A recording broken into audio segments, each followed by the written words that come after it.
started. Let's get into it. And let's get our first individual on. And since nobody has requested to speak, then I leave the floor to Jurist. It might be worth requesting to speak if you want to come on, so we can actually get the things rolling when it comes to this stuff. Otherwise, what I'll do is I'll just pancake it and then move from there. But yeah, hopefully you guys have been doing alright, and life's been going alright. Hello, Jurist, how are you? I'm well, sorry, I heard you say my name. So I came in. First of all, how have you been, Tech? I'm pretty grumpy today, not gonna lie. Really? Yeah. Something bad happened? No, not really. It's just... okay, just one of those days. For some reason, the last week or so, I've been bombarded by just every different person and then their ideas for what they want to put into War Thunder, and I don't know what's triggered it. And it's getting... I'm at about the 80th person who has sent me a random Aztec tree of a nation, and I'm getting... I'm at the end of my fuse right now. Like, I'm not gonna lie. Oh well, don't worry. I'm not going to talk about that. I'm much too lazy or committed to any one idea, not with anything of that caliber. Yeah. No, I was just thought I'd come on because I haven't been on in a while. I don't really have that much to talk about. I have maybe a couple of things. You think that we will see more of these smaller, sort of medium-tier events that they've been doing in the future? You know, a lot akin to the one that they put on now, the Victory Machine, or whatever the event is called, the Victory, the IS2. Yeah, I know what you mean. I hope so. I actually really like the event. It's pretty simple. It's easy to do, and it works well with all the other stuff they're doing. Yeah. I don't really want them to use the mission score thing for doing the summer events or anything like that. But as it's only a little standalone thing, yeah, sure, why not? It's not a bad idea, and it works pretty well. I like the idea of having kind of basically vehicles which just have an extra skin on them, and then that's seen as a new vehicle as well. It's basically just a new vehicle for the lineup, which is alright. That is pretty good. I thought it was quite nice. I think also the sort of it's not really been that bad to do, I don't think, and because it's a bit shorter, there's less. I'm not sure exactly how to put it, but it's less sort of pressure to do as much stuff, which is quite nice. No, I agree with you. It's what, 6 stages, and you need 5 to get the vehicle. That's not bad. That's pretty easy. Yeah, it's pretty good. Yeah, and the other thing about it as well is, it is kind of annoying that they've done it as a Soviet vehicle, but yeah, you know, I mean, I kind of understand it. I was thinking about this the other day, this, just how they did the Twitch drop stuff, and just how they did the some of the other things. It would have been a great way to bolster lineups. But then I remembered that nations like Sweden have never really had any victories, when it comes to modern stuff. So that is true. Yeah. So it's kind of well, limiting they have been neutral. Nations. Yeah, exactly. So I think this is, even though it's a really nice event and a really simple one, it's not one which is going to address some of the issues that exist. Well, not necessarily, because if they're okay with going the ahistorical route of decorations and decals and whatnot, right? Yeah. For just a victory event machine, then maybe they could have them themed around some battle in the country's history. Yeah. Or something. Maybe with Sweden. I'm not sure. I know they have quite a lot of battles, but I'm not big Swedish history buff, so I couldn't really say. But maybe some historical Swedish battle, and they just do basically a reskin of one of the existing vehicles, but sort of a memorabilia, memorial one. Yeah, they could do stuff like that. Even if the vehicle itself wasn't special, but as long as they make the text or the decals themselves special. Yeah, exactly. That could work pretty well. But no, I'm fine with the event structure, and since it just kind of adds on to other things, like I'm completely all right with it as well. I just wish that Yeah. I really hope it gets farmed out to other nations apart from the big three. Yeah, I agree. Yeah. And yeah, I wish as well that the events would be a bit spaced further apart as well. Sometimes, I mean, this event has not been that close to the previous crafting event, but it's still fairly close. And we had what,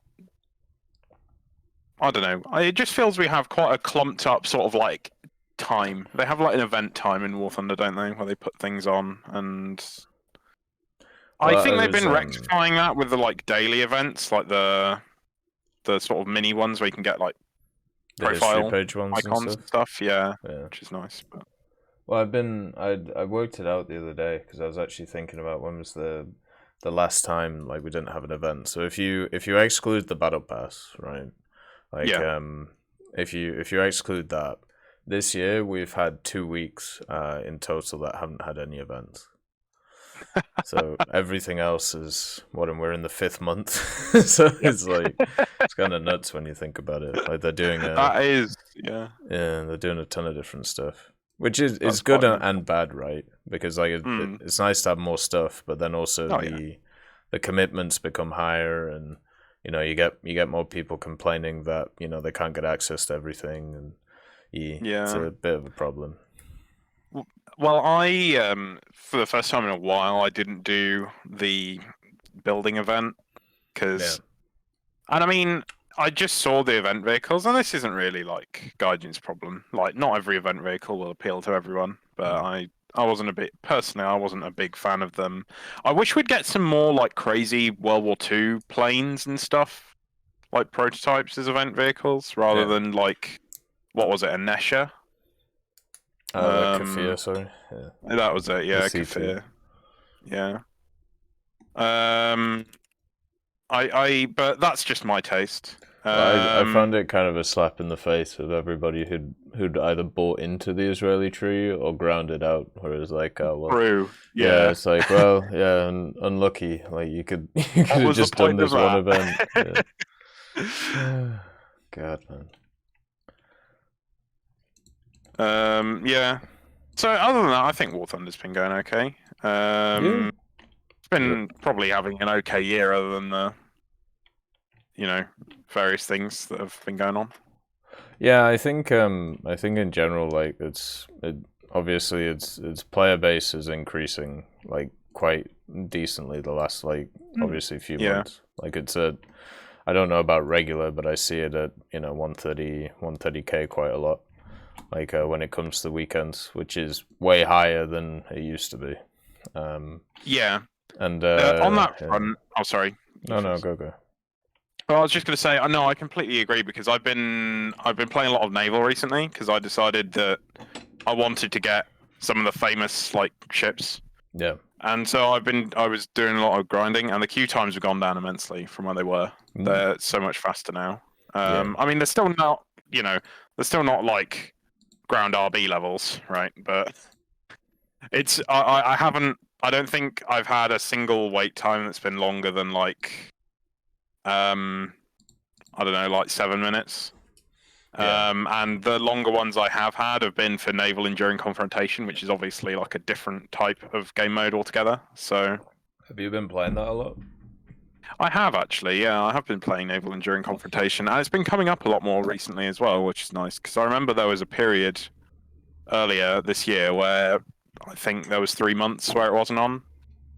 But I just think it's the more efficient way to grind because you can use one booster, like one high level booster, which would normally last for one match. But if the match is 3 hours long, then you can get so much more value out of it. Yeah. So it's just, I think definitely the more efficient way to grind. If that is what you care about, grinding efficiency, which I think a lot of people do. Yeah, they seem to. Because I feel like everyone's like got a target that's like the end of the line, Yeah. and they want to get there as fast as possible, and then I don't know, just like chill out with it. So it's for people who care about grinding efficiency, and if you're interested in Naval, I would definitely suggest like getting a high level booster and playing Naval Enduring Confrontation when it's up. And for the past like 3 weekends, it's been up every weekend, which has been quite nice. Yeah, I think they're doing the same thing they did when they did the RRBEC. Like run it for a few months, see if people keep interested, and then maybe develop it more. And I have to say, I understand why they would be reticent to do that, because obviously the Naval player base is like not the biggest anyway, so they don't want to split it. But if they only run it at weekends, then I think that's not that big of a deal, and I think it would be okay. And it's not like I haven't played normal Naval like normal Naval battles. I've also been playing those. Yeah. And I think I think it's pretty decent now. I have to say there are a couple of balance issues that I've had, but all the game modes have balance issues. You mean like vehicle matchups and stuff like that? Yeah, like it's good that they're all mixed battles, right? Yeah. But I do feel that there are some vehicles that are slightly too powerful for the BR that they're at. I think like the Moffat, the premium American 5.0 destroyer. Yeah. I think that's very powerful for 5.0. I think it should probably be 5.3. Yeah, it's the Porter class, isn't it? It's got all the 5-inch guns. Yeah. Yeah. And it fires really quick as well. Yeah. So I think that should go up in BR. But other than just like my BR nitpicks, I think it's actually a lot better than it was. And I also do appreciate the fact that they split the tech tree. I mean, I understand that it's,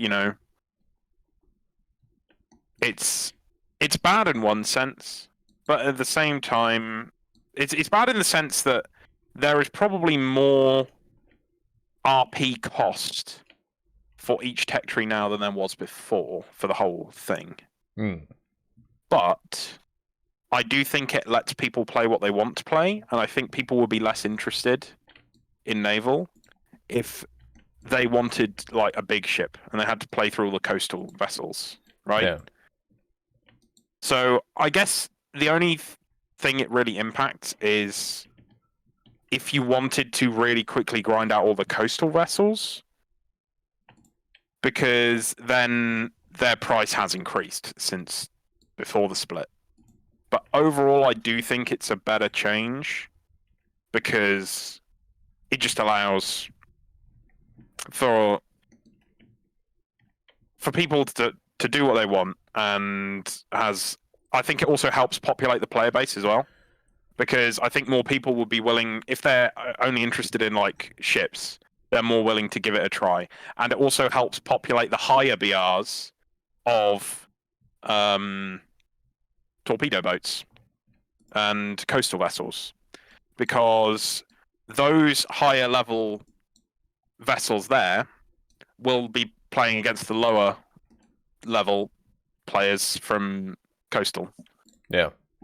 So I think it's good from a like game mode population perspective, and from a like a choice perspective. Though I do wish that we had the same RP cost, but overall, I'd say a positive change. Yeah, I think it was a very positive change. The only negative I ever saw brought up, which is it's a very fair point, it's the fact that a lot of the premiums that were bought beforehand or were got in events, basically they lost half of their value because you could only grind through half of the tech tree with them.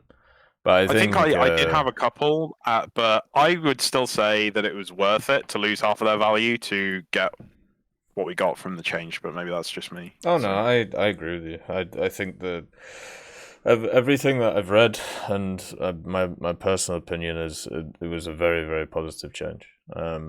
I don't think it needs to be done in other areas of the game. Like I've seen a lot of people talk about, they should do it to ground now because I want to play high tier stuff and all that things.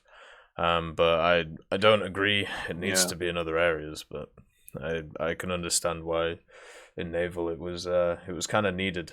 And you're only really gonna see drastic changes like that if it's if it's needed. They're not just gonna do it on a whim. And thingy, what do you call it? Naval was doing really, really poorly. I mean, it was really bad. It must be the game mode that, at least more recently, has had the most money poured into it, because of the models. I mean, the models, they are the best models in the entire game in terms of detail and the amount of effort the modelers have to put in. Yeah. So yeah, I guess it was. Gaijin really. I mean, they weren't going to go bankrupt if Naval failed, right? No. But it was a good idea for them to try and salvage it. It's always nice because of the lose money. In it. Yeah, exactly. No matter what. Yeah. So yeah, and I do think it's a lot better now. Though I do think there are some balance issues. Though some of that is being rectified in the upcoming balance changes, which is nice. But not all of it. Yeah. And then, but we can hope for future revisions.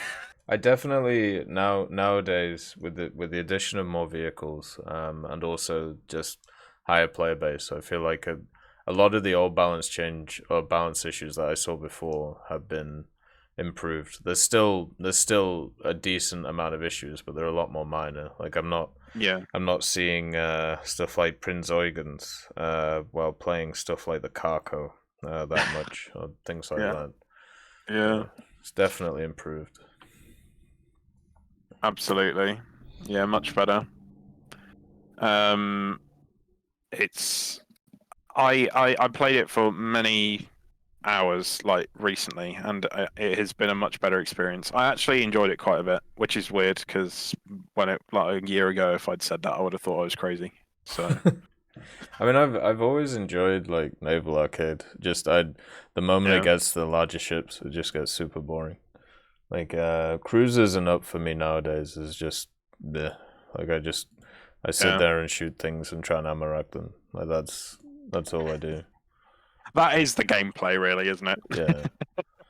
Like it's and also with the new targeting thing. Like now, basically everybody can do what I could do with the aiming stuff. So now it's just a matter of time before you get clobbered.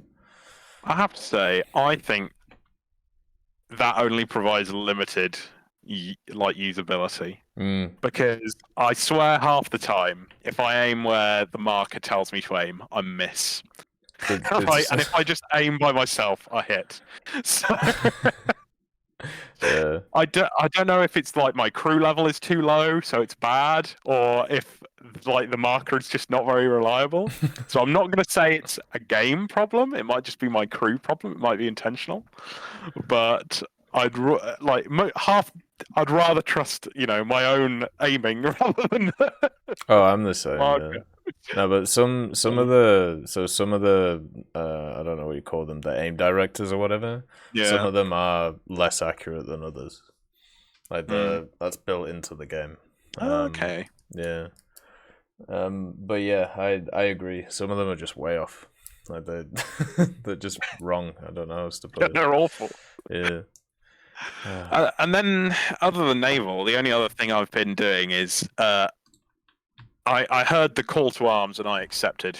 I heard that Italy was the least played nation in the game, and I've decided that one game at a time, and I will make it not the least played nation in the entire game. So I've been playing Italy. Wonderful. And it's been quite fun. I mean, I always knew that their planes were pretty good, but I've been playing them. They've been nice. I've been enjoying it. And hopefully, at least I hope so, the new nation that they're talking about adding will be a subtree for Italy. Yeah. I think it will, but I hope it is as well. Because I think that would be nice. I'd like to get, like, I don't know, maybe some more Romanian vehicles in that you don't have to buy. Maybe some Hungarian ones. I'm not sure. But I think anything added to Italy would probably be good at this point. So. Oh yeah, I agree. Just throw in all the subtectories in there. Yeah, just it'd be better than all the independent stuff I've been seeing. Mm-hmm. But the yeah, I mean, Italy is not like I mean, well, its naval stuff is crap. It's really bad. Its yeah, aviation, like its propellers, are probably the best in the game. Oh. The jets are getting better slightly, and the ground stuff. You have some really nice lineups there.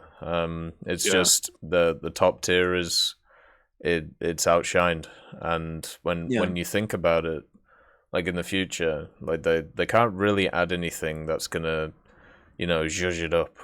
Like they can add the oh, I can't remember what it's called, but basically that Centauro chassis with like the automatic turret. Like they can add that in, and then you've got like a few other Centauro 120s, and that's it. Like the only like tech tree they can really give Italy better stuff than they currently have is Naval, and that's the least played game mode anyway. So it's like great. That'll really help. But yeah, I think you're right when you say that that's probably one of the reasons why Italy is less played, because it really does have a lackluster top tier experience, right? And I think you're right when you say that people look at top tier and they see something they want to get to and then they play based on that. I know I used to be like that, like a few years ago, like before I got to top tier, and I like the luster instantly wore off for me, like after about a minute. Because I was like, man, this sucks. I hate this. So when I've been playing stuff in the game recently, I've been trying to go for like different goals. I've either been going for like vehicles that are historically important, which I think are interesting. Like I wanted to get HMS Dreadnought just because it's the Dreadnought. And then I've also been like going for like different skins on different planes. Like I played the I got the US. I got all the skins for the G8N1 a while ago, and then I saw that there was a US skin for the Key 45 Hey, and I was like, I'll unlock that because that looks cool. Yep. So I did. So that's really how I've been playing the game recently. I've been sort of finding stuff I thought was interesting to have, and then just going for it. And it's been quite fun. It's been nice. Yeah, that is one of the real nice things about War Thunder. You can just kind of play it how you want. Like, you don't have to follow metas, or you don't have to do things like that. You can just be like, you know what, I'm just going to play this vehicle 1,000 times. Yep. And, yeah. It's not good, but I don't care. Yeah, exactly. By the way, on the Sniper Elite stuff, so when does it come out? It comes out on the 26th. I don't mind if we do some of that beforehand, but it's really up to you, mate. What do you mean? No, sorry. I mean, I don't mind if we do some Sniper Elite 5 before we finish Sniper Elite 3, but it's entirely up to you. Mean. Well, the problem I'm having is twofold. The first thing is that's going to clatter straight into when the Enlisted and the War Thunder update is probably going to come out. Yeah. And then also the deluxe edition for some reason is $110. Oh wow, that's pretty ridiculous. And the standard edition is $55. So oh my goodness. Unless like, what does that deluxe edition have in it? Like, I don't know. Probably some. Is it on Steam? Let me have a look. Yeah, it's on Steam. Oh yeah, classic £69. Yeah. Goddamn. Wonderful. So love that. I'm working out whether it's worth waiting for a little bit and wait till it gets at least some kind of discount or something. Yeah. I don't mind. Because I've got a bunch of other. Well, we've got to finish Sniper Elite 3 anyway. True. Yeah, we do. Hopefully, we don't run into any of. Oh my god, that game's so buggy. But yeah, it is. Then I'm doing the Wolfensteins as well. Which nice. Which have been super fun. So yeah. So we'll. Wow. What? Sorry. For the deluxe edition, you can get a P1938 suppressed pistol. Wow, worth it. So literally, it's the same shit they do every time. Just like you want to make the game easier? Here's the pistol. Oh, damn. What a joke. Oh, God. Yeah, we can wait for it to be on sale. And like I said, I'm not in any rush. So whenever you've got time, because I mean, before there was all that War Thunder stuff going on, and then there'll probably be some more, and you've got other stuff. So it's really up to you, mate. It's all good. Well, what I've decided to do is other game days, not Mondays, and that's just basically because putting it on Thursdays. I realized that War Thunder and Enlisted and everybody else in this world really likes doing shit on Thursdays for some reason. Why? Probably That's because very it's strange. yeah, it's probably just because before the weekend and they just want to get everything out. But it's super annoying. So I was like, you know what? Yeah, I'll just move it to Mondays. Move it to Monday. Yeah, I've not got much going on at the moment. I've just submitted my applications for a master's degree in archives and records management, which doesn't that just sound thrilling? So, God damn it! You could get a master's in that. yes, you can. In fact, you need it to be an archivist. You need that, and then you need to get properly qualified. You need to get a certificate, which you then have to renew every 5 years by doing another thing. So, Jesus Christ! But even if I don't become an archivist, I still think it'll be pretty good because it's all about like databases and like social media and like archive stuff. And there's a bunch of like jobs today where they're like, "Can you use a database?" And you're like, "Yes." Like, do you understand what social media is? Yes, I do. Yes. So it'd be perfect. Though I already do have a little bit of a bonus on the social media thing just by the fact that I help out in the tech hubs. So yeah, yeah, you get to meet all the wonderful and interesting people, and they are truly wonderful.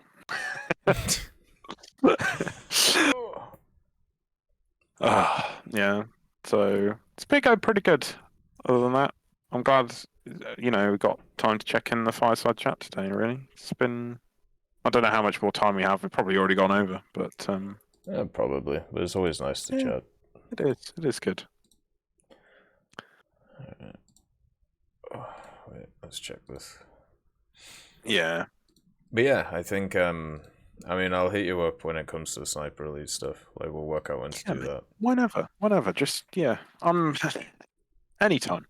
Yeah. So yeah, thanks a lot. It was good talking to you. Nice quick chat about War Thunder, and I hope everyone on the stream has a good day listening to the rest of the Fireside chat. So yeah, thanks a lot. See you later, brother.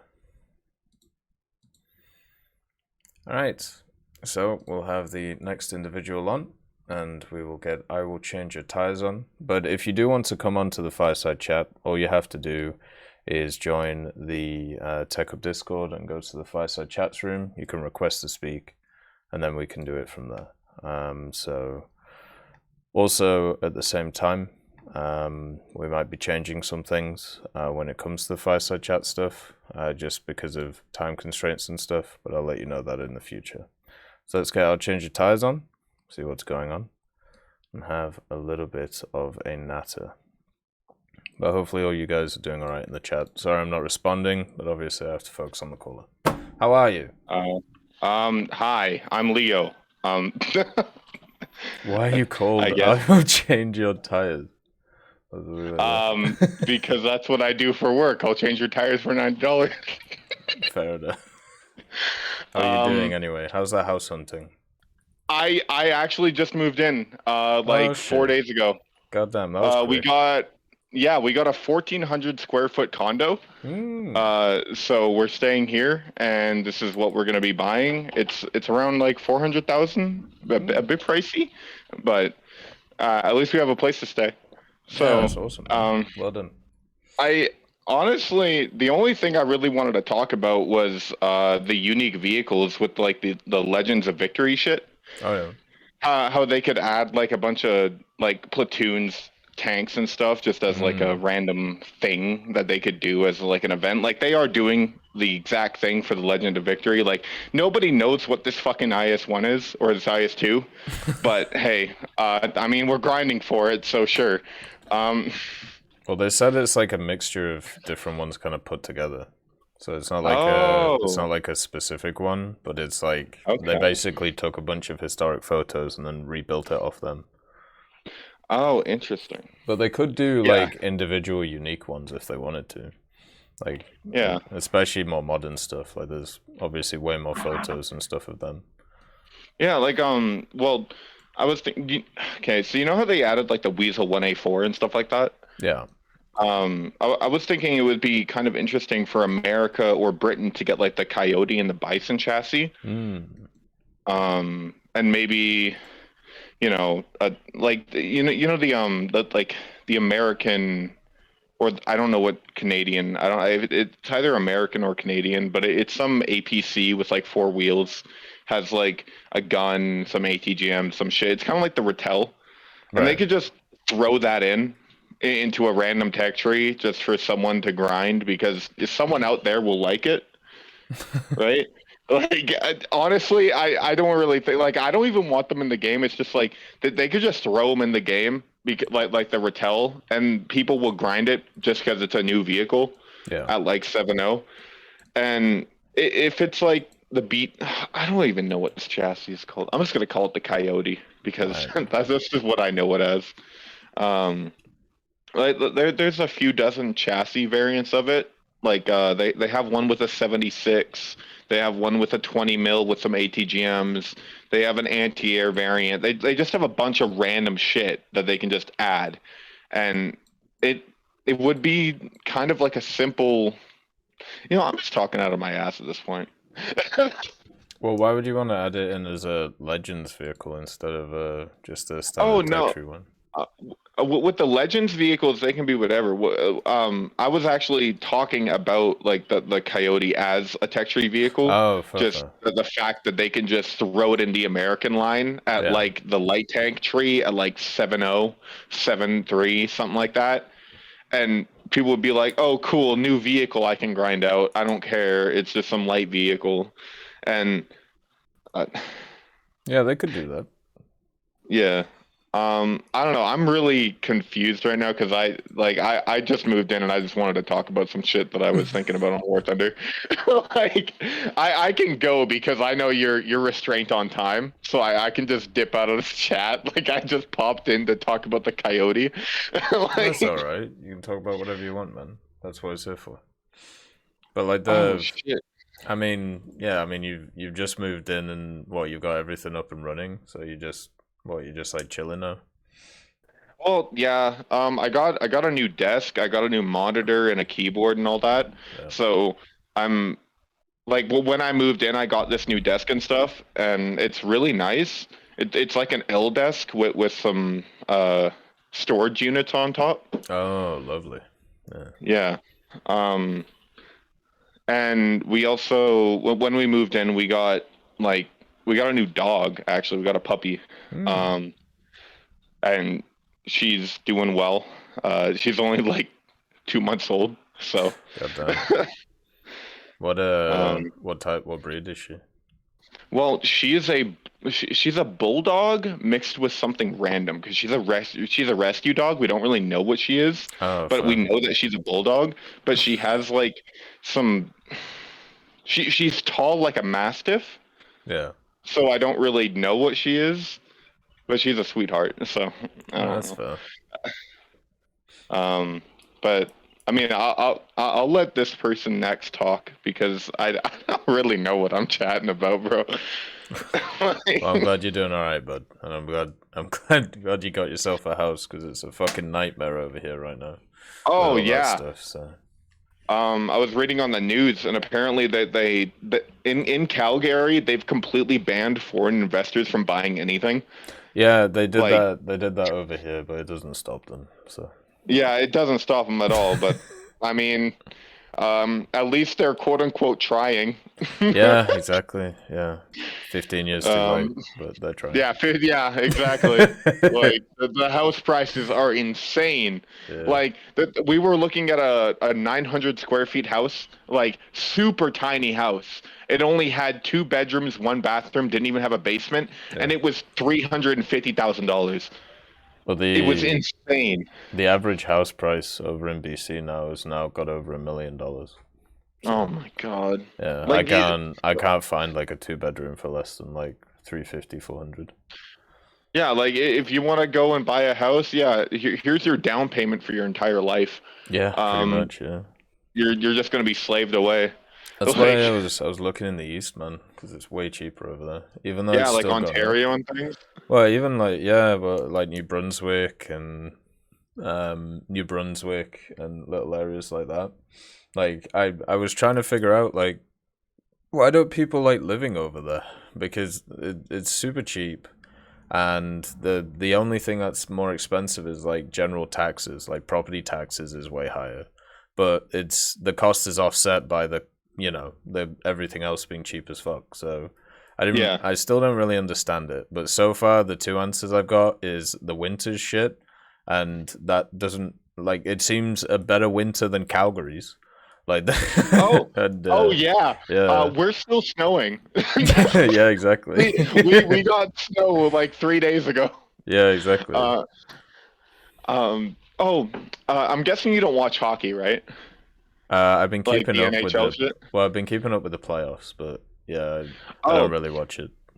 So my partner and I we went to a bar on I think it was Sunday, and they had tickets. So if you ordered a draft of Bud Light, you got like an entry to a ticket to win the next tickets to the playoff games. Oh. And me and my partner actually won those tickets. We were 4-6-6 and we won.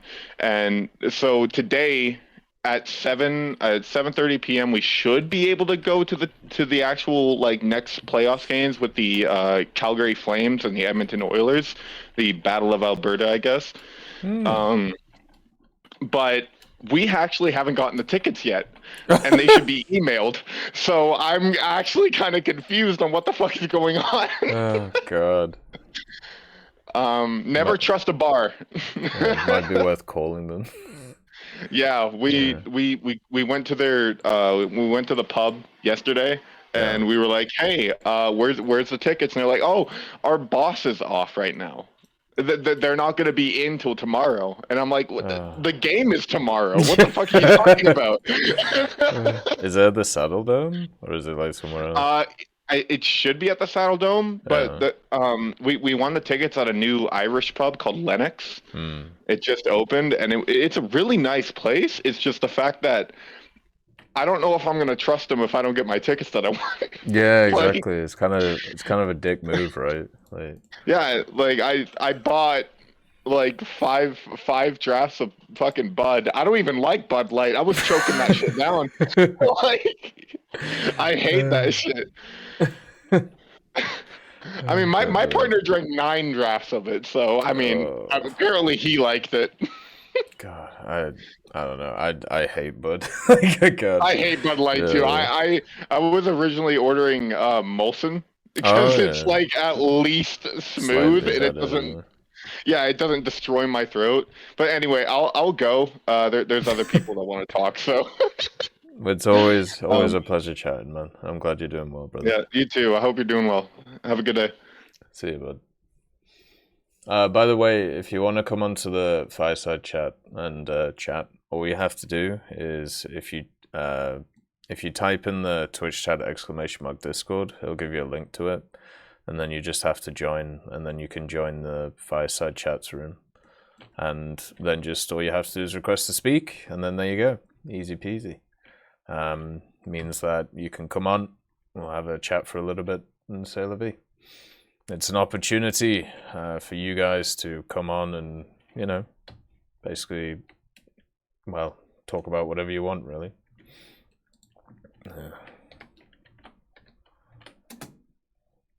Alright, let's get... What is this name? Is this you, Doi? It is. It is I. What is your name? She's married to the Muffin Man. Why? Because she's married to the Muffin Man. Who is? I don't know. Oh, okay. Anyways, how are you today? My presentation from history class went pretty well. Good. I got a 5, so. Out of. We done. Yeah. That's about it from history, but. What was the presentation about? It was about some guy that was a musician, then a politician in like the 20s. Sounds very enjoyable. Yeah. I'm very happy I don't have to do school presentations anymore. The last one I remember doing was about a medicine project. It was about cauterization and the basically where cauterization came from, because it started getting popularized on medieval battlefields because people, they would have to not decapitate, but they'd have to dismember the people to get rid of infections, and they had to cauterize the wounds, the wounds with really hot irons and stuff like that. And the presentation was about the pioneer for it, the doctor. It was pretty interesting. What do you want to chat about, War Thunderwise? What's on your head? Well, I'm just gonna talk about the event that's going on right now. So, basically, the idea is that I think of it that there's a cap of amount of mission score to get a vehicle of each rank. Like say the IS-2 right now is rank 4, right? That's it. Yep. So that's 25,000. So say rank 7 for my event like that would be around, I don't know, 40,000, something like that. So you think they're going to go higher as for higher vehicles? Oh, possibly, but I don't see coming that much. Maybe rank 5 max. But like, it's a nice idea for an event. There's a lot of opportunities for it. Yeah, if they do historical stuff, then yeah, they've got pretty much everything that they can do from like rank 1 to 5. I suppose it just depends. Well, I suppose it just depends on how many pitches they have and how many things they can do, like with that. Yeah, but the minor nations are just gonna be a rough time to get the event vehicles in like that. Well, yeah, of course they will be, but I mean that's they can come up with some different stuff with them if they want to. Like they can do certain things. Like how do you even put it? They could do certain things such as, instead of doing specific vehicles from a bunch or pictures, they could just be like, okay, well, this specific one here took place in, this specific battle, or, this training exercise even. And here's some decorations and details from it too. They could easily do something like that if they wanted to. Yeah, I guess that would work too, but maybe exercise is not so much, but I guess it could work eventually, just for a decal or two. Yeah. Yeah, it definitely could do. So, I'm just playing Sweden for the event right now, and I'm going positive in the beacon somehow. It's a pretty nice vehicle, just a bit fat. And the amount of times I had my breach beaten out by an MG is just infuriating. I swear to God, even a 7.7 could beat that breach out. Yeah, I think I went positive in that thing as well. And I thought it was all right. Like the main issue was it was super situational. So if you sat down the street and you're just waiting for the enemy, 3 may pop up quickly and you can just bang bang bang. But most of the time you're just going to be like holding a corner with it, and that's it. Like you're not going to be doing anything else. It's hard to be aggressive in it, and also you're a massive target for planes, and they just want to eat you. So I had a match in it on Alaska. I think that was it. Yeah. And I basically rushed B, right? There was 4 guys sitting just facing our spawn, and I came from the side. Yeah. And I only died after shooting 3 people and kicking someone's barrel out. And that was to an ATGM in the ammo. Oh, yeah. That can be rough. There was quite a lot of instances where I would hit somebody and they wouldn't die, and then they'd just 50 cal me to death, which was kind of sad. Yeah. I just don't get why people just don't shoot the massive ammo rack that's hanging above it. It's just right there. Yeah. It might be because there was something that used to happen with the AC4, and it kind of still happens today, actually. If you end up facing stuff which you don't usually face, people tend to not know where to shoot it. So stuff like the RAM, the M4A5, and the AC4, this used to happen quite a lot, where they don't actually have that good armor, but because they are vehicles that you don't usually see in battles, people would always just try and like shoot center mass because they had no idea where to shoot.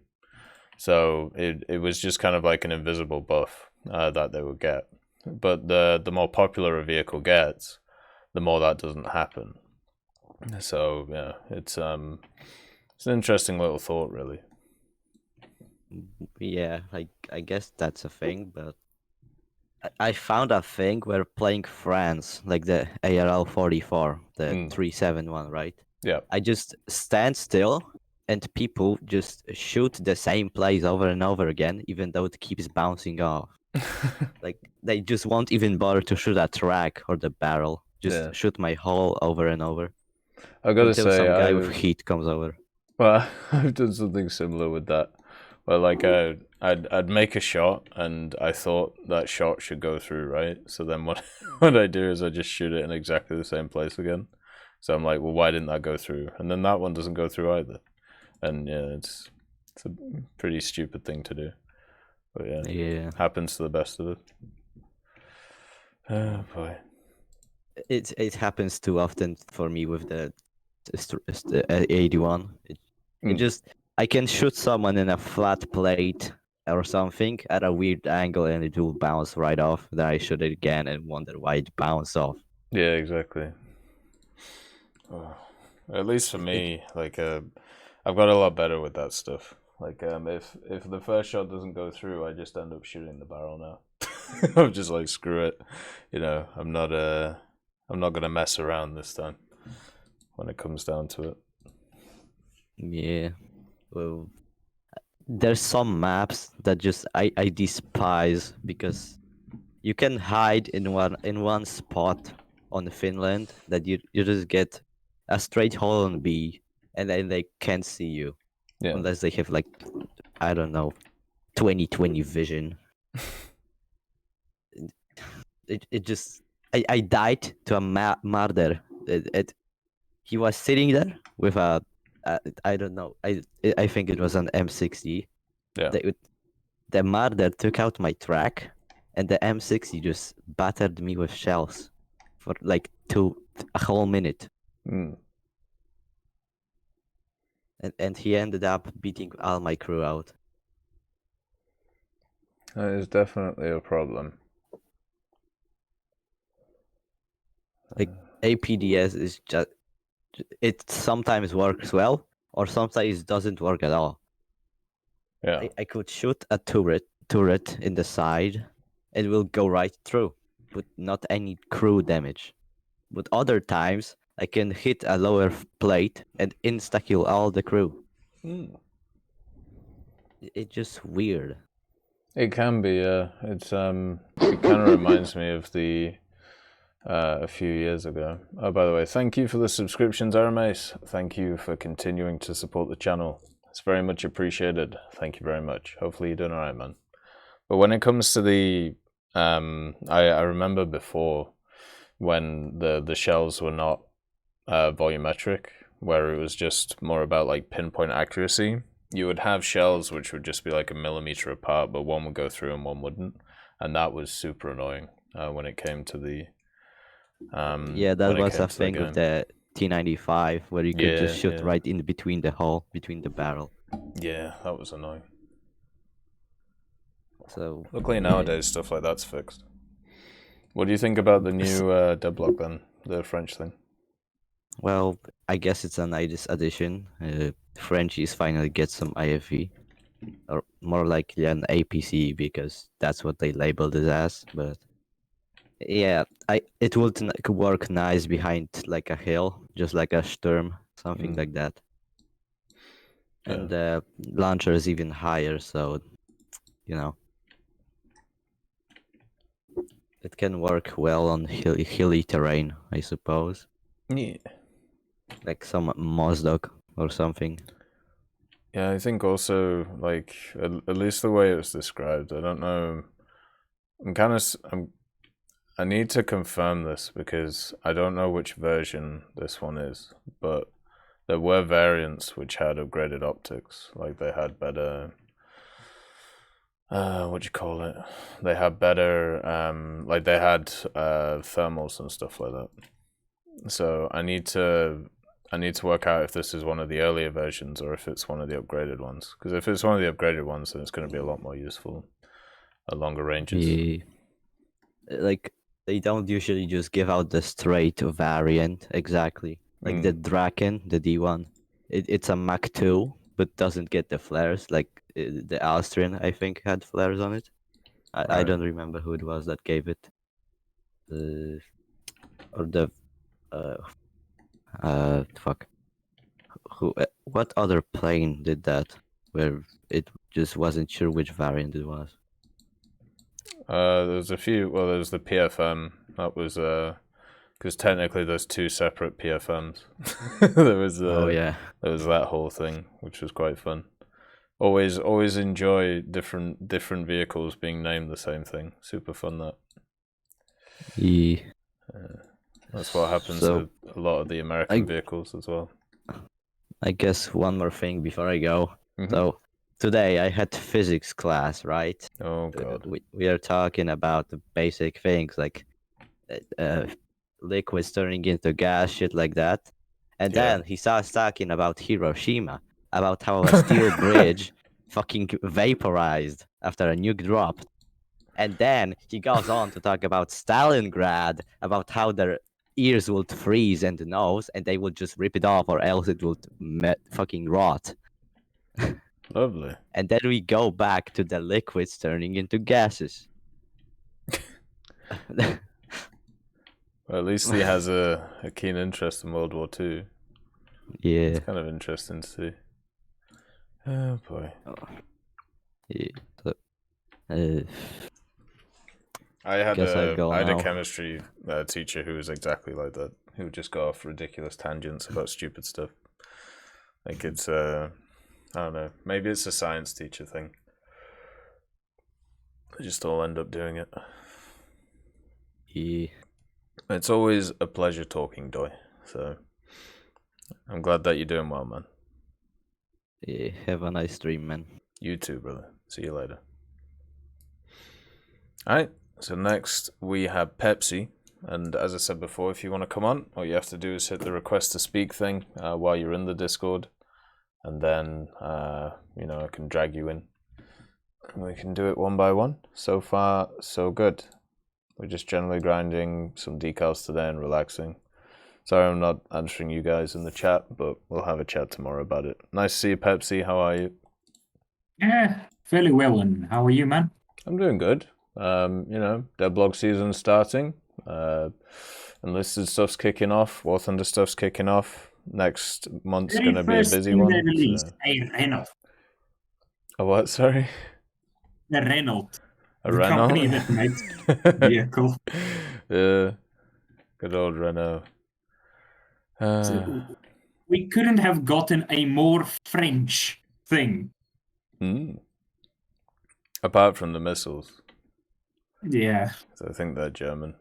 But yeah, the vehicle itself is very, very French. I don't know, when I look at vehicles like that, I'm super worried about their effectiveness. Because it just seems like they're always way overvalued. And they always drop in BR a lot. Like I saw a few people talking about how this thing might come in at 9.0. And I think when I think about like all the other like IFE type things around there, like this thing will just get like annihilated by them. So I don't know. If I'm not mistaken, this thing does not have any secondaries to protect itself. No, it just has the missiles. That's it. I will not be surprised to see this thing drop down to minimum 8.3. Yeah. And that's within the very first patch. The one thing that will be nice about this thing is if it goes after the SK-105, it'll mean that it'll be cheaper for people to spade that thing. Because the SK-105 is actually a really, really nice vehicle to play. Like, it's super, super nice to just kind of enjoy and relax with. So I think generally... Well, go ahead, that's sorry. if we're lucky they're going to put it after the SK-105. Oh, yeah, we could be unlucky. They could put it somewhere else. If we're unlucky, they put it after the Mars 15. Oh, yeah, you're right. Yeah, and that Mars 15's a bit rough. Yeah, I don't know. Any APF SDS that's below 105, in my opinion, doesn't do a ton of damage. So it can be a little bit harder to use. Well, yes, but also no, seeing that Gaijin keeps breaking long rod that's lower than 5. Could you For example, I detonated the ammo on a T-80 by hitting its engine deck. Nothing else, just scraped the engine deck and it fucking went off like a cat. Well, that's kind of nuts. Confused, but this is good. Yeah. It's either the long rod of lower calibers doing something that they shouldn't, or nothing at all, and it bounces off of a 90-degree angle. Yeah, I remember one of the worst experiences I had when it came to that stuff was actually with what was it called? The Orbital HVG, with its like little, I think it's like a 76mm or something, and firing that APF SDS. I think they actually fixed that recently. Hopefully, because it was for the longest time it was super rough to use. Yeah. Not too fun at all. But something I'm still surprised is it doesn't get the same round as the other, Tech 3 variant. I mean, the same gun that's in the Tech 3. I can't remember the name. It's on the Darda chassis. Yes. Well, there's the C. Do you mean like the C13 T90 or whatever it's called? I can't remember his name. Yes, I think it's that.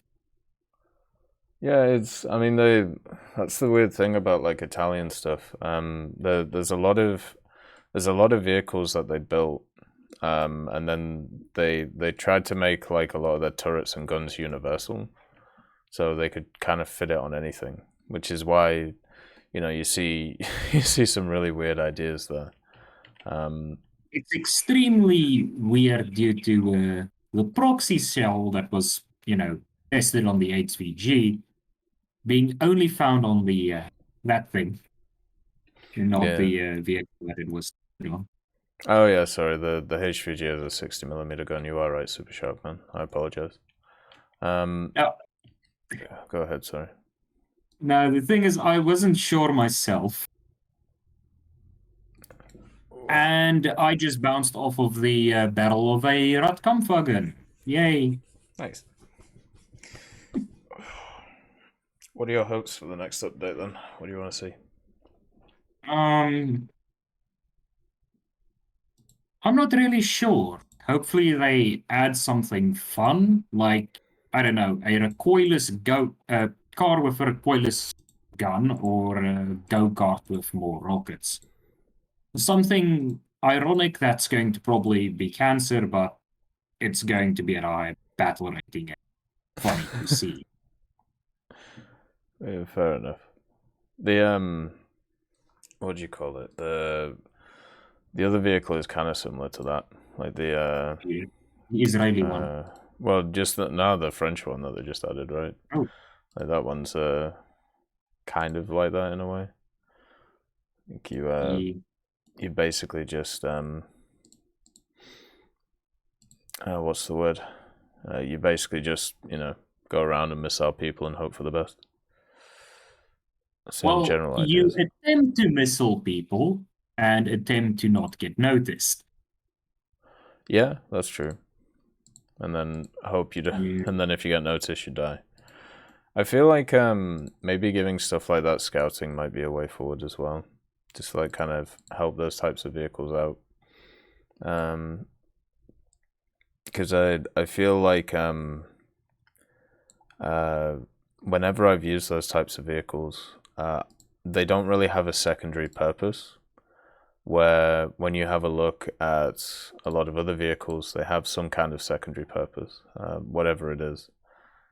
And if you're limited in the way where you only have like one thing that you can do, or one thing that actually works properly, and I feel you're gonna run into a ton of situations where you're just kind of gonna be useless a lot of the time. Well, yeah. I'm slightly baffled to me surviving a bomb from a jet. It Why? landed practically on top of me, and I'm still alive. Maybe it was an AP bomb. Who knows? Anything could have happened. But still, if it's AP, I don't think I'm supposed to survive it if it lands on my, my bonnet. Yeah. Since we've seen like a bunch of different updates, which all seem to have like different mechanics on them and stuff like that, what do you think would be a cool mechanic to see? Cool mechanic to see. Well, this is just something I would really want to see, especially for helicopters. The ability to deploy fixed position. For example, let's say a Milan system on some rock somewhere in Heli EC, where you have to get a certain amount of stationary defenses in that area before they attack. Recoilless guns, so on and so forth. But this obviously weighs down the helicopter, so you practically can't defend yourself when carrying stuff like this. I mean, yeah, I think that's not a bad idea. Like, that could work pretty well. It would be interesting, but it would be kind of funny to see it in, normal matches. Yeah. You just see a Yui plop down a recoilless gun in the distance, and the recoilless managing not to aggro on anything, just sitting there. I know a lot of people back in the day wanted IFVs to do something similar. Well, they could, but it wouldn't be very practical, mainly for the reason that if you're going to do that, your doors are going to open and, machine guns exist. Yeah, but the idea would be you do it away from the fight, and then you can plonk some troops down in areas, and then, just kind of go from there. Okay, someone's just quickly calling me. I'll be back now. Yeah, sure.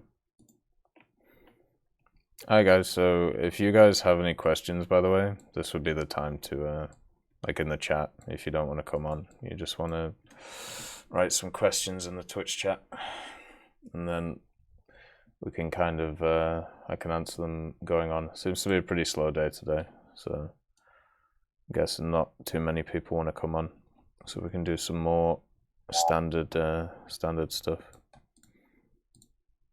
Go ahead, And Pepsi. I am back. The dog's trying to eat the bathroom door. Oh, well, that's not good, is it? No. I have to get a new door now. Do you have like a ridiculously big dog? Isn't that what you said? No, before? it's just a Rhodesian Ridgeback puppy. Yeah, so it's gonna be big. It's just not big yet. Not big yet, but it's still... It doesn't need to stand on its hind legs to take anything off the table. Oh, God. Okay, my phone and my hats go missing. Yeah. But yeah. Any other interesting news in what you think, from your point of view, that they might be able to add into War Thunder to spice something up in ground battle? In ground battles, Yeah. I mean, they can always add new mechanics, like a lot of people have talked about the howitzer idea. They could do some kind of arcing event there. Like they could sort that out. They could also do something like they could also do something else, which would be a bit more standard. Like maybe try and put in a proper 3-plane stabilizer for that term 3, sorry. They could add in the manual reload, well, not just manual, but they could add in that reload mechanism where, the gun auto goes like a certain degrees upwards, so it's easier to load, or, it makes it possible to load. They could do something like that. They could add in more functional radars. They could add in, let's see.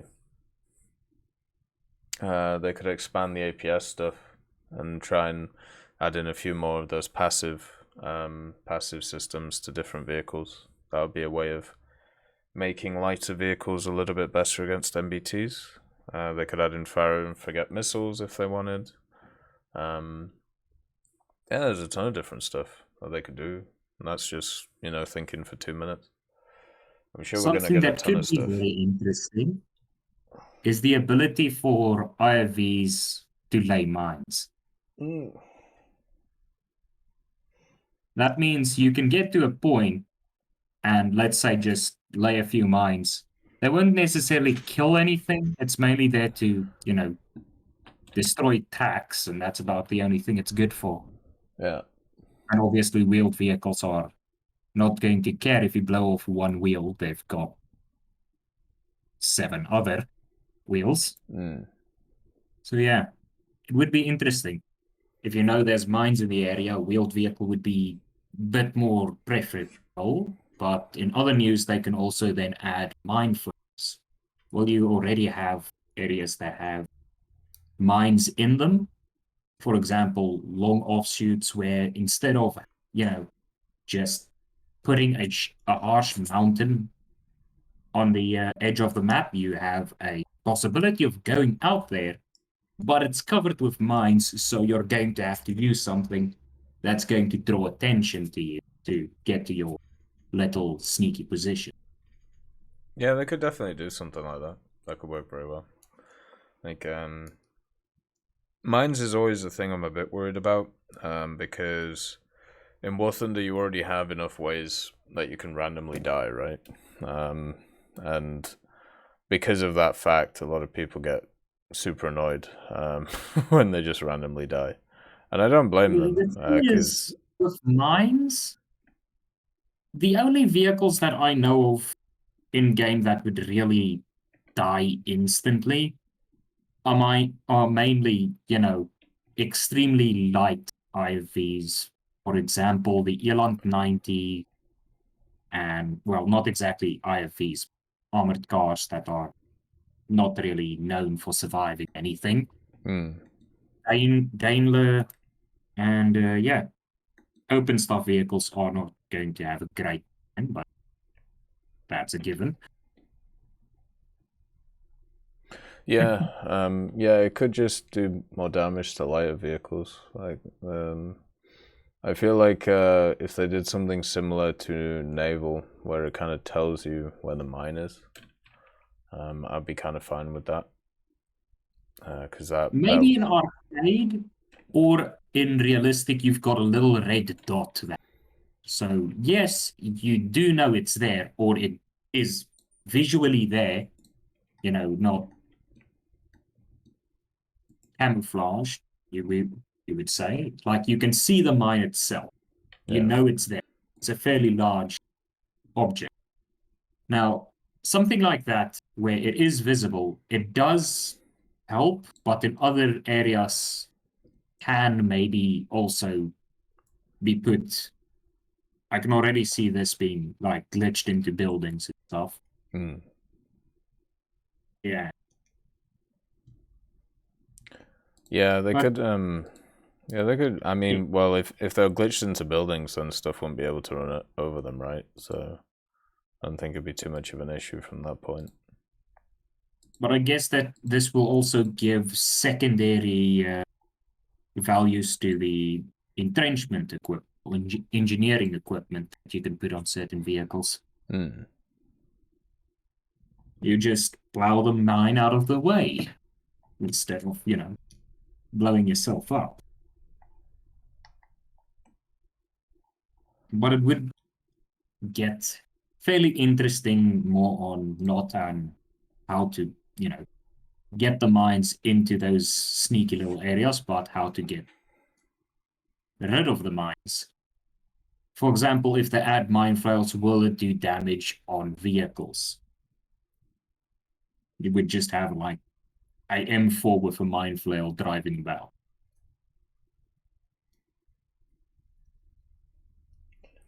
Interesting stuff like that. Well, they could also try and mix that up with like the other events that they had, like the IS-2 Legends event. Like, what if they do a Invasion of Normandy one where they just add a Sherman with a flail, or a Sherman with the carpet, or the DD tank Sherman. Like, they could easily do stuff like that.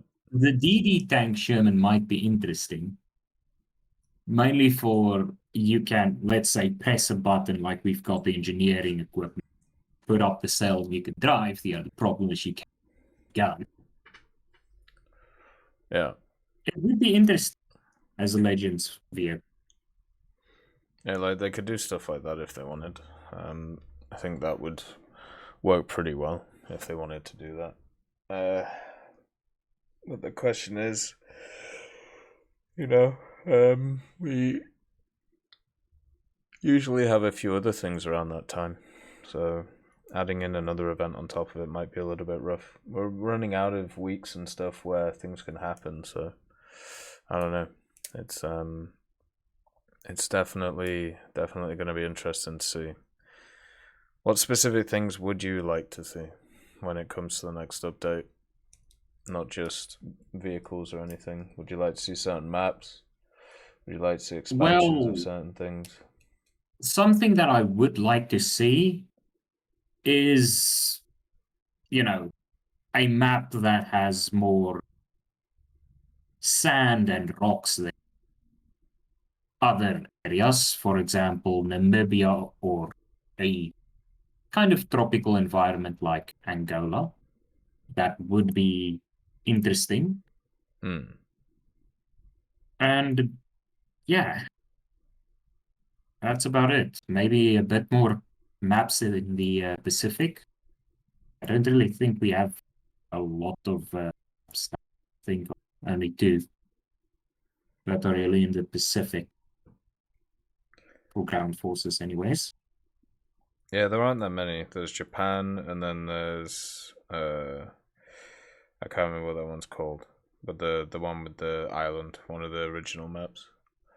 Yeah, they could maybe add a Philippines map.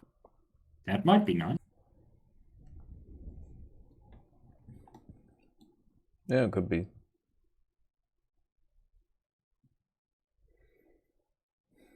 The only thing I could maybe be interested in seeing is them maybe adding more Israeli vehicles that are more on the lower end.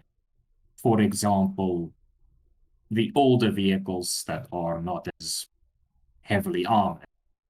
For example, the other type of Sherman they had that used a 76. And, well, AI Velocity 76 instead of the 90 we already have. I mean, the main issue when I had a look at those vehicles, because I had a look at the terrible tech tree that guy put together for rank 1, 2, and 3 for Israel. There's no lineups. So if you add in like vehicles like that, what do you put with them? Because you can't run a vehicle like that at 6.0. So what do you add to the what do you also add to actually make it feasible as a vehicle instead of just another vehicle to sit in front of somebody to grind, which is gonna get outclassed by a bunch of things? Put it in, for example, a lower battle rate. Due to the gun that thing has, it might be a fitting way of placing, So 76, having right? something folded with the Sherman. I mean, maybe. It's more of, the vehicles that can be added mainly are going to, be 6.0 to 7.0. That's going to be the majority of vehicles they can add that are older. But yeah, maybe a 5.7 because that other little recoilless car thing.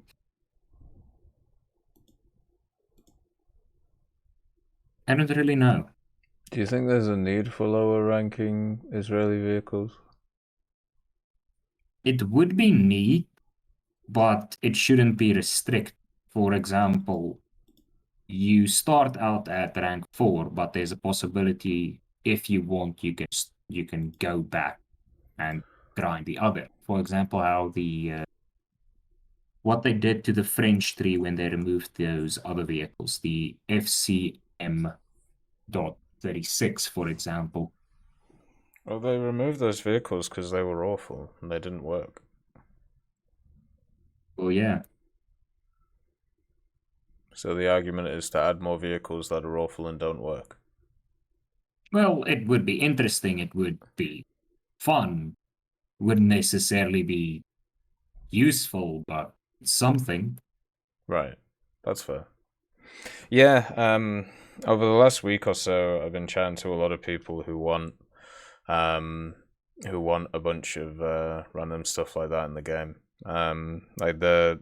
It's really funny because I keep sending tech trees from different nations, whether it be Yugoslavia or Romania or Serbia is another one. Finland keeps getting brought up, and one of the hilarious things is their rank 1s are absolutely awful. Like they all include stuff like the Renault R35, which is a vehicle that was once again removed from the game because it was so trash. And it's just interesting to see, I feel one of the things that really puts people off tech trees is the initial vehicles that they run into, right? Like if you're playing Japan, for example, and the first vehicle you run into is the Hargo, you're gonna not have a good time. And that's why they changed the Hargo to make it a bit more usable. But I feel like if we do the same thing for a bunch of other nations that already are not played as much as others, then it's just going to make less and less people want to play them, right? Like at least that's the way I see it. A way of making these vehicles more, interesting is that yes, they are extremely shit, but you get more research points and SL, but you've got to deal with not being able to practically pen anything from the front. Do you think people go for It's that? like, I mean, they might. You're going to suffer, but you're going to get more out of it. Yeah, some people like masochism. I'll never understand the idea that I mean, some people legitimately like getting stabbed in the balls. So there will be at least one person who enjoys something like that. But I don't know. I find it very, very weird to think about personally. Yeah. Ooh. But still, it's something interesting. It is interesting to think about. I agree. Yeah, there's You just have this Mark IV driving across the battlefield, being shot to shit, but he's getting money for it.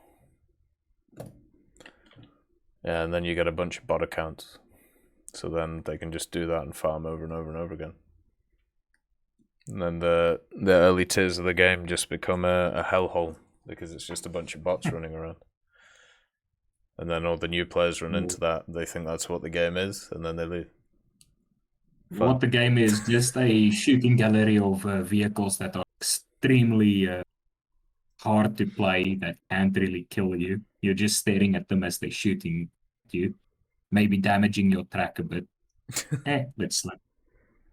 Yeah. I mean, we'll have to see what they decide to do. Like, I'm sure, as we've seen over the last 3 years of War Thunder, there's been a lot of expansion in the game, and I don't think it's going to stop now. So they'll just keep going and keep adding more stuff for people to play. But something that, on the other side, for example, Naval, something that would be incredibly interesting is having a naval invasion campaign where you have AI game mode where you essentially have to complete 3 steps. Step 1, neutralizing the blue water fleet and then moving into the islands for the next phase. Encountering torpedo boats and gunboats and trying to keep your landing craft that are just barreling towards land alive long enough for them to deploy their little units, and that's about it. Cap islands like that and move forward. Maybe a map with an island chain that's pretty large that they could use in naval sim battles. Yeah, sure, why not? I mean, Naval is the only game mode without a PvE thing, and even though a lot of Naval has a lot of PvE in it anyway, because it has a lot of, bots in it, like, why not give them a game mode? I don't know, it could be a good turn your brain off moment, kind of like the PvE is for assault stuff for ground and air. Why not add in the naval stuff too? Sounds good to me. They used to have the convoy game mode, which was similar to that. Yeah, but where are the convoy game modes nowadays? Probably in the trash, because you could exploit them all to hell. Those 2 things you could do on them. First of all, when they added in the Japanese, with the long lance torpedoes, which go, I can't remember, it's like 15 or 20 kilometers. What you could do is you could just sit on your spawn and then just torpedo the enemy spawn. And you can still do that, but to a lot less of effect nowadays. But against an AI is not going to know to dodge it. So it's still going to die. So you could rack up a ridiculous amount of points and win the battle by just sitting there and torpedoing. The other one was, at least from my experience, a lot of it always came down to bombers. Just bombing the targets at the end of the match. So the naval portion, it didn't really seem to work because if you got supremacy in naval, it didn't seem to matter as much because you would just, it was more about just the aircraft around the place. So I don't know. Maybe they're trying to rejig it. Maybe the person who's doing naval EC works on naval maps as well. Maybe they're just, different priorities or something. I have no idea.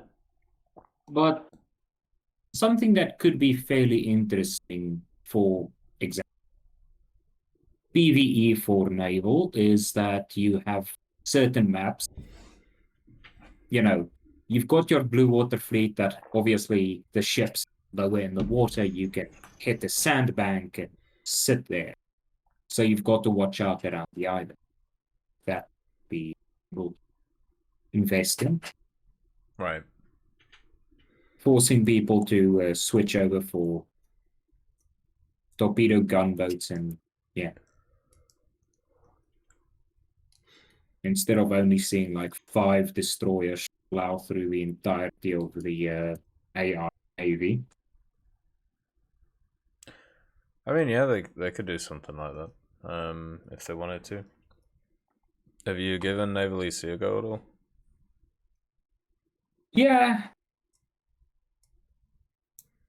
it's really awkward to play, in my opinion. Why?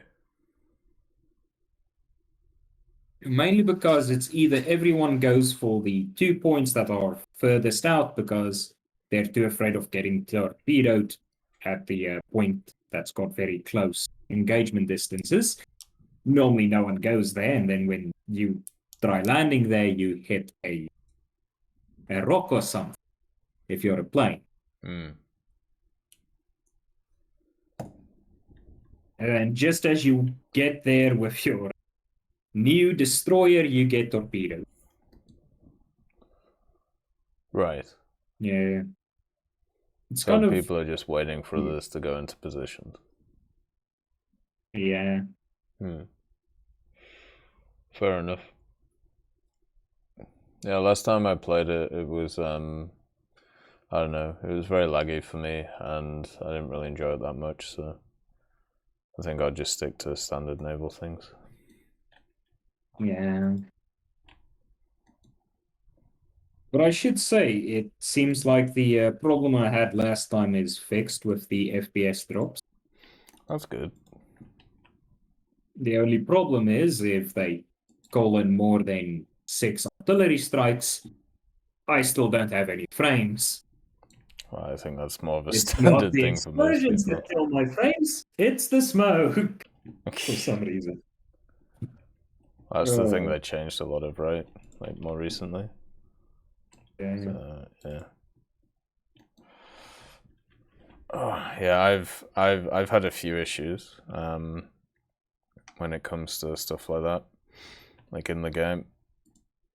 It hasn't been most of them have gone away though, since the last update, which has been nice.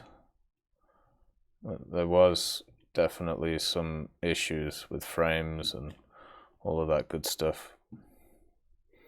They've been kind of solved for me, at least. Is there anything else you want to chat about before we move on? No, there's not really anything I can chat about. Well, fair enough. I mean, it's been a nice chat about a bunch of different topics.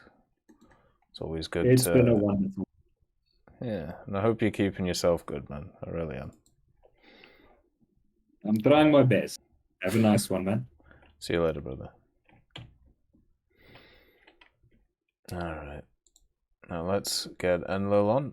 See what Enlil wants to chat about. And once again, if you do want to come on, make sure to get on the Tech Hub Discord and just join the Fireside chat room. You can request to speak, and there you go. Easy peasy. You can come on and have a decent chat. So let's see what's going on with Enlil while we do our daily here. Hi. Hello, how are you? Hi. Good. What about you? My sound is good? No Yeah, noise, it's fine. No nothing? Yeah, I just need to turn you up a bit, but that's okay. How's your day? Day's good. Worked out 8, did the standard stuff. Like can't really complain. Everything's been going alright. Just need to keep on trucking, really. Nice that we've got the new I suppose the new set of devlogs starting again, so don't have to look at the past developers stuff for a while, which is nice. So I have some ideas for the game. Yeah, go I ahead. don't know. So first one, it will be like the crew skills and the crew rework for it. Because mainly I have lineups, and when they change the BR for the lineup, I spend like too much silver on the crew to put in that lineup. Sometimes even like I don't know, expert them. Right. So that's too much silver. When they change the lineup and they change the BR for it, I have to switch lineup and sometimes switch the crew position. That's too much silver for like new players. So you would prefer if you expert a crew, it just stayed experted no matter what crew you put it in. When for me, if I just crew a vehicle, it should be like sit in anywhere in the slot I have. Yeah. Okay. I agree with that, actually. That would be a good change. And also crew skills like I don't know how to say it. It's not like easy to understand, like in other games. Because like every crew skills have something like very important to do, but you don't know which one to go first. Like in other games, like from I told you before, I played before World of Tanks. In World of Tanks, you go for Sixth Sense, you go for that, for that, for that. But in War Thunder, it's too much skills for every gun mode, and it's hard. And the other thing is like very annoying is the point is shared between between the on the crew. So if you play Navy and you try to and you see your vehicle have some skills, you invest that skills that point in that crew on that ship, but you lose the crew from for example for the tank. So I don't know, it's very annoying for me. I agree with you. Like the other thing as well, the other part of it as well, though, on the other side of things, is it means that you can grind out other vehicles, let's say crew, with different stuff. So if you have, like, let's say a crew for your ground vehicle, and you grind out a bunch of points for it, you can then put in a naval vehicle and then use those points for the naval vehicle. Which I think is kind of nice. That will be nice if the how to say, if it's not too much point to grind. For example, for the air, it's good, 75 point or 75 skills. Yeah, it's good. But for ground, like I'm playing for almost 2 years and I don't have max out crew on my tanks. Yeah, neither do I. And I've been playing for like 7 or 8 years. This is like annoying. I don't know, like you should invest gold in it to do it. And even if you did that, you have to spend like how much for each crew? If you try to go for like full navy, full crew on navy, full crew on air, and full crew on tanks, how much it will be? Yeah, it's quite a lot. Somebody probably has, but it's a lot of money. That's this is what I'm saying. Like at least they should cap it on like 75 or 50 or something like this. Something like the free to play player can reach it after one year grind, at least. Yeah, there's definitely a huge disparity between like for example, my Israeli crews, right? So by the time I finished or nearly got finished the Israeli aviation tree, my my crews for air, I was at level 75. Like I got it done. But when it came to like my ground stuff, I have 3 vehicles to research left, and all my crews are still like level 30, or I think the highest is like a level 40, and the other 2 are level 30s. Like there's a big disparity between the amount of XP for crew that you research for planes compared to ground stuff, unfortunately. Like in their last video, I saw them in the weekly video, what they call it, shooting range. They say that you need 17,000 to get like max out crew for tanks. 17,000 crew point. Like if you make the math, that's divided by 100, multiplied by 100. That's how much, and that's for only tanks. Yeah, too much grind. Like we'll grind the entire tick tree, and you don't have even the max out crew on it. I don't know how. Yeah, I think my highest crew is like maybe 135 or 140 on one of my Soviet crews. Like that's crazy. I don't know. Yeah, it is a bit weird. But also like with the World of Tanks stuff, like the crew skills in World of Tanks, they give you like I would say they're much more useful than the War Thunder ones, right? Like they give you like you mentioned, like the Sixth Sense one. Like Sixth Sense is kind of like you need it in that game, right? Or I think they might have just given that stock to stuff now, if I remember. No, they didn't. They didn't do it yet. Oh, fair enough. But I remember that like basically the benefits that you got from crew skills in World of Tanks were way higher than they were in War Thunder, at least for ground stuff. Yeah, but and you can easily to get them also. This is what I'm saying. Like at least in World of Tanks they have boosters for crew skills only. Like the silver and the research that we have in the game. In World of Tanks they have a booster for crew skills, and they added, I think 2 years or 3 years ago, some books you buy it for silver or for gold. Yeah. And that you apply to the crew, and that will give them XP. Like crew point. I mean, technically RP boosters also work as like crew boosters in War Thunder. Yeah, but RP boosters, and you multiply it with the crew boosters, it will give the crew more like XP. I don't know. Yeah, I agree. Yeah, they could definitely After all, do that. they are different game and they are different. But my point, it's too much to get like full crew on 3 game mode. It's too much. No, I agree with you. Like, it is way too much, unfortunately. Yeah, the second one is like community event. For example, they put I'll say it. They give the community a target, like all the War Thunder community. They give them a target to destroy, for example, 1,000 tank in 1 day, or 10,000 tank in like 5 days, and the community get something, like the community come together to finish that task. That's not in the game. It would be fun if they added it. They actually, in the past, they have actually done stuff like that. I don't know why they stopped doing it, but I think it was 2 separate winter events.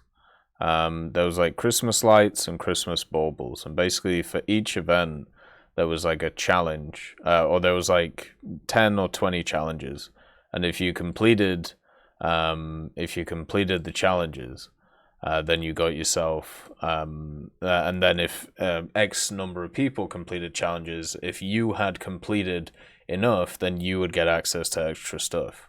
Like you could, I remember you could get the Iron Duke Comet on one of them, and yeah, they did that a few times, and this will be like 4 or 5 years ago now. I don't know why they stopped, because it was a really cool event. And it was on top of the pre-existing event as well. Like it was on top of the normal Winter Challenge event.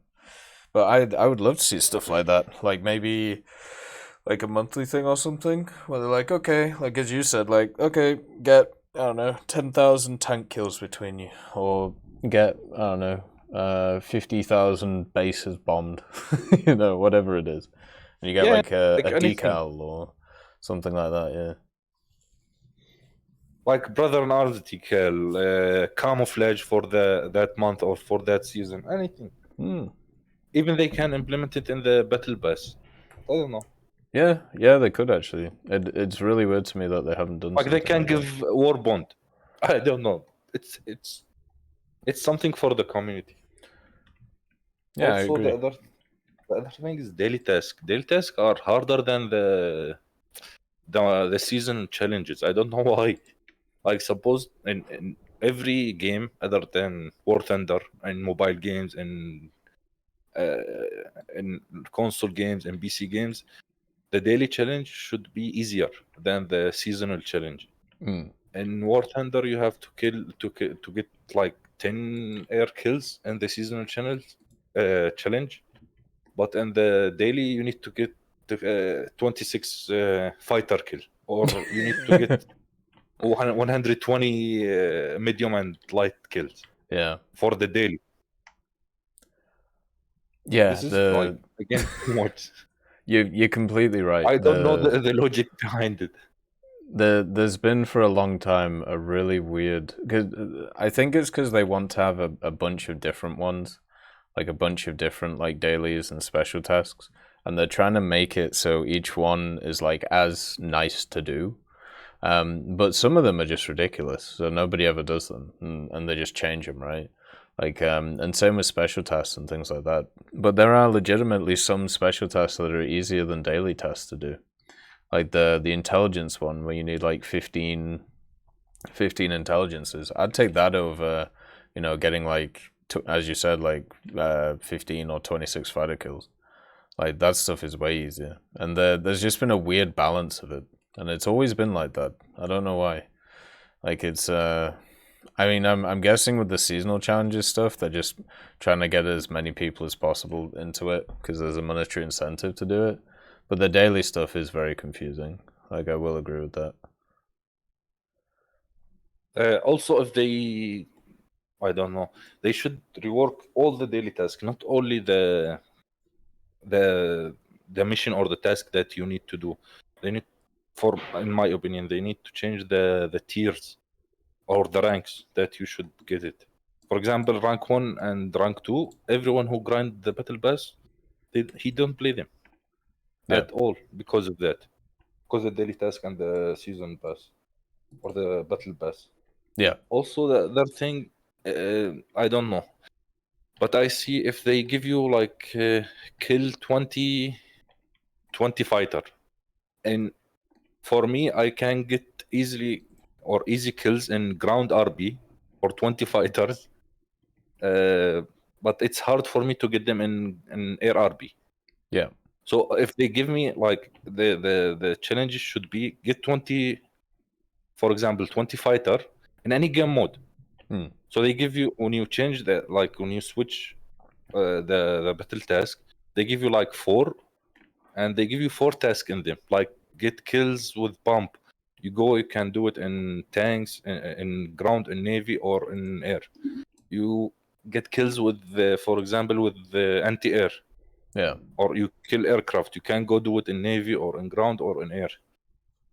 If you know, like, if you get my point.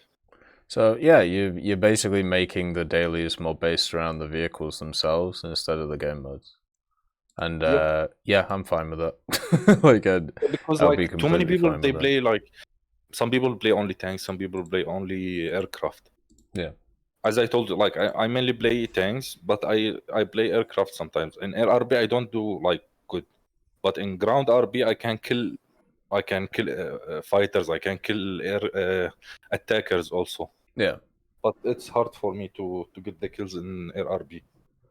Yeah, I think I mean I agree. It should be that way. And even if they made the challenges a little bit harder, it would still be fine because you could use, you know, your preferred game mode. You know, I think generally that would be much better to do. And I mean, they kind of did a half measure a little bit ago where they added in, or they changed around a bunch of the numbers on some of the dailies, but still some of them just feel horrible to do. And some of the specials are just silly to try and do, like Mission Maker or Step Spider or anything like that. Like, there's no point in them at all. They're just death traps. Yeah, as I told you, like those things, and the rank 1 and 2, if they can add them back to the rotation of the daily task, it will be like better, because many people they don't start, or many people grind the battle pass. They can't start new nation when they grind the battle pass, and not many people have time to grind both, like new tech tree and the battle pass at the same time, because the daily tasks are like too much time. Well, we've seen that in recently. What they've been doing is they've been making it so you can use event vehicles for events, right?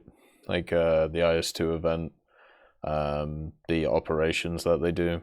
But yeah, it'd be nice if they expanded them into the battle pass stuff, at least for the first level of the battle pass.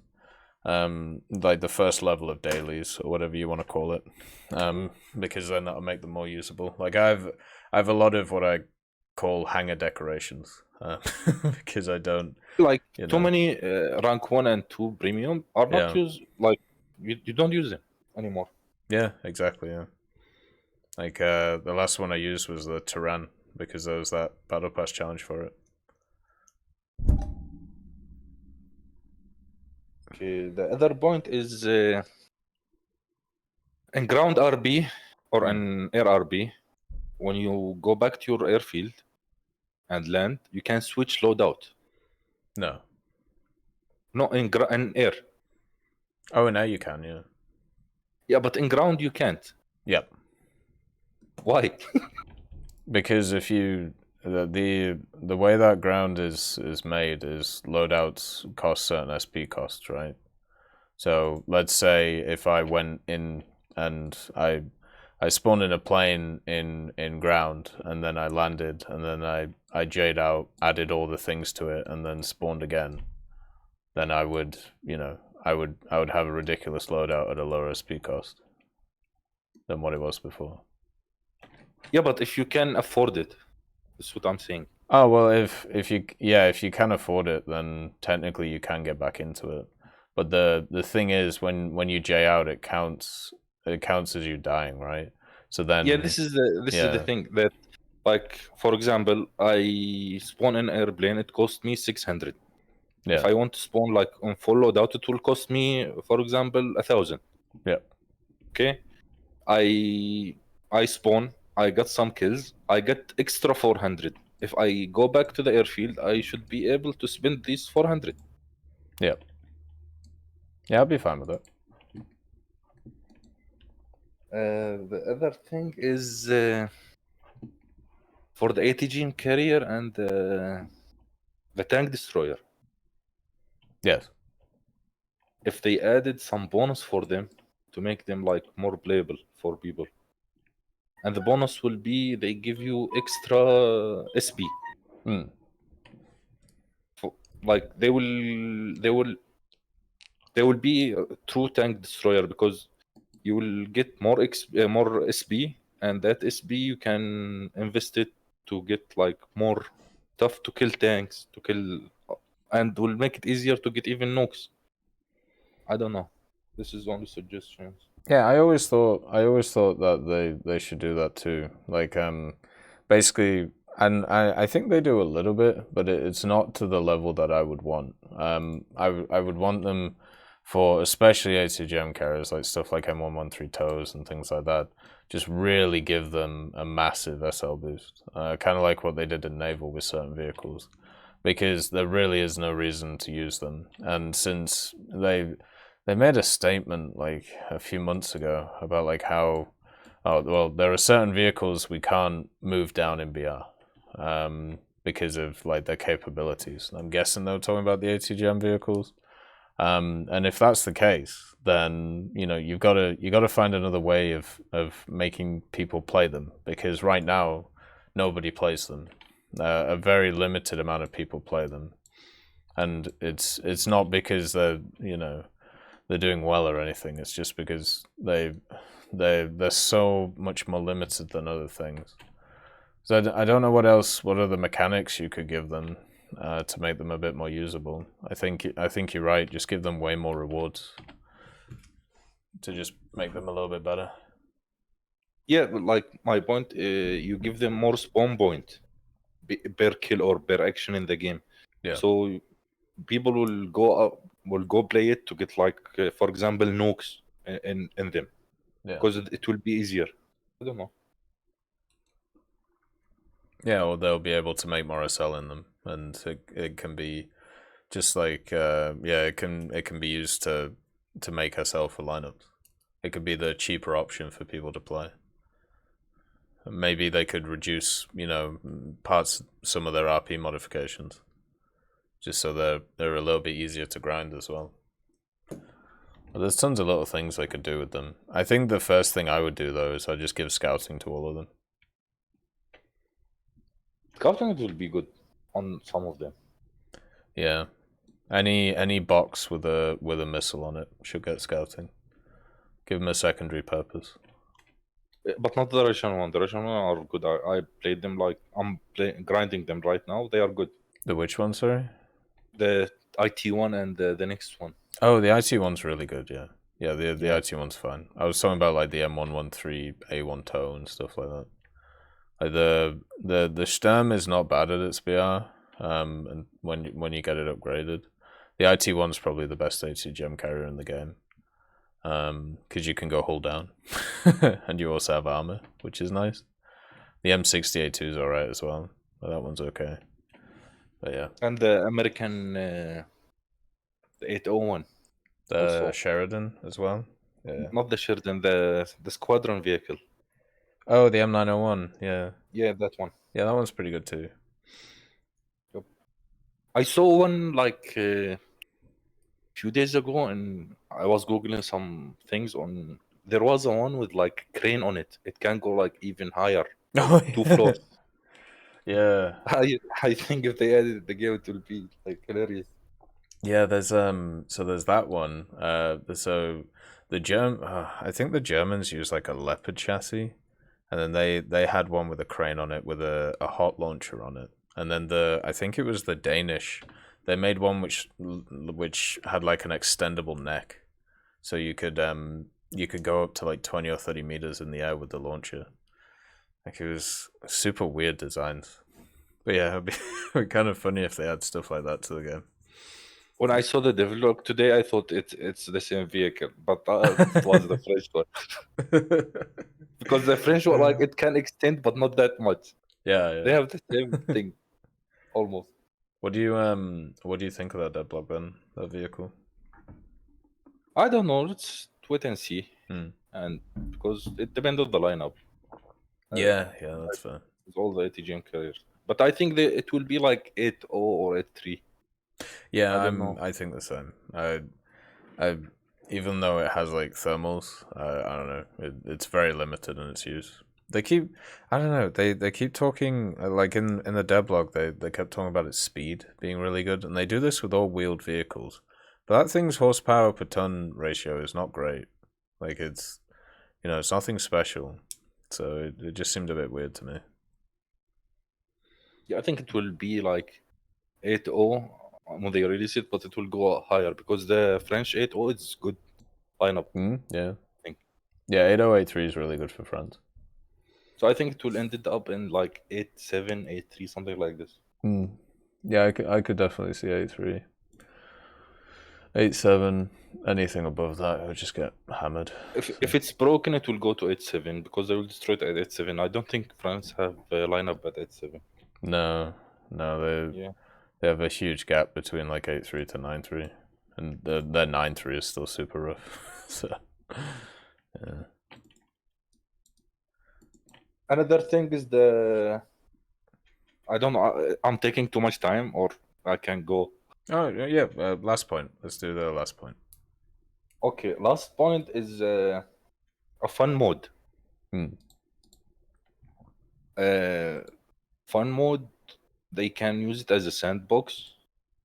They can use it as a reward.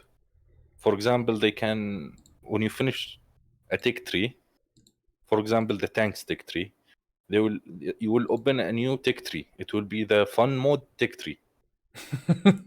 Okay. You can play this tech tree and only this fun mode.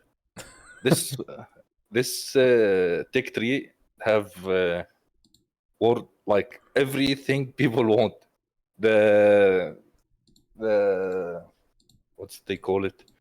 The World War I vehicles. The one like the Kranwagen. I don't know what they call it in English. Yeah, the Kranwagen. Yeah, the vehicle like thing. it. Yeah. The vehicle that they are not real vehicles. Yeah, the Emil series. Yeah. Yeah, but like if you finish the Swedish Tech Tree, for example, you can invest like the extra XP you get from playing the Swedish Tech Tree in that vehicle, and you play it only in that fun mode. So it's basically to get everybody's fantasies going. Yeah, like you give the people who want the World War I stuff in it. You give the people like who want the imaginary vehicle or the not real vehicle in it. Yeah. Yeah, why not? And it will be sandbox. Also, they can try the people the infantry things and the mines and everything people want. All the ridiculous stuff. Yeah. And as I told you, it will be like rewarding because after you finish the Take 3 and you like to play it, but you don't get anything else like from the XP you're getting from that Take 3, you invested there.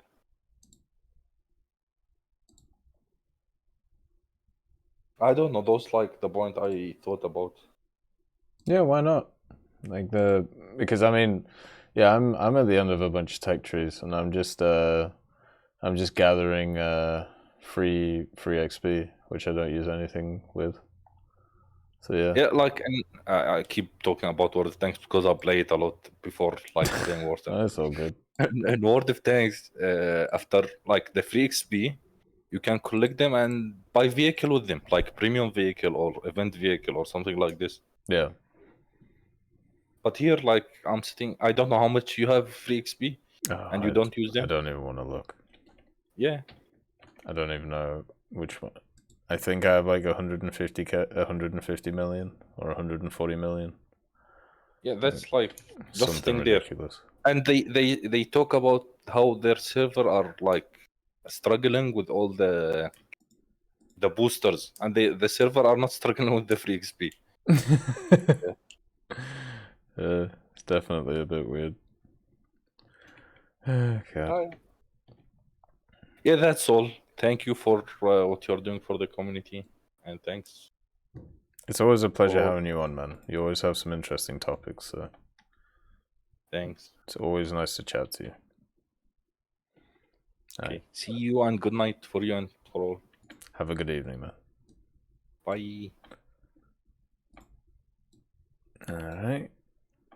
So, first things first, I just need to try and not die here.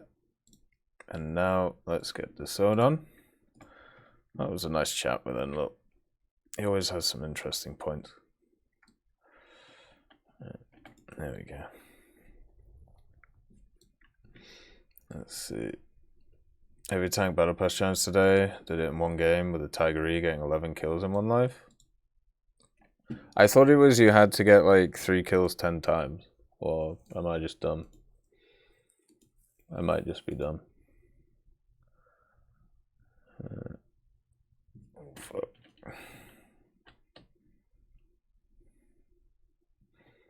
Are you there, Desode? Are you alive?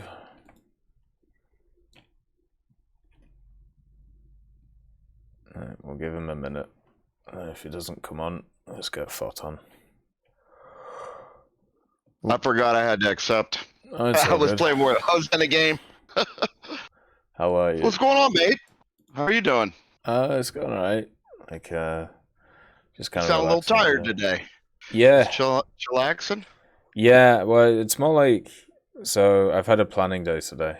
Like, so just working out everything I'm going to do for the next like 2 or 3 months. So it's been a little bit hectic, just, you know, working out what to do, but everything, as long as everything goes to plan, everything's good. So that's basically it.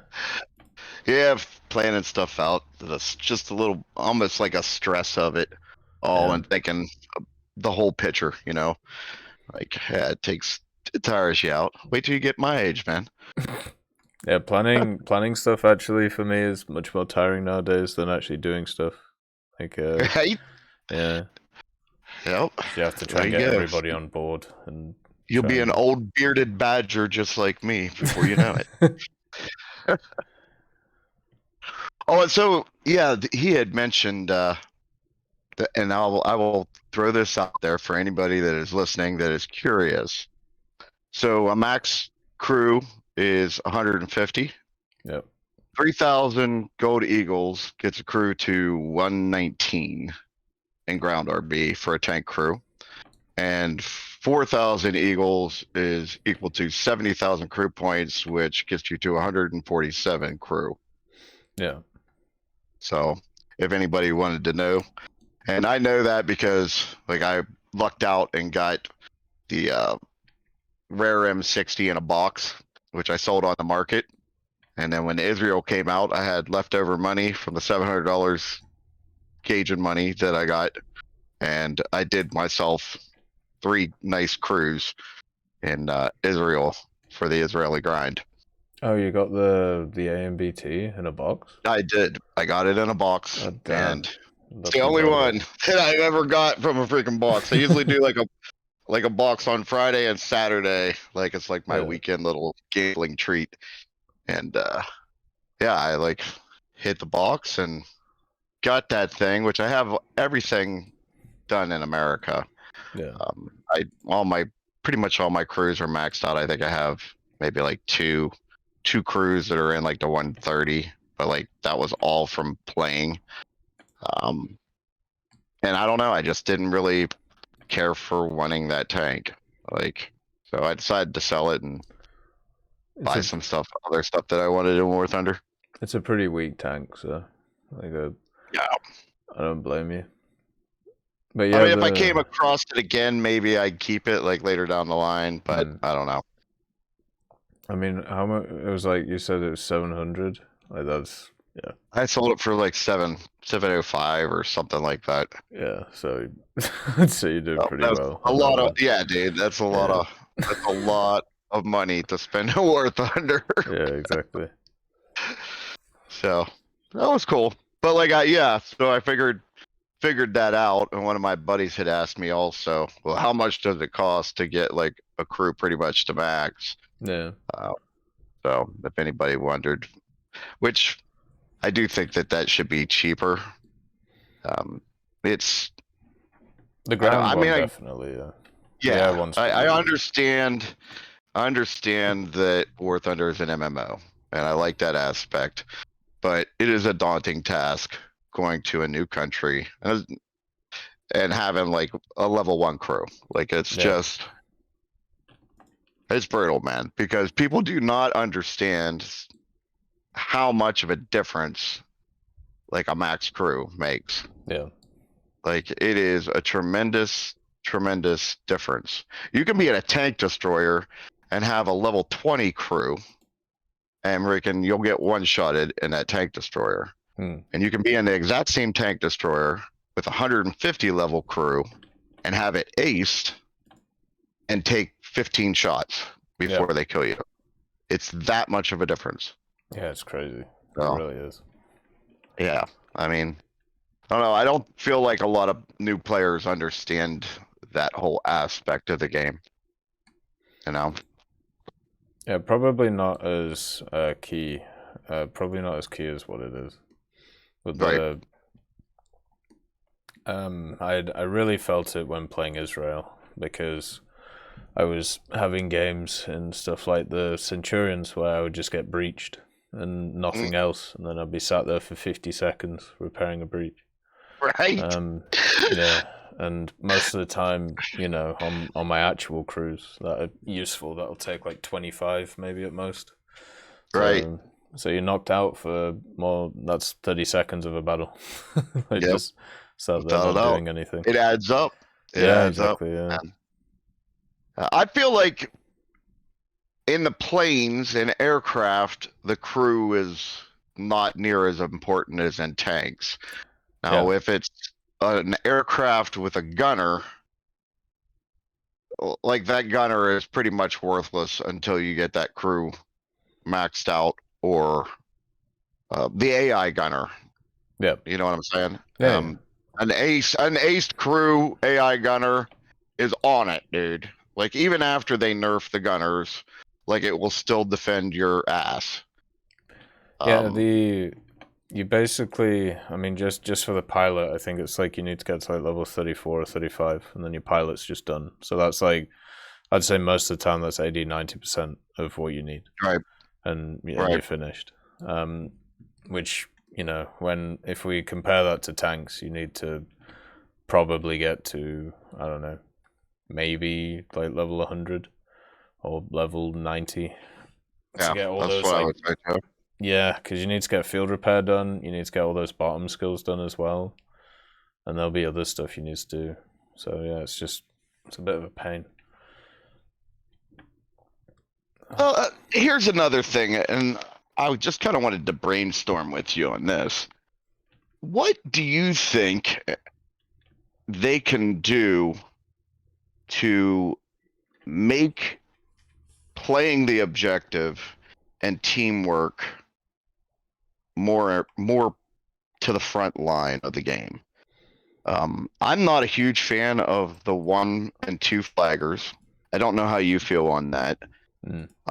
I personally prefer the 3 flaggers just because I don't know.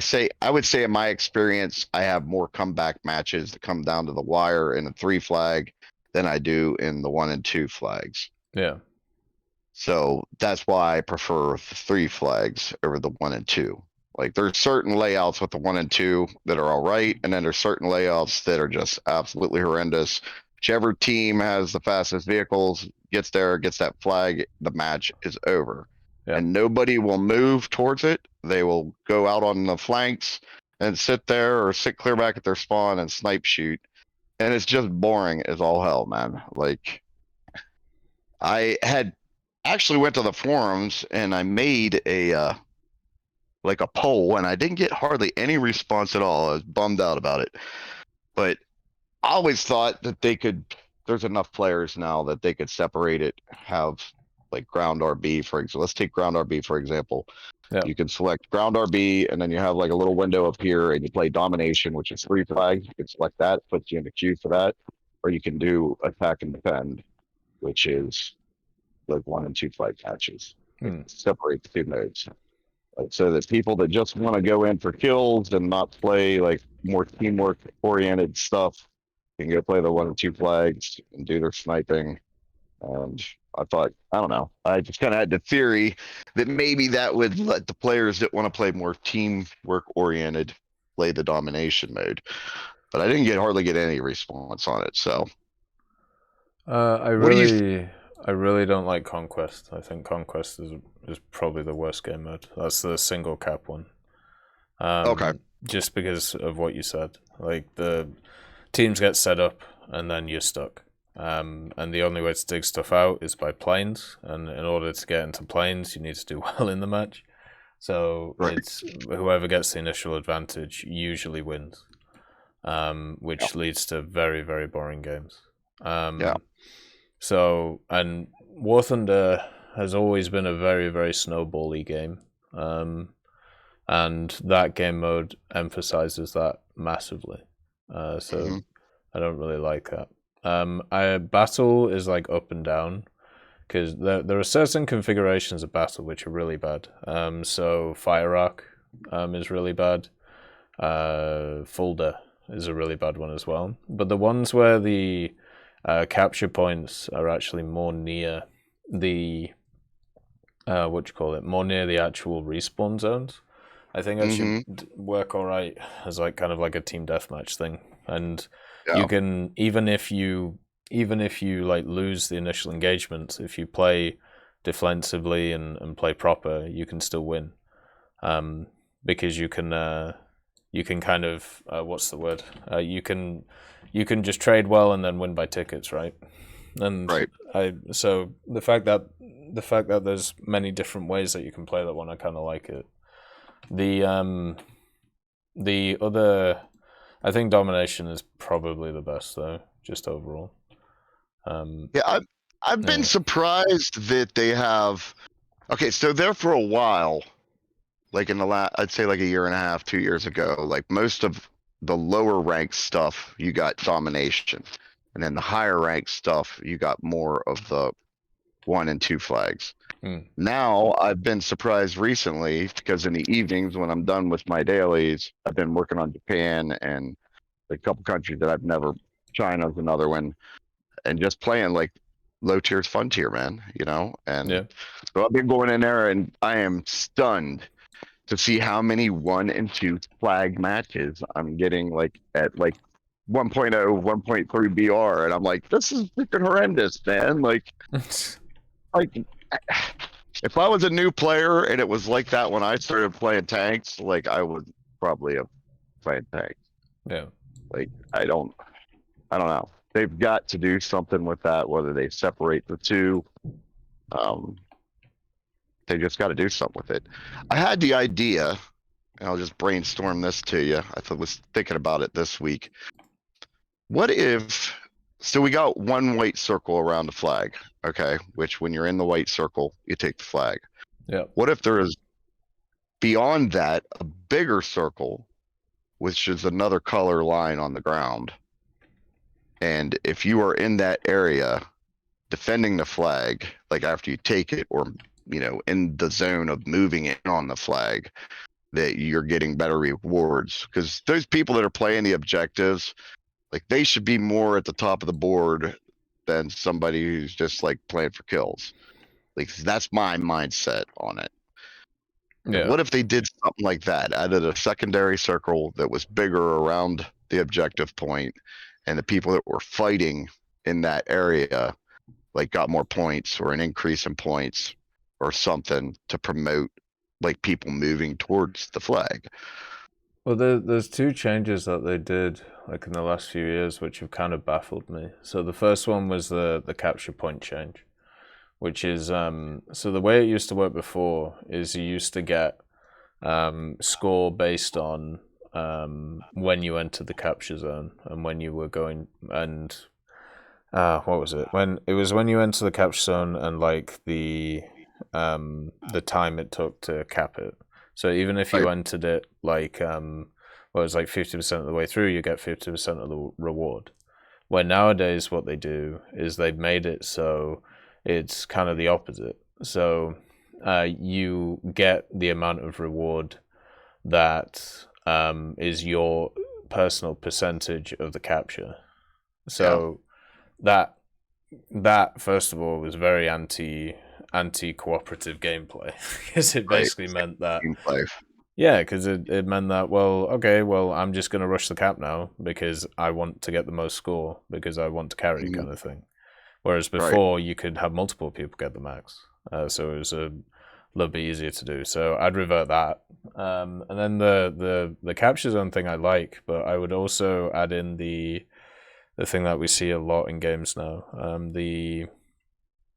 Instead of it just being if there's one person on the cap, they can stop the whole cap.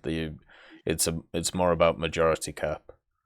That's a great idea. Yeah, I still don't understand why they don't have that. So if you have like 3 people on it and the enemy has 2 people on it, then you capture it. But it's just at a slow rate. Like I don't know. That's a great idea. That is a great idea. But I love it. Those things would promote team play. The other things is just increasing the rewards for stuff like teamworks and assists and scouts and things like that. I was torn when they did the whole change of the win and loss. I was torn on that because as a player that lots of times, like I'm playing alone doing my dailies and whatnot and don't have my buddies on. I understand what it's like to be like in the top 3 slots on my team and freaking not get that reward because we're going to lose because the rest of the team is not playing correctly. Let's just say it that way. So I was torn on that whole system when they changed that, because then on the flip side of it, like that also hurt like the teamwork and people pushing the objectives, because the win used to make such a difference. I mean, for me, I think this new system's better for 2 reasons, and they're obviously personal. So the first one is the simple fact that when I play terrible vehicles, my win rate is lower. Or when I play new tech trees, my win rate is lower, just because of how all this stuff works. You're playing non-meta stuff, and generally you run into meta stuff. So with Israel, I've been running into a lot of Germans who've just been kicking my ass. Same here. So same here, man. Yeah, so most of my win rates with Israel are like 40 to 45%.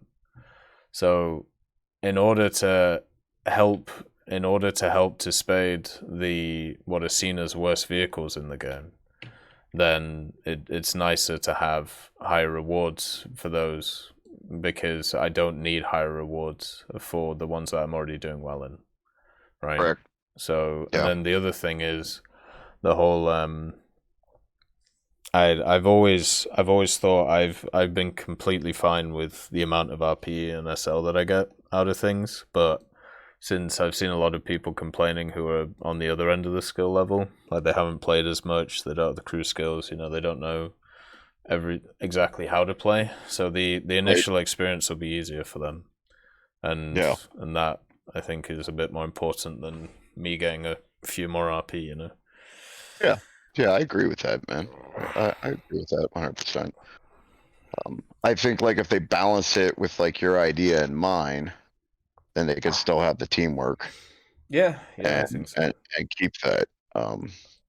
Man, you should make a little post on that or do a video on your YouTube channel about it. Let's see if you can get some people. We can get some people behind you on that, because I like that idea a lot. I probably have done like years ago. I don't know. I kind of forget what I've made videos on and what I haven't. Yeah, I could probably make another one on. I've realized with the changes now, it'd be a good time to do it. Yeah, exactly. Yeah.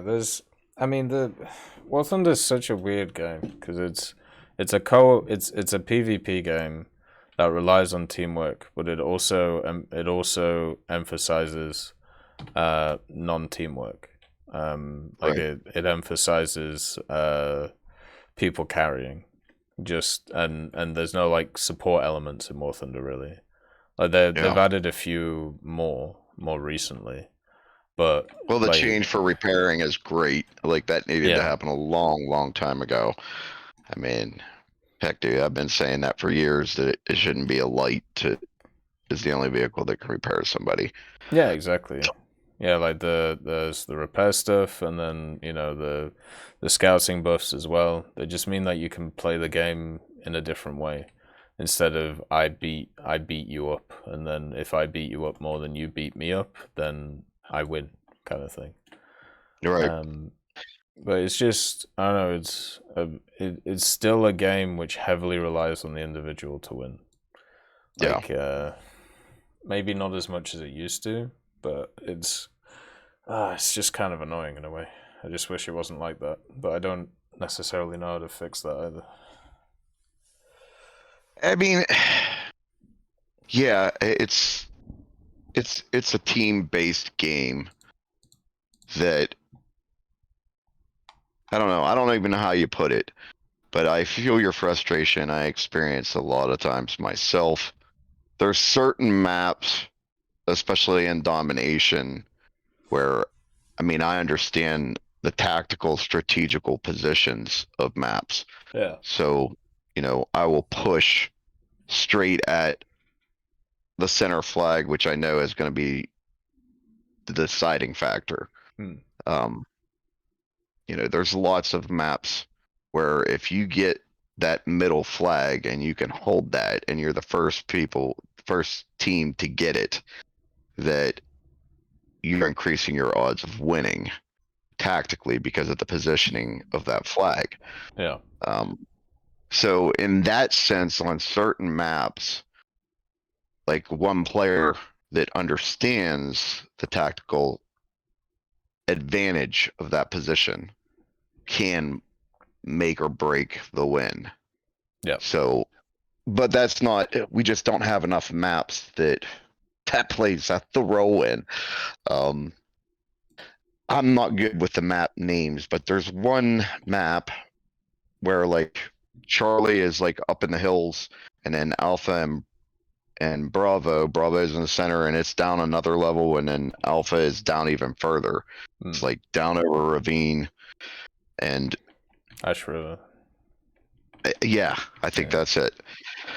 But I tell people, I made a point for like 3 months. I was like, I'm just gonna, every time I get on there, this is back when chat was working and everything. I'm glad we got that back now, but I would say always you got to get Charlie, because 80% of all the wins, like that team that takes the top flag gets the win. And I started having people actually ask me back, why is that, Desade? Why do we need to take Charlie?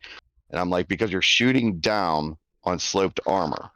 Yep. So if you control Charlie, then you are flat pinning everybody that's below you. And you're definitely going to get Bravo if you control Charlie. You just shoot down, like you're getting way more penetration on everything below you. So Yeah, I did pretty that much. for like a month, and now I don't know if it was my had have some kind of effect or not, but now I see a lot of people like right at the start of the match on that map, attack Charlie Point, like, and I don't know. I'm seeing a lot more players like understand tactical aspects of the game than I have in the last 5 years. So I mean that's an improvement. I don't know why that has changed, but I don't know. I'm definitely seeing it. As to your pointing of scouting, why in heck, I gotta ask you this. Why do helicopters, especially low tier ones, why do they not have scouting ability? I don't know. I think they should give them to some of the ones that move into 7-7. But I feel maybe it's because like you could just sit on the edge of the map and then just scout everything, and then just the enemy team knows exactly where everything is. Like it might just be that, right? Like because you could just spot the whole enemy team. Could they not set a range of it Yeah. for scouting? Yeah, they could do. They kind of already Like- do for ground. That's the thing. I mean, here's one of the thing. There's this fine line between the helicopter situation. Okay, the helicopter situation is annoying for one because we have a lot of players that just pop up above the helipad and like sit above the helipad, like spam their rockets or whatnot, and then go back down and land. Hello there. They need to figure out some way to make the helicopters have more of an ability or a viability to move out of that area. Yeah. Okay. And I mean, I've always thought like adding the D flag and putting it over further enough away that the helicopters could, you know, kind of combat themselves overtaking that other flag would be an interesting possibility. Yeah. Maybe a limited spotting range on a couple of the helicopters. Something to get them away to venture out more and learn to low fly. Like when I fly a helicopter, I'm not like Bruce Leroy level, but I do fly MVR, and like I'm one of those guys that goes out and I mean I'm hauling butt and I'm like through the trees and I pop up, I take a shot when I need to, or I mark it, you know, hit a target with some machine gun fire and mark it and then get back down in the trees. Like, yeah, I'm a nightmare for AA. They hate me. Like, yeah. But there needs to be some kind of initiative to get people to play that way a little bit more with the helicopters. I don't know. I thought maybe the scouting, if they limited the range on it, might add that ability. Get people down flying in the trees a little bit more, pop up, mark somebody for their team. Yeah, I'd be fine with that if they really limited it. Like let's say like 1 to 1.5 kilometers, because otherwise you're just gonna get the standard helis that, you know, like the scout helicopter and the Alouette helicopter. Like they're just gonna do what they already do, but just scout everybody at the same time. Right. Like right.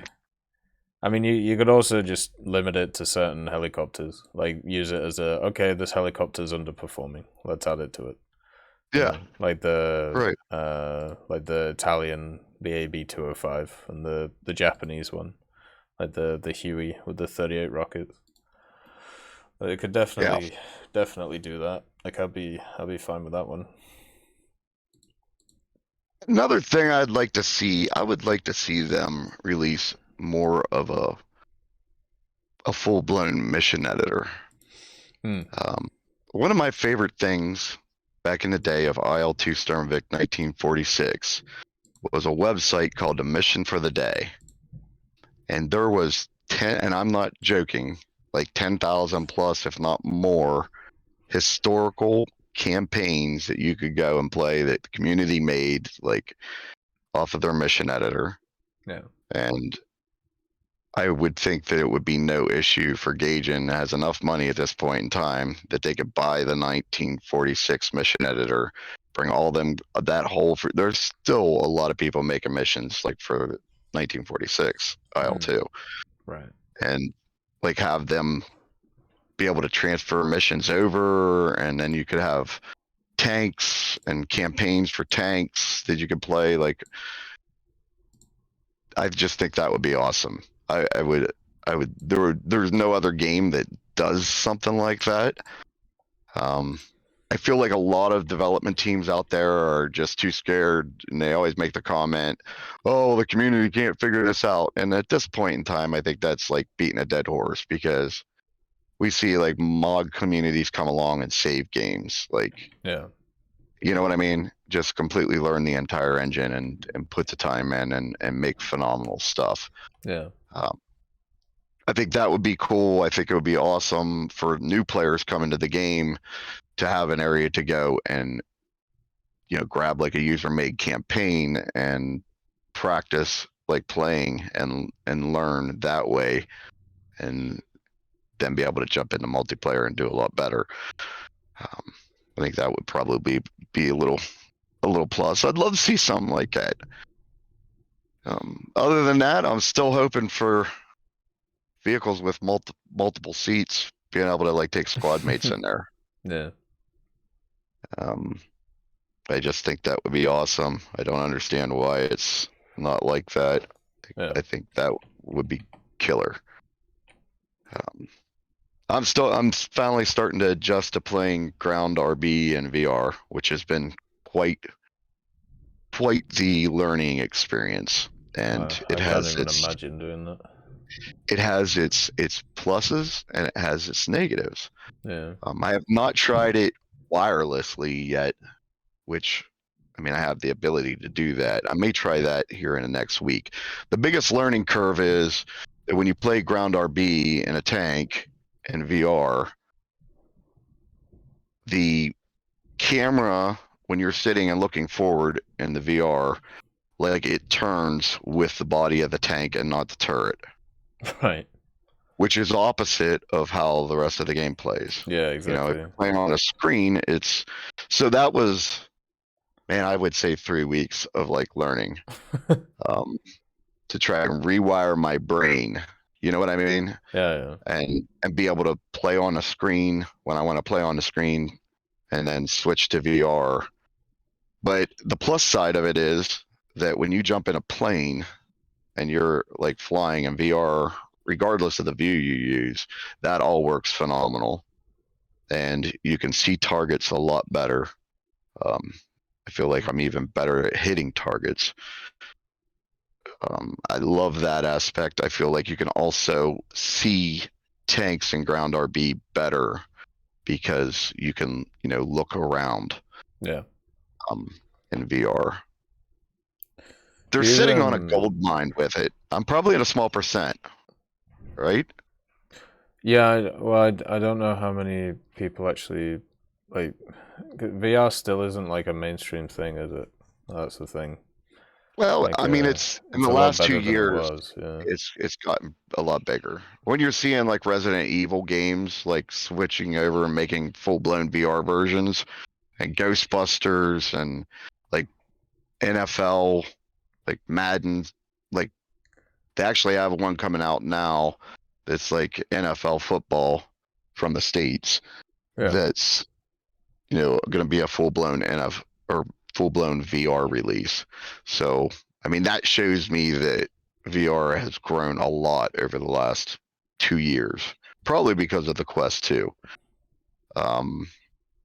The Quest 2 and its ability to play even a PC game wirelessly with no wires is a tremendous increase. But I do think that War Thunder is sitting on a gold mine. They need to tweak a couple things. One being having the option in there to have the camera turn with the turret as opposed to the hull of the tank.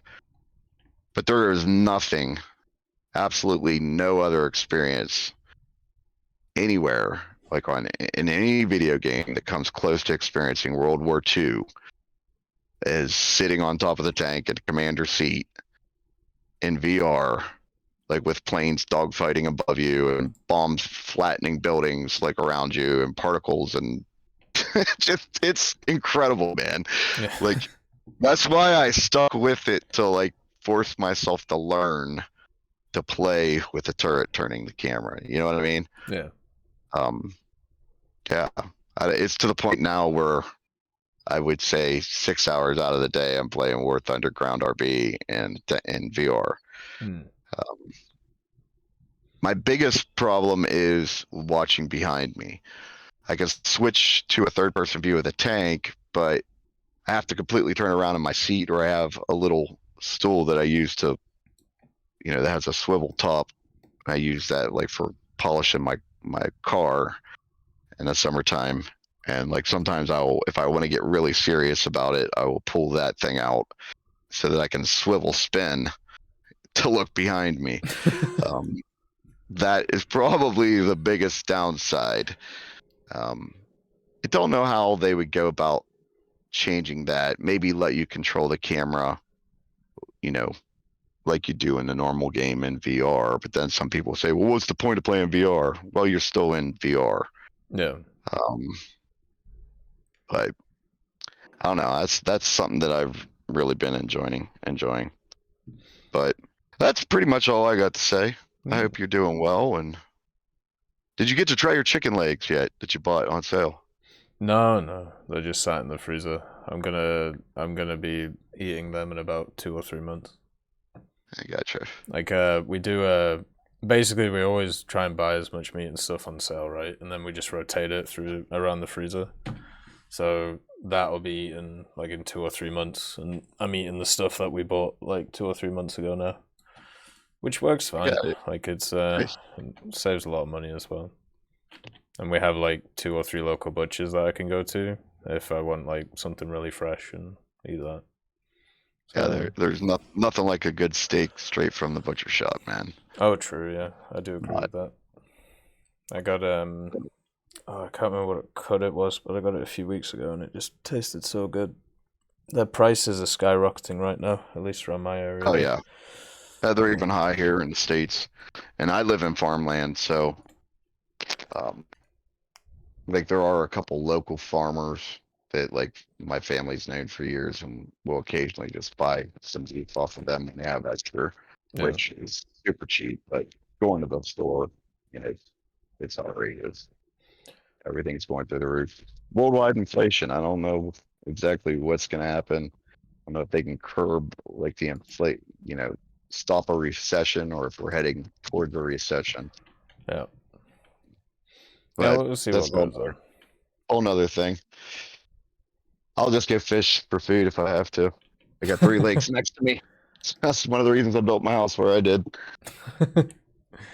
But I will let you get on to the next person. I appreciate your time, sir. Right, It's a brother. pleasure as always. Definitely is. I will see you later on. Have a good one. You too. All right. Let's get we will get Thought on now. So let's get Thought. See what's going on with Thought today. How are you, Thought? Hey, how's it going? It's okay. Life's good. Life's good? That's good to hear. Really hungry, but apart from that, I'm good. That's good to hear. How is your life? Well, yesterday was a bit rough, I guess you could say. Why? I had a math test, and I don't do well with math, even if I just were to sit down for a whole day and, practice it. Never really was my my strong suit. Yeah, that's fair. Math definitely isn't for everybody. But I had to clear the mind yesterday. Just went and ordered some pizza. It's like, nope, not having a good day. I want some comfort food. Fair enough. Good. But when it comes to the War Thunder side of things, it's been pretty good. Recently got all my rank 5 American jets all spaded out, so now I'm just, working my way down to rank 6. Oh, well done. Just working on the tick tree Skyhawk. Are you have you fully researched that tree now? I No, but I'm getting really close. Right. Like I need to research the F104A and down. The last Phantom, I'm working on the F8E. Hmm. And then I have the FJ4B and down to finish off. Oh, okay. But my goal currently is to get the F4J researched so that whenever, the date comes, we have the F14 added into the game, I'm in a position where I can just start researching it right away. Yeah. So I'm basically I just got the F8U last night. So, logical next thing in the line is F8E, work on that. Yeah, so you're pretty close to it anyway. Pretty much, yeah. And of course, what do you know? Spading things actually makes things go by faster. It just sucks that like a lot of like the initial rank 3 aircraft cost like 15,000 SL repair cost stock. Mm-hmm. Which is stupid. Yeah, it's a little bit high. Yeah. But like immediately like one row down, like the Phantom, the first Phantom, 5,000 stock. The freaking A10 late, 7,000 stock. Like, aren't these supposed to be like better aircraft? Like in altogether, what they cost? They cost less than like the Saber and like the Cougar and even the fucking Thud. Yeah. So, I mean, it's whatever. I wonder when we're gonna get one of those RP adjustment things that they were doing for a while. I mean, they should be doing it relatively soon since they got the BR changes.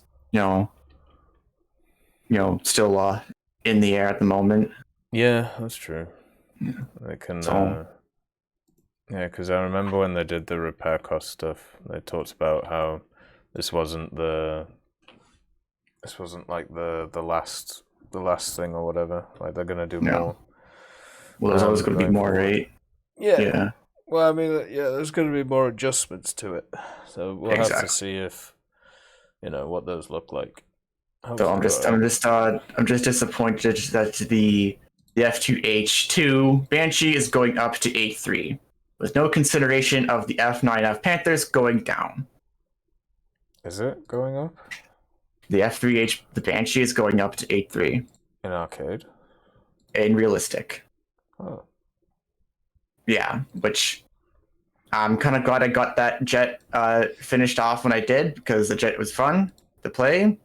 Though being at 8.3, I don't think it will be as good as it is. So I was very sad to see that the Panthers aren't going down either. But well, they're done at least, so I don't have to play them anymore. Yeah, exactly. Yeah, the F2 and the other one were rough. The Cougar was alright. Like it, at least since they gave it stock missiles, it's a bit better. It's still heavy. Like it's still the AIM-9 bad. So yeah, exactly. Like it'd be better if they moved those Panthers down. And yeah, the Banshee is definitely a lot more of a dogfighter than those ones. So that's probably why it's going up.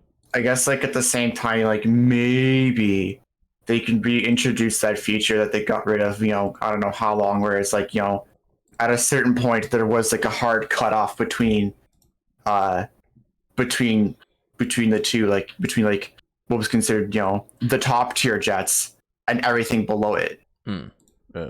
Hello there. So I think at one point there was, that wall, I guess you can call it, where now if you're playing a Phantom, you would never face, a Saber. You're always fighting, equivalents and only equivalents. Yeah.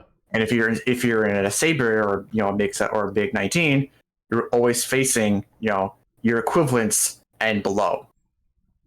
You were never fighting MiG 21s in a Saber. You're never fighting Phantoms in a MiG 19 or MiG 17. Yeah. So, like, it'd be interesting to see if they could bring that back, not across the whole board, but for certain aircraft.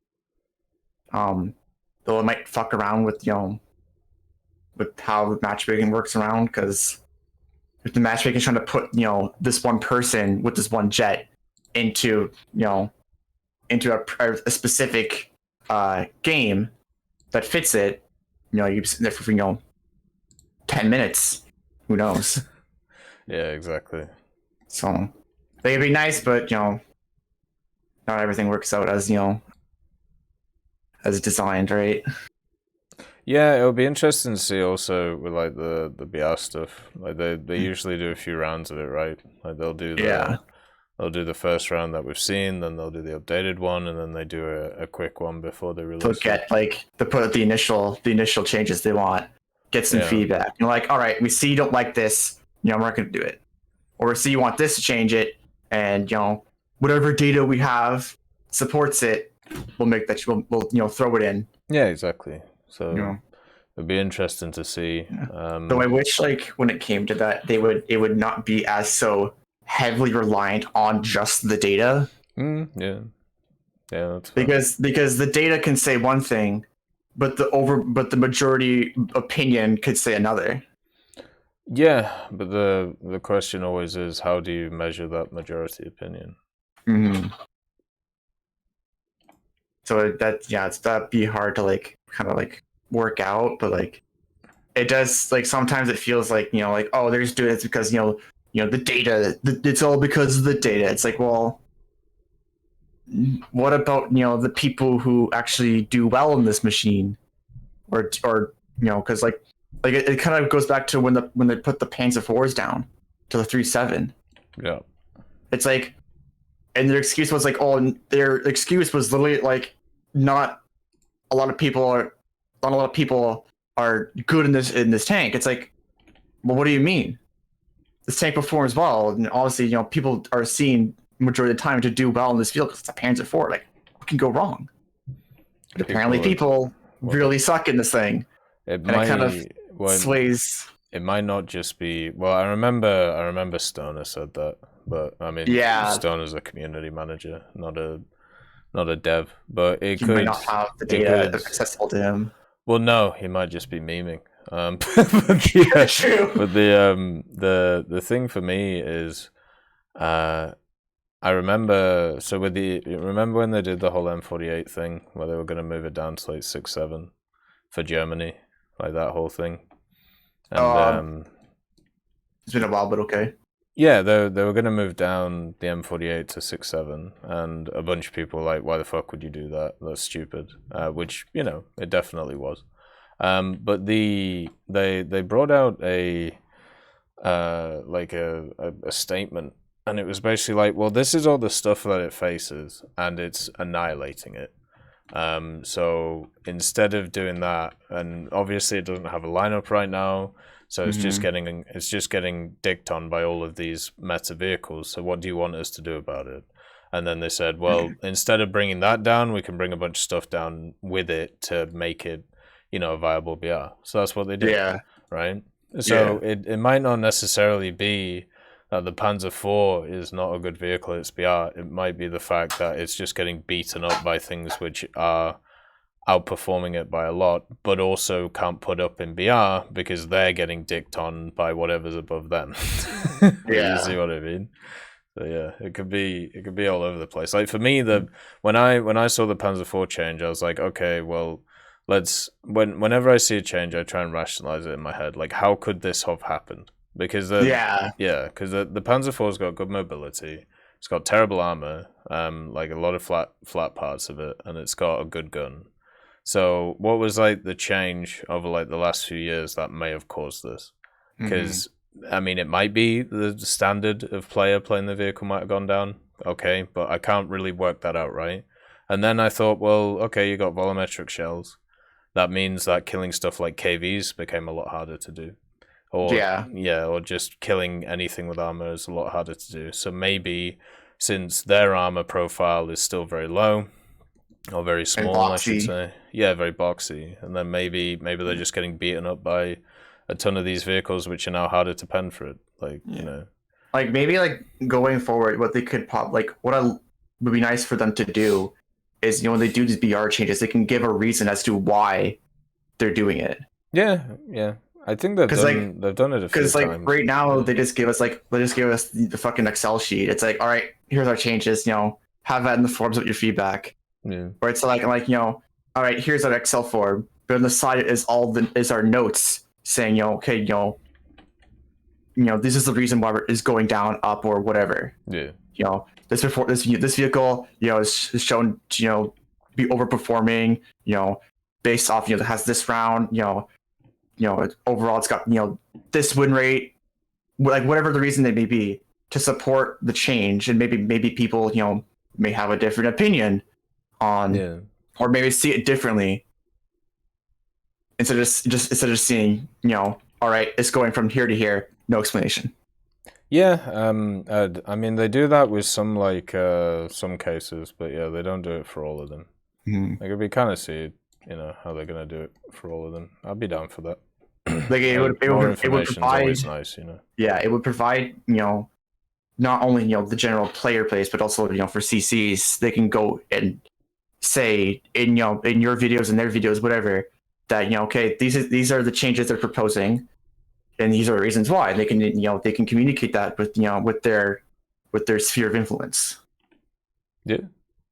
So yeah, I think it'd be better for everyone across the board if they just give a reason as to why it's going from the BR it is to the BR that they want it to go to. It's good apart from one set of people who are the people who like to make up shit and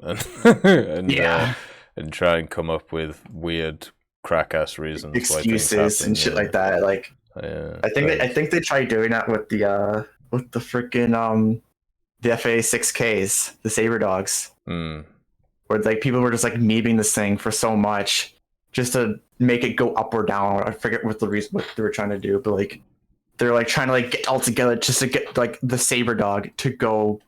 I think it was to go up. I think. Yeah. But yeah,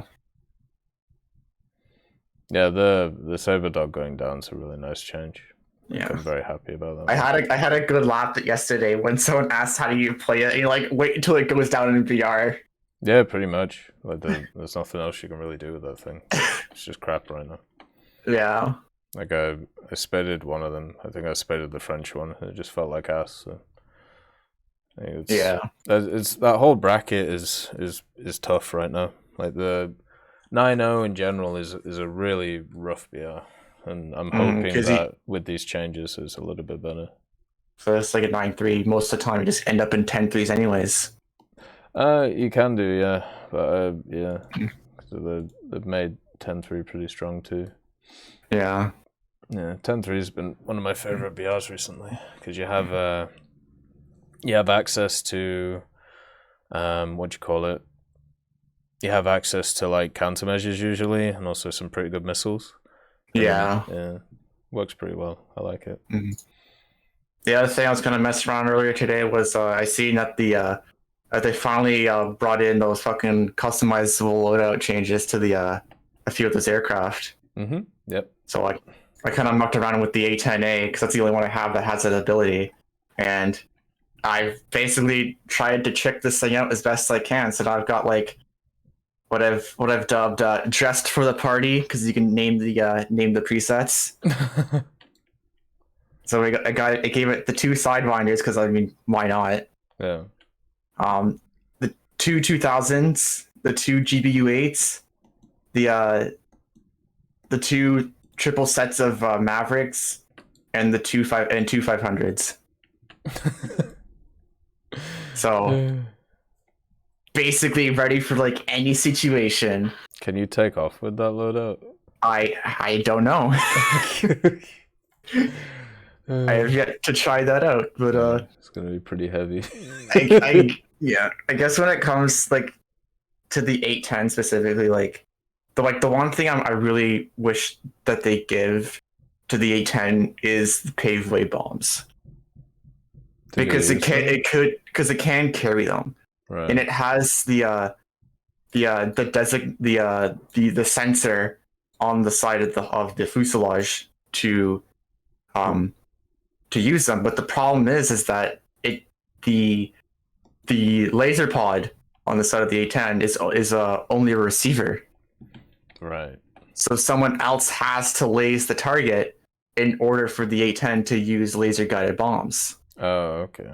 Without having a dedicated targeting pod, which only the A10C can carry the dedicated targeting pod. So I guess this kind of segues into something that I'd like to see is, is an ability for, for friendly units, especially vehicles that have a laser rangefinder. Yeah. That they're able to laze a target that a friendly aircraft can now pick up on their targeting pod or the targeting receiver to use that information to drop the bombs. Yeah. Because what's the point of putting having the pod on there if you can't use it? It's not a bad idea. And I guess for gameplay simplicity, one side is if they're lasers, they don't interfere with the other side because that's probably going to cause headaches or problems of yeah. Oh, I got 20 freaking inputs coming in. Which one's the enemy? Which ones are lasing my enemies, and which ones are enemies lasing my friends? Yeah. So, I'm sure they'll probably simplify it. I'm sure they could simplify it. South side, their lasers are independent to laser signatures from the other side, just to kind of maybe simplify things. I wouldn't know. I'm not a game dev. Yeah, they could definitely do something. Yeah. Oh, it would incredibly. What is it? Can't say incredibly. It would increase the usability of the aircraft of strike aircraft that have that capability. Because then, if you can't see something from the air, but your allies can see it from the ground, then you can just pick up that information from your allies and say, okay, I can't visually see the target that's being painted. Yeah. But we know it's there. So, and it could also, increase, the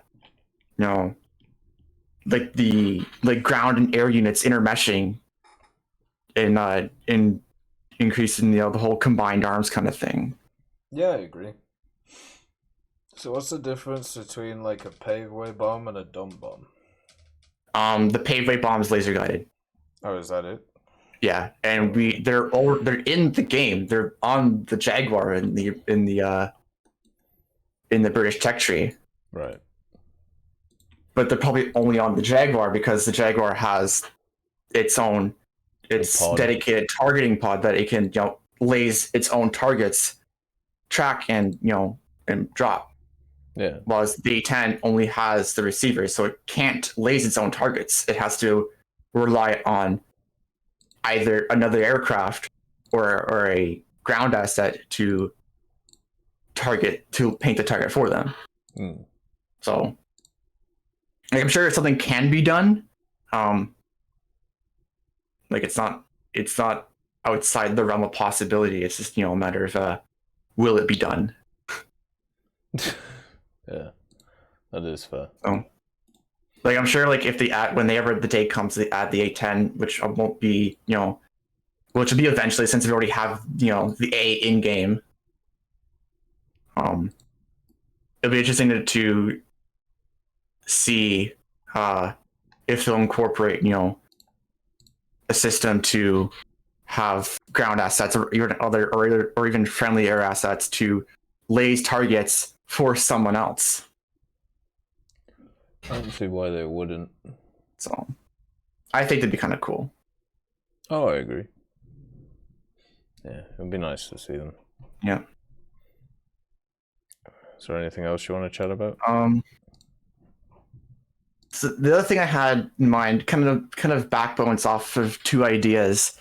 that the two previous people had, and one of them was the whole the whole fun game mode, right? Right. Where you unlock, you finish a tech tree to get the fun mode.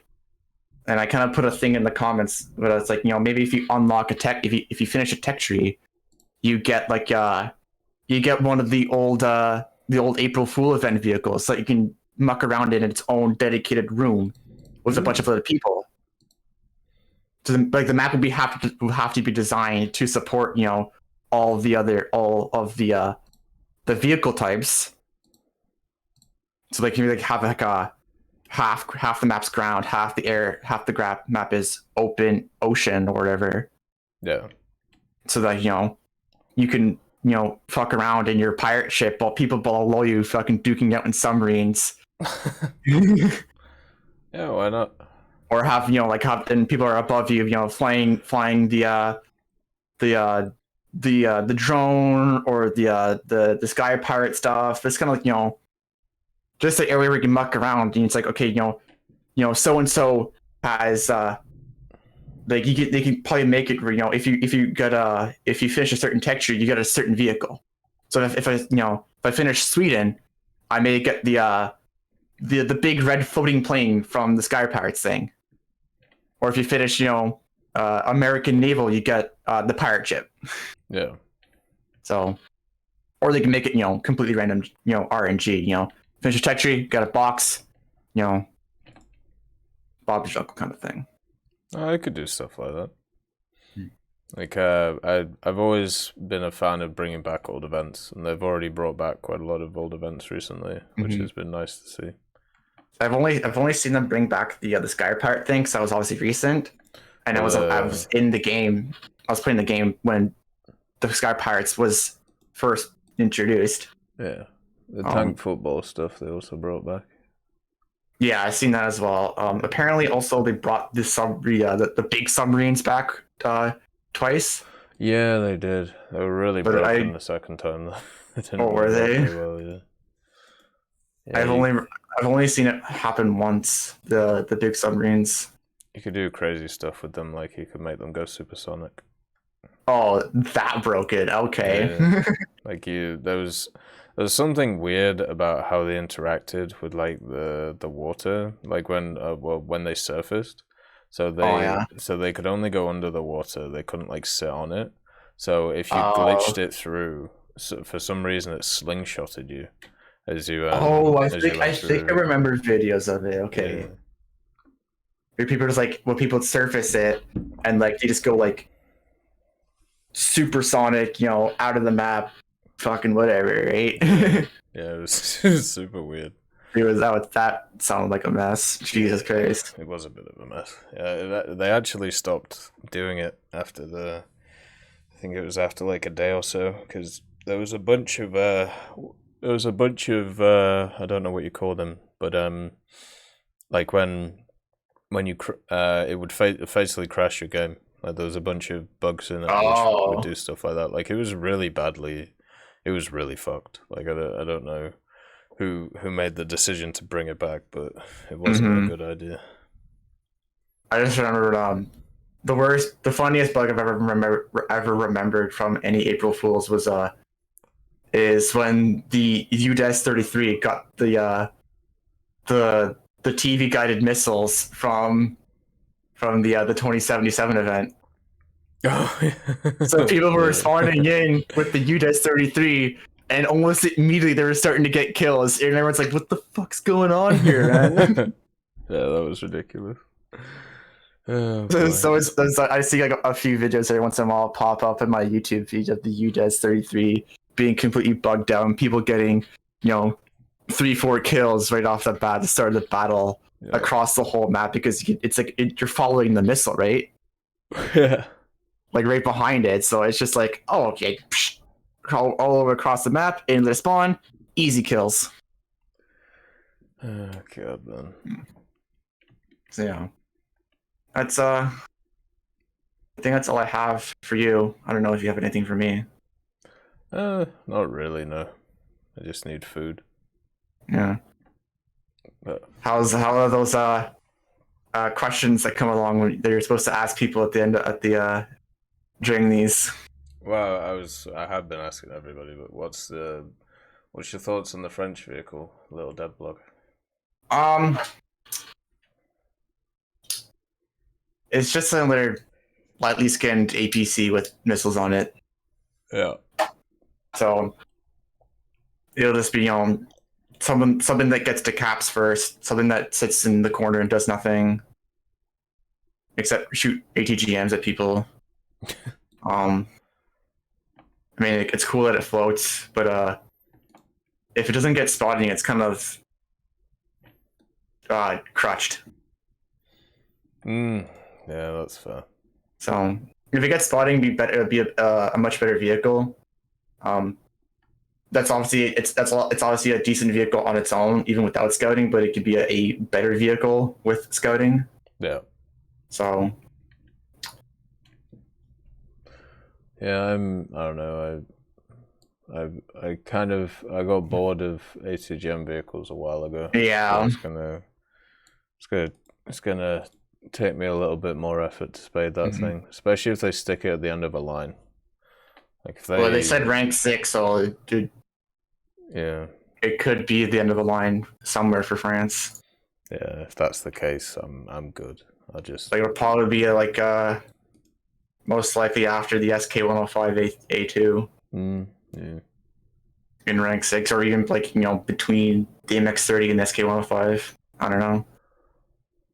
We'll have to wait and see for when dev servers come out, which that'll be a week or two before then. Yeah, it'll probably be a few weeks. So, I just hope this update we get some love for American ground top tier. They've gone too long without a new MBT. Like the HC. I'm looking for a set variant, if anything. Fair enough. I think, or even giving like the M1A2 a task package they can research.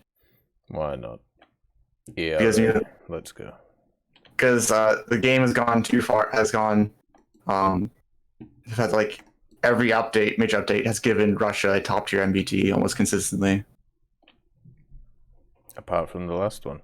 But for the most part, they're getting a lot of attention for their top tier ground. So, that is fair. Yeah. Like obviously, other nations deserve some love, but America has been falling behind. Yeah. You're just trying to trigger me. Well, no, I'm sure someone's going to get triggered regardless. There's no way. Well, never mind. But yeah, they could add something. Yeah, I suppose. You got the Levad last time. More LEVs, please. Good old Levad.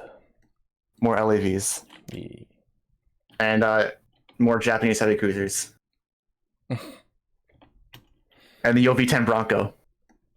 Oh, that would be interesting. I know. Who was it that likes to fucking take the piss out of you for the OV-10 Bronco? Is it Bryce or Rocker? It's Rocker. Oh. Because it's an ugly plane. I think Rocker. Well, there's one plane that's uglier than it, but that one is super ugly. But there was actually a guy building a model of the OV-10 like for War Thunder. I don't know what happened to it actually. That's pretty cool. Yeah. Maybe we'll see it one of these days soon. I'm pretty sure it was fully done up, like it was fully finished. I just don't know where it went. Like I don't know. It just kind of looks like the OV-10 Bronco. It just looks like a smaller P-61, but with modern munitions attached to it. Yeah, kind of. Yeah, that's fair. So. Yeah, we'll see what happens with that, I suppose. Yeah. Well, I better let you go here because I gotta eat food and I gotta get ready for my own stream. Yeah, look after yourself, man. All right, you too. Thanks for the chat, man. I'll see you later, Thought. Have a good time. See ya. You too. All right, just give me 2 seconds. I just need to go and take a piss. So, if you do want to come on, make sure to join the Discord, and then also at the same time come into the Fireside chat room and request to speak. I will be back in 2 seconds, and I'll leave you with the wonderful noises of Naval.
captured, we have the advantage.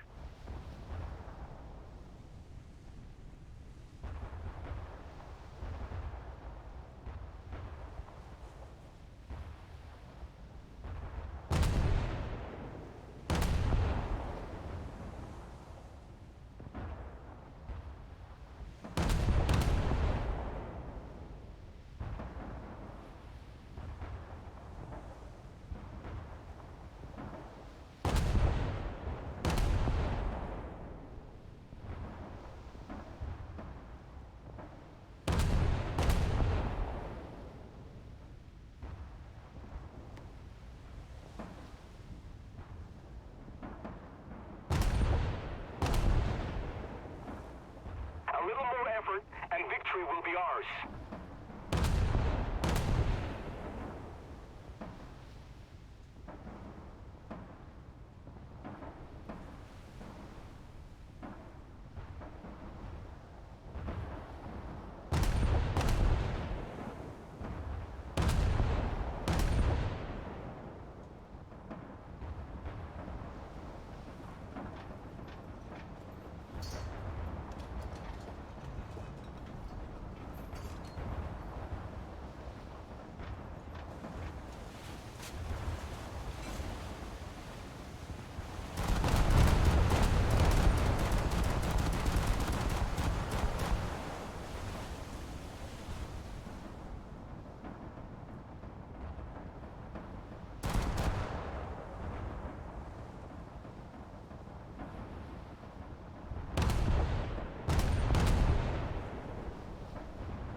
Alright, okay.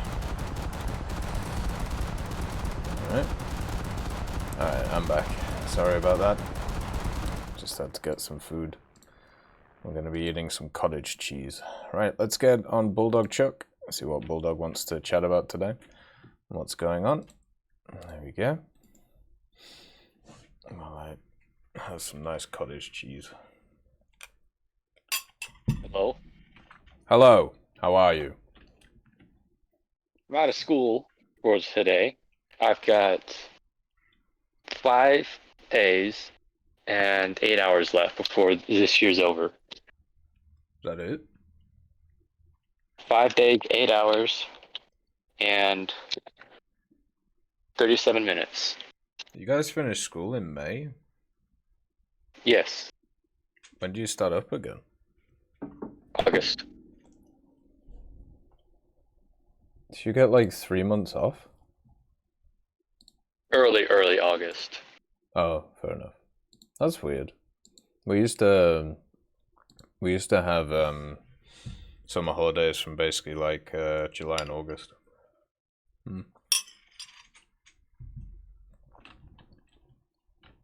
I have one thing to say to start off.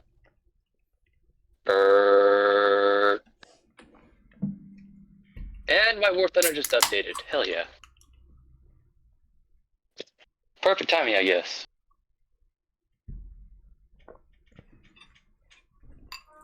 Can you hear me still? Of course.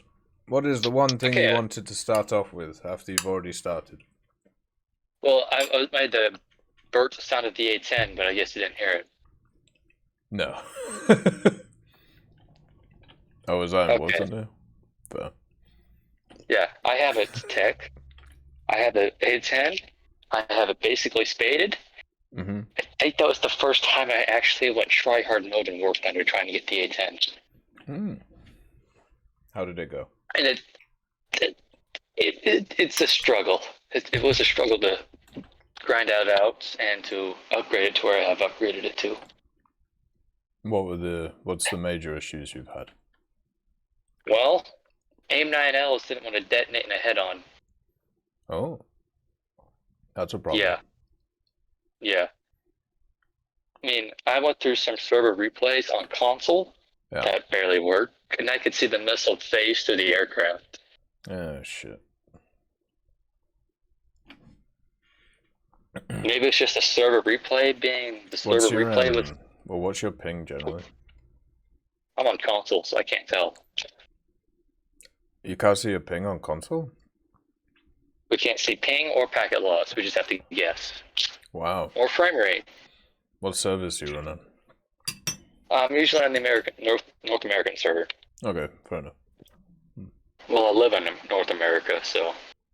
Yeah, I know, but I play on EU as well. I live in North you're America. Canadian. Yeah, and Canada's close. I know you're Where do you think Canada is? right above me. Wow, well done. Have you ever seen those videos online of the Americans that are really bad at geography? I asked my brother where Taiwan was, and he pointed to Hawaii. Oh. You can see PL and ping on Xbox? Maybe on PlayStation you can't see it. I don't know. Yeah, I can't see it on my PlayStation. Very unfortunate. Yes. But I'm also learning some things while playing the A10. Mostly the fact that I'm very stupid and I had to rewatch some old videos. Because I tried to use Mavericks without the thermal sight and night battles, and it didn't work. I was like, did I not have the right keybinds, or the thing's just not working? Is it bugged? I was like, oh, I don't have the thermal sight, so I can't use my night battles. I'm stupid. Definite skill issue.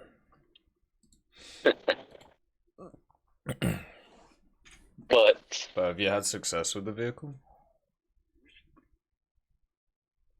The first time I took the Mavericks out into a day battle and actually used them right, I had 7 kills with 6 Mavericks.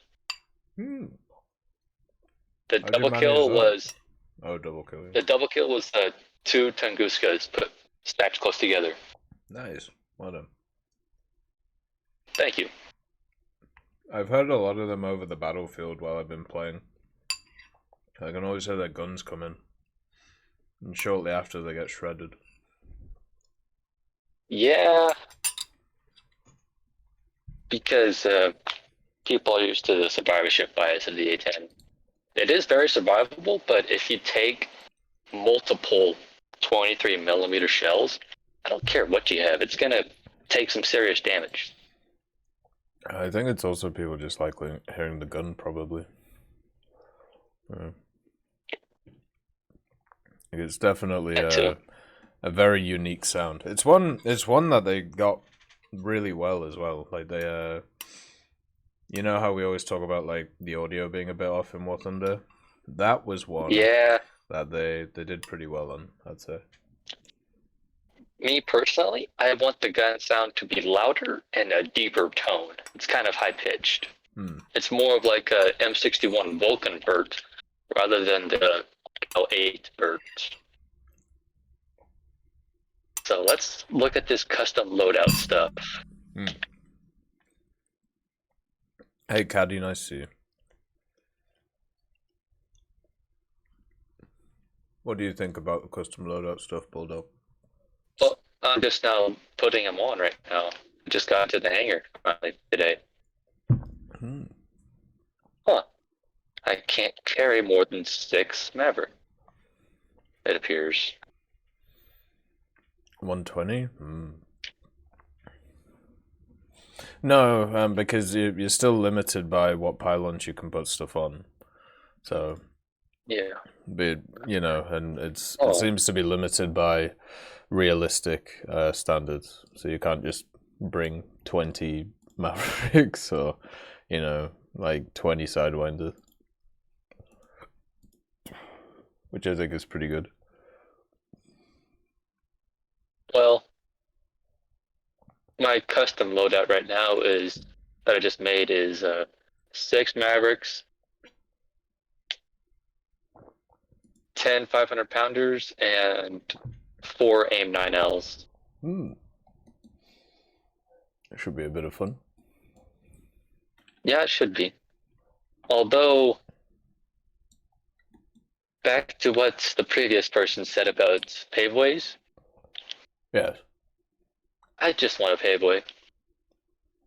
Even if we have to have a Phantom only be able to carry one with a laser pod, I'd take it. I mean, the Payboys are coming. They're in the files, so... Yeah, and like you said, they're already on the Jaguar. Yeah. Yeah, but there's a specific American version that's sat in the files. So they'll bring it in eventually. Usually there is a Memorial Day sale, caddy. But yeah, the only question about that stuff is what vehicles they will be on, not if they'll come or not, right? Like for me, I'm much more interested in stuff like the cluster munitions. I find that stuff fascinating, how it works and how it's used. Going off of that tech, theoretically, every pylon except for the outer two on the A10 could be armed with a cluster munition. Right. So, could you imagine how many bomblets that would be? At least and what it 10. would do to... No, bomblets. The internal explosives inside each bomb. Yeah. What that would do to your CPU and stuff. Well, it'll probably fry yours. Not sure about mine though. Yeah. I might also have issues.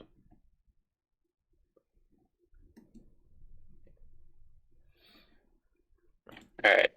Back to the list that I wanted to start off with. I already covered the A10. So, as of right now, this has gone up and down since I wrote it down 2 weeks ago, but right now I have 34 vehicles unlocked, just not purchased, totaling 7,335,300 SL. I need to save up to buy them all. Did you buy any during the sale? I was dead broke on SL during the sale. I was like having barely 10,000 broke. Wow, that's very sad. But I did save up enough golden eagles from doing wagers to buy the battle pass, and I got a premium account now from the battle pass, which has 8 more days. And in those 8 days, I went from like 50k SL to, well, basically 12 hours of playing to 806,000 SL. Crazy, isn't it? Which is real nice. And using the Tech Tree A10 and ground battles, I had barely 50,000 RP put into my F5E. I'm now at 252,995 put into it. Nice. Well done. Yes, it's... I don't want to lose premium account now. It's just so nice to not have to worry about SL or RP gains. I think it's still on offer right now, if you do want to pick it up. Nope. Not for me. No? Nope, not on console. Sad. I think you could still pick up the 180 days on the Gaijin store, but I don't know if that works for console. They opened it up to buy Golden Eagles, but not premium time. Yeah. So you'll probably have to wait for the summer sale to pick that up then, for 50% off. Yep, which is around August. Yeah, might be worth saving now. And then I think they do it on the November sale as well. Ooh, boy. Because that's definitely something that's worth it, you know. Yeah, yes it is. I think it's easily the best purchase you can get in the game. Yeah, because I was struggling just to play battles, to grind out stuff, to get good Tech Tree SL grinders. Yeah. Which reminds me, the A10 is actually, the Tech Tree A10 is actually a pretty good SL grinder. Yeah. Even when I didn't have a premium account, as long as I did well on it, I was making 20,000 SL even with a loss on a non-premium account. It was doing really well. Yeah, that is pretty nice actually.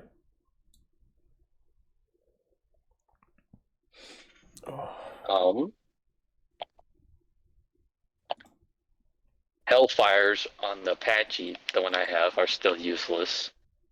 Why? I'll lock the target. They'll be Yeah. sitting out in the open, and they won't even hit it. Oh, shit. They'll just detonate by about 5 feet in front of my heli, not even do anything. It's real annoying. Yeah, I remember Hellfires back in the day. What would happen is they would, they found it very hard to hit moving targets.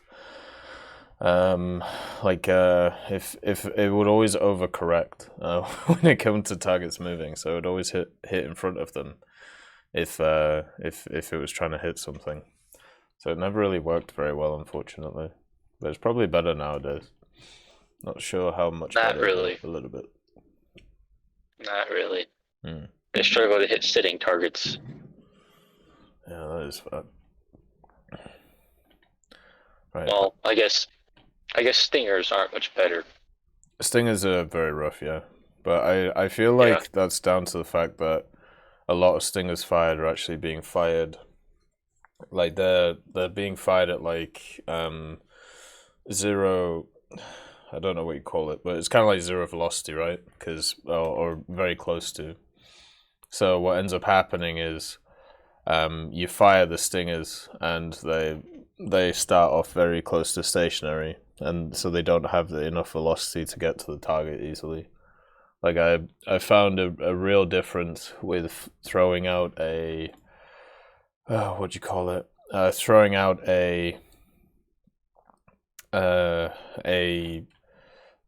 especially a sidewinder at velocity compared to not a lot of velocity, right? Yeah, that's just typical. The more speed you have with your missile, the better it has. But I'm talking about just in general. Right. I had a Stinger lock a P-51 somehow. It hit it, but didn't kill it. I launched 3 missiles at it, 2 hits, and didn't kill it still. They're just like not doing any damage. I guess I understand the warhead is really small on it, only 540 grams of TNT. Yeah. That's not a lot, but it's still enough to at least cripple it instead of it just shrug it off, go land, come kill me. Yeah, it should be enough to annihilate stuff. Kind of sucks that it isn't. I'm gonna quickly just grab a sweater, so just give me 2 seconds. You can entertain people for 2 seconds. I'll be right back. Okay.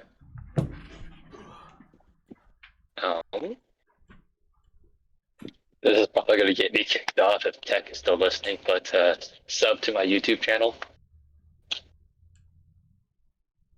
It's my username on Discord. Bulldog Chuck. Capital B, capital C. To you guys on Twitch, please don't rat me out. I'm not there right now.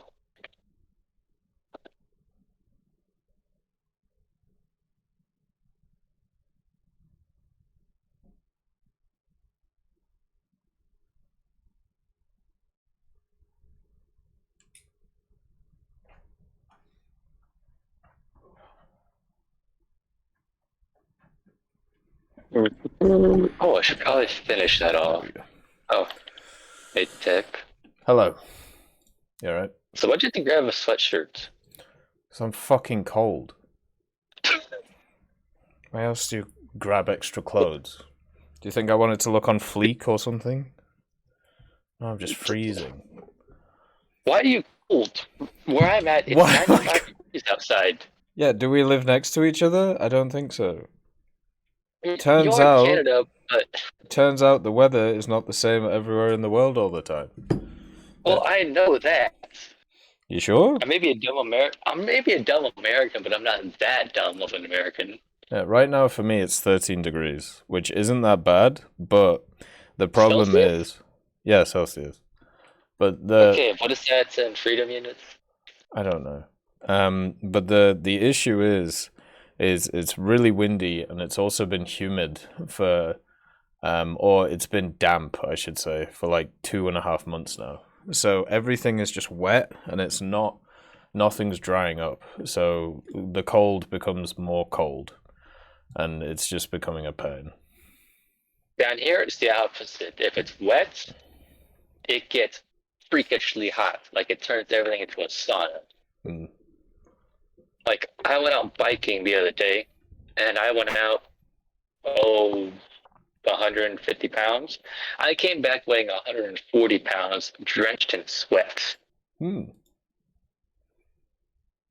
Did you chop off an arm? Nope.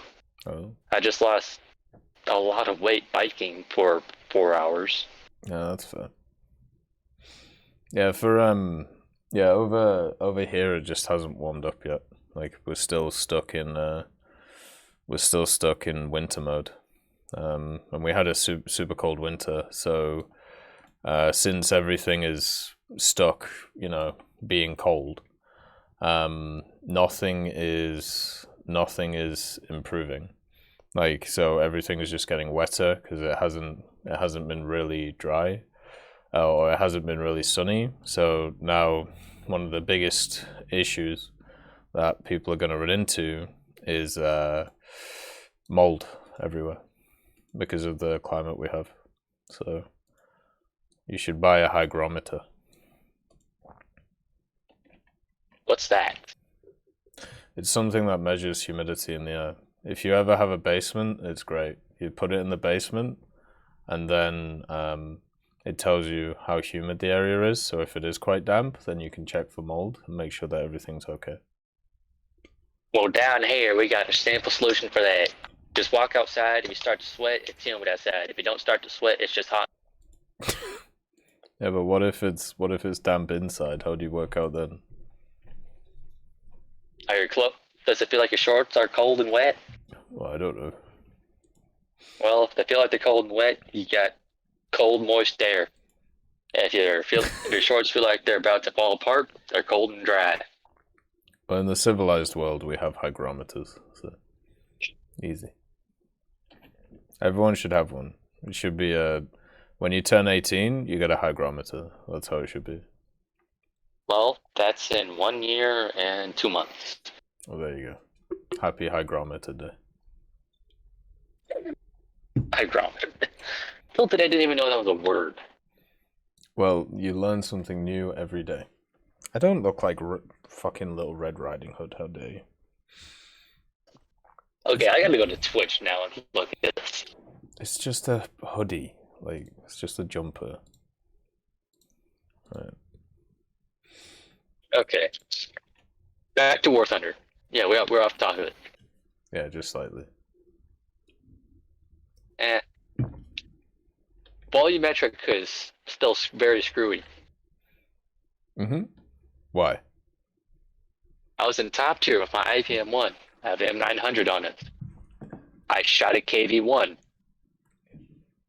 It Fury scene. Just ricochet. We're okay. It pissed me off so bad to the point that I got off War Thunder for the day.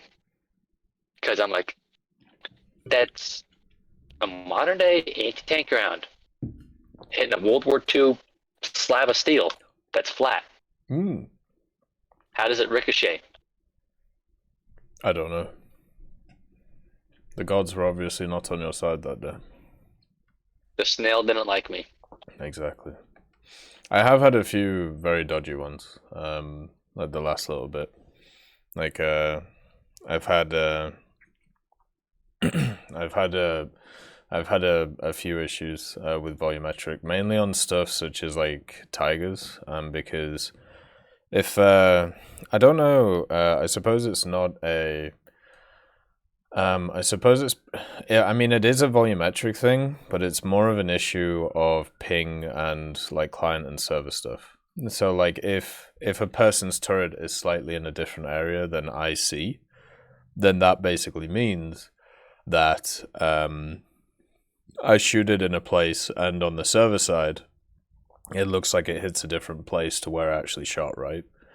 And that's a pain. I know what you mean. Yeah.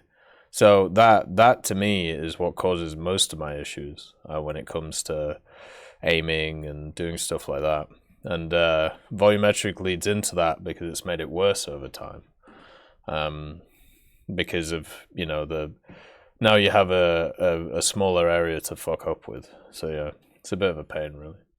I mean, my biggest problem with volumetric, other than just random ricochets that shouldn't ricochet, is when a turret is rotating and you shoot the barrel and it doesn't count as a barrel hit despite the hole being in the barrel.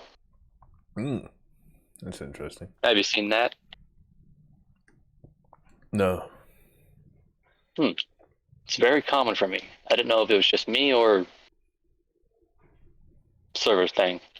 It might just be a server thing. We're not gonna do service records today, Dub Chief, because it's the Fireside. So I'll refund you the stuff so we can do it another day. But yeah, I mean, a lot of issues, at least from what I've seen. Don't apologize, Dub Chief. It's not your fault. It's my fault. But a lot of server issues that I've seen in War Thunder, I feel like will never really get fixed. So we're kind of just gonna have to deal with it, unfortunately. At least they've been a hell of a lot more stable than we've seen in previous years. So it's just been quite nice. Sure. Huh. You've been having issues? Oh yeah. Oh yeah. Lots of issues. Oh shit. I've been kicked from at least 7 battles a day. 7? What? 7? Is that not normal? What are you doing? How many battles do you usually play? 40. You get kicked from nearly a quarter of the battles that you play, and you see that as usual? It's always been like this. Even when I first started playing, it was this bad. I think that might be an issue with your internet then.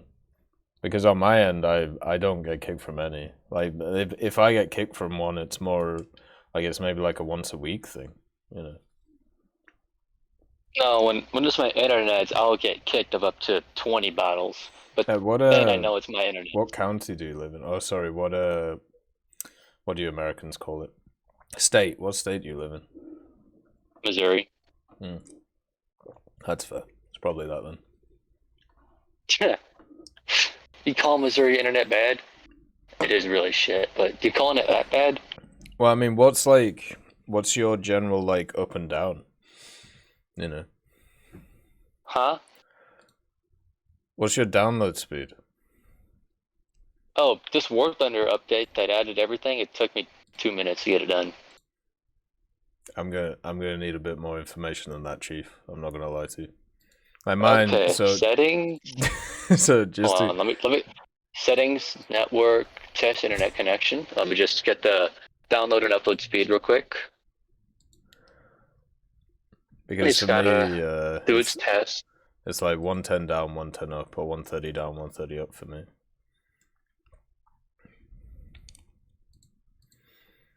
Gig or meg? Meg.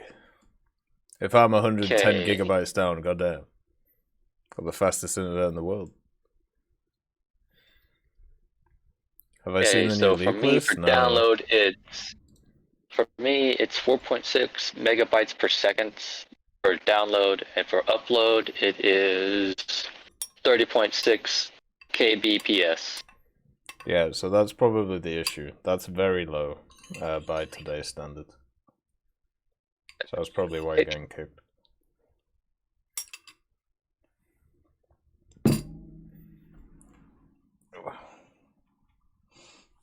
But there's not. But I can still join it in afterwards, though.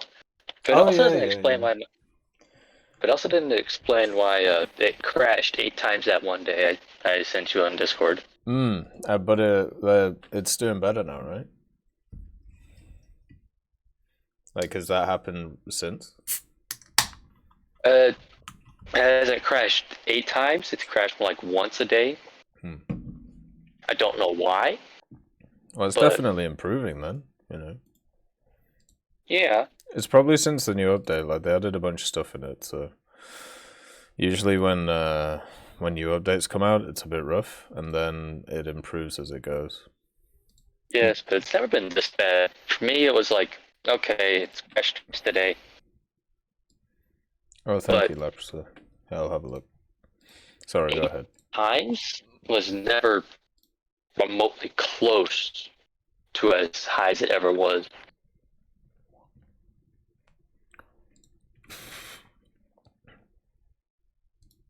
I also don't think that I'm on console. I don't think it helps either. No, consoles have definitely been more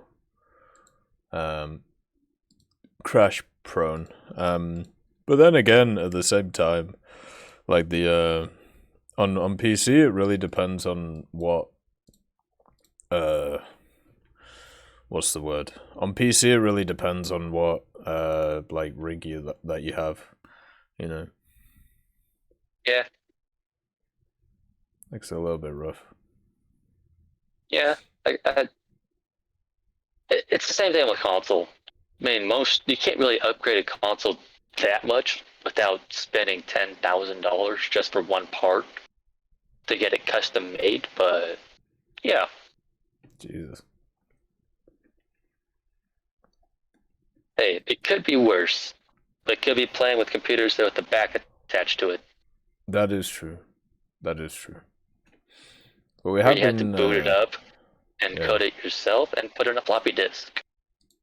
We have been chatting for a while, Bulldog. It's been a wonderful chat as always. Do you have any ending points? Don't apologize. That's why you're here. So, to take my time. So, what's the ending thought? Oh, well, first of all, what do you think about that new French vehicle? Please don't be absurdly broken and don't crash the game. That's fair. And do you have any ending thoughts or anything like that?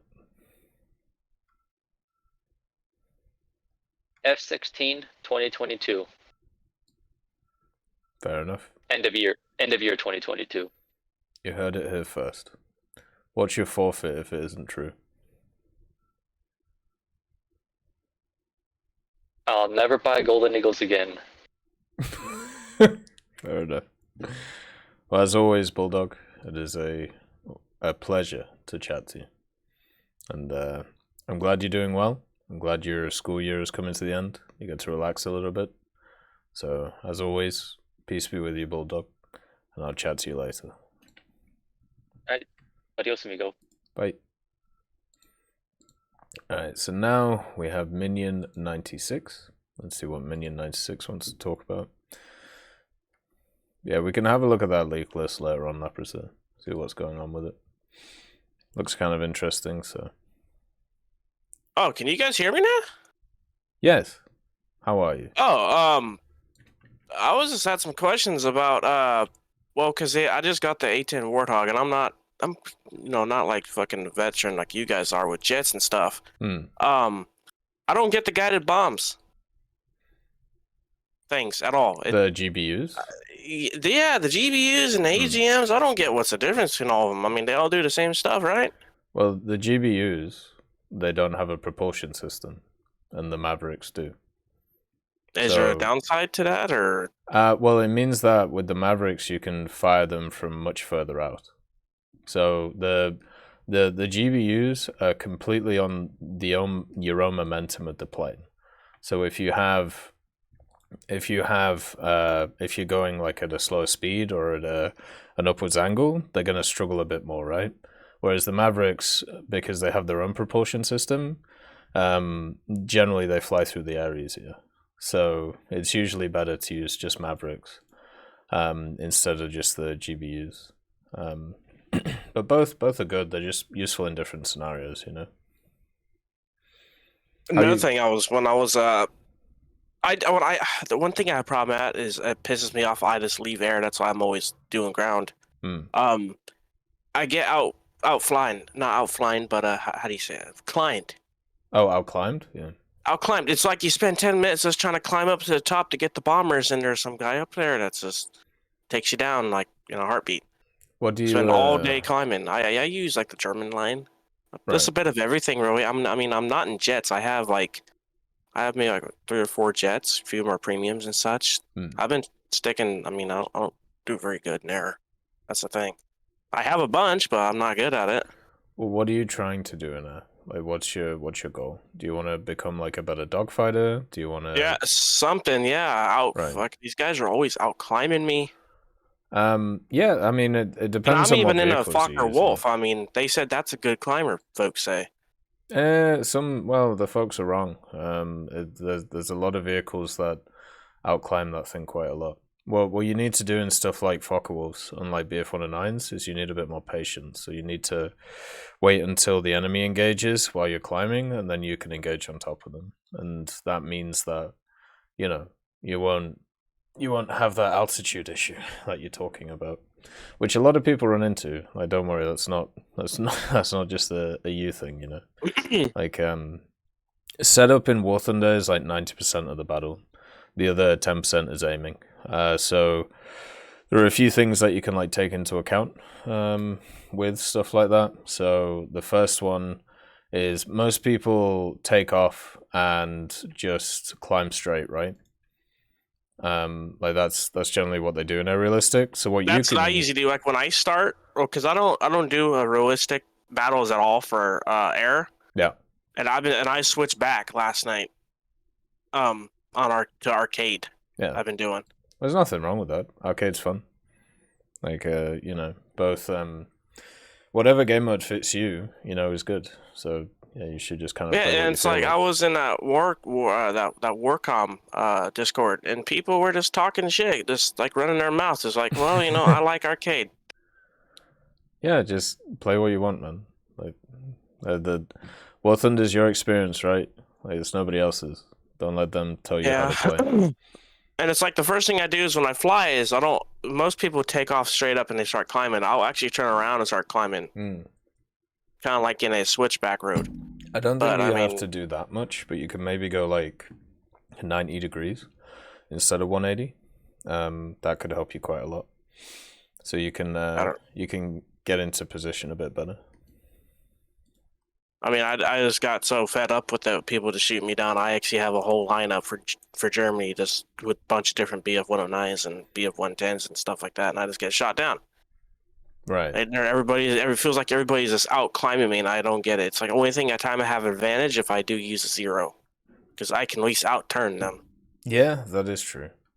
If you feel like you're getting out-climbed all the time, it may be worth playing a little bit passive at the start of the game, and then waiting for your allies to get jumped on by people, and then you can go and. That's what I usually. Right? That's what I've been doing. I'm not the first one in there at all. Yeah, and then you can create like 2-on-1s, right? And you can do that pretty well. Like I think that's probably the way forward for doing stuff like that.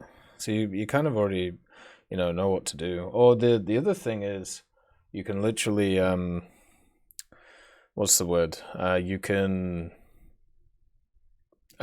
start trying to play some of those vehicles that that do climb really well. Like if you see like what? Because how do you tell if it climbs good? I mean, well, mostly experience, but also let's say like the enemies that you're facing, they outclimb you, right? Then you can work out like what planes are similar on your end, which is similar to theirs, and then you can give them a go, right? And see what fits. Is it the rate of climb that I'm looking at, the 42 feet? Yeah, that helps. Most of the time. Yeah, so you got like that on the stat card. That can be really useful for you. You also like a lot of this kind of just comes down to experience, unfortunately. So like playing a bunch of different stuff and seeing what fits the best. But BF-109s are usually pretty good climbers. Not the best in class, but good enough. And the Fokker Wolves need a little bit more time. Spitfires are pretty good climbers at low levels. Yaks as well. The Soviet ones. They do pretty well in that regard. So there's a few of them. Yeah, I kind of figured out most of all U.S. planes are energy fighters. A lot of them are, yeah. A lot of them do or have been downed in BR, so they're a little bit better when it comes to turn fighting. But yeah, most of them are energy fighters, which isn't a problem, right? Like, it just means that you got to pick your time to push in. Yeah, I started the duping the France a bit. France is a toughie. It's a... The bombers are fun. Yeah, I agree. 222. Yeah, the Farman's great, yeah. And the NC as well. Have you played that thing? That one's pretty fun. NC 223 or whatever it is. Oh, yeah, that Big Bertha. Yeah. That one's yeah, right. I think it's pretty wicked. But yeah, usually when it comes to like general stuff you want to look at, you want to climb away from where the enemy's climbing, and then because most of your team is going to climb towards the enemy, so then when they engage, you want to be in a position where you can jump on the enemy while they're engaging them, and then you can just hit people who are low energy than you, and then if somebody stayed high, then that's okay, because you can just engage below them, and if they don't come down, then they lose. And if they do come down, then because you've created the superiority by getting an enemy off an ally's tail and killing them, then you're a 2-on-1, and then you can work from there, you know. So it's not too hard to deal with. Does that make sense? Yeah. I did see my last game with my A10, I did see some folks actually did bring in a biplane, and they did shoot down some jets. Yeah. Some people do that. They're nuts. But yeah, they will do that. Most of the time, they just get annihilated. But it's always nice to see it when they get a kill. Yeah. Another thing, I know some planes. I have a few German ones that have like the night fighters that have the radar on it. Yeah. So is that just to let you know that there's somebody in front of you? Generally, yeah. There's a radar kind of. Well, okay. So the ones that you'll be mainly dealing with just like scan the area ahead of you, and then they kind of tell you where things are in relation to where you are. The cone kind of gives you an idea of, you know, the area and the range that you're looking at. There are some more sophisticated stuff at higher tiers, but you shouldn't worry about that until later on. So yeah, the lower tier radars are kind of interesting, but most of them are not too useful. It's better to rely on your crew skills in the form of keen vision and things like that. Hey, have you been up the bomber line on the US? Yeah, I have, yeah. Which one is better, the B-17 or B-24? I mean, I know about them. I actually flew in one of them. I know in real life there's a big difference, but in video game wise, I don't. Oh, you flew in one in real life? Yeah. Oh, that's awesome, man. That's super cool. I did it when I was like 17. It was like for my birthday. Oh, that's awesome, man. Got to fit in every seat, even in the ball turret. And they say I'm only like 5'10" and like 230, and I could fit in the ball turret. Nice. And it was nice. But even for War Thunder wise on here, I don't know, like, why did they have the B-24 above the B-17? But then they have a privateer above the B-17. I mean, isn't B-17 better than the B-24? So they're better in different ways. I'm pretty sure the B-24 has a better bomb load, but the B-17 is more survivable. So some attributes are better on the B-24, some attributes are better on the B-17, which is why they're basically the same BR. I don't know why they're like that in the tech tree. Generally... They got the same bomb load. Do they? I thought the B-24 had a slightly better one. They got virtually the same bomb load. They both carry 8,000-pound bombs. Well, what about the other bomb loads that they have? It carries 8,000-pound bombs, 4 2,000-pound, 6,000-pound, 12,500, 2,000, and 5,800. Or 8,500, I mean.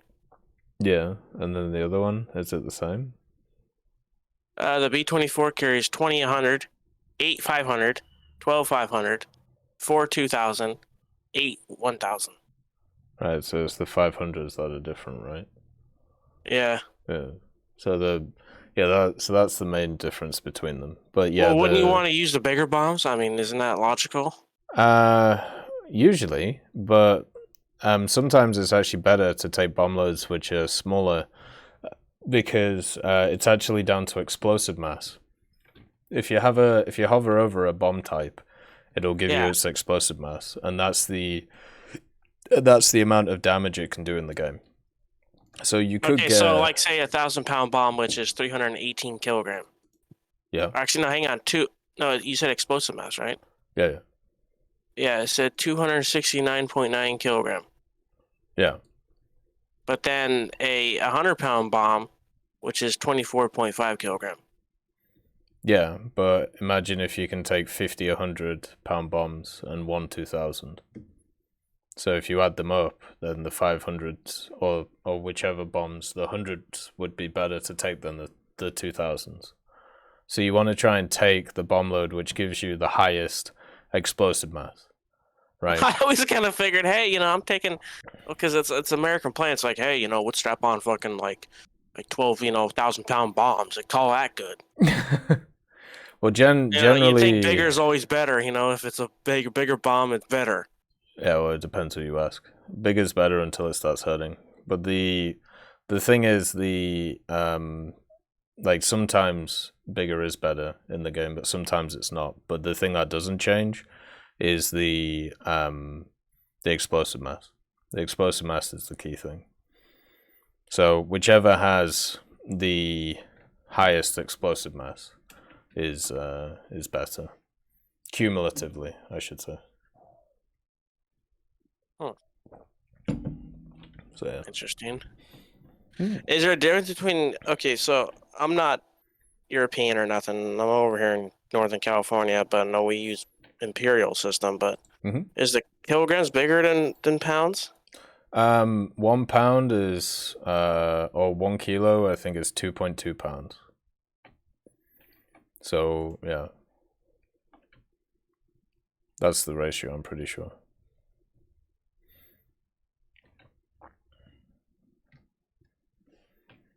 There probably is a bunch of like calculators and stuff you can find online for that. Yeah, it's all. It seems like to me, like when I flew like the German planes, it seemed like their bombs do more damage, and like I don't know.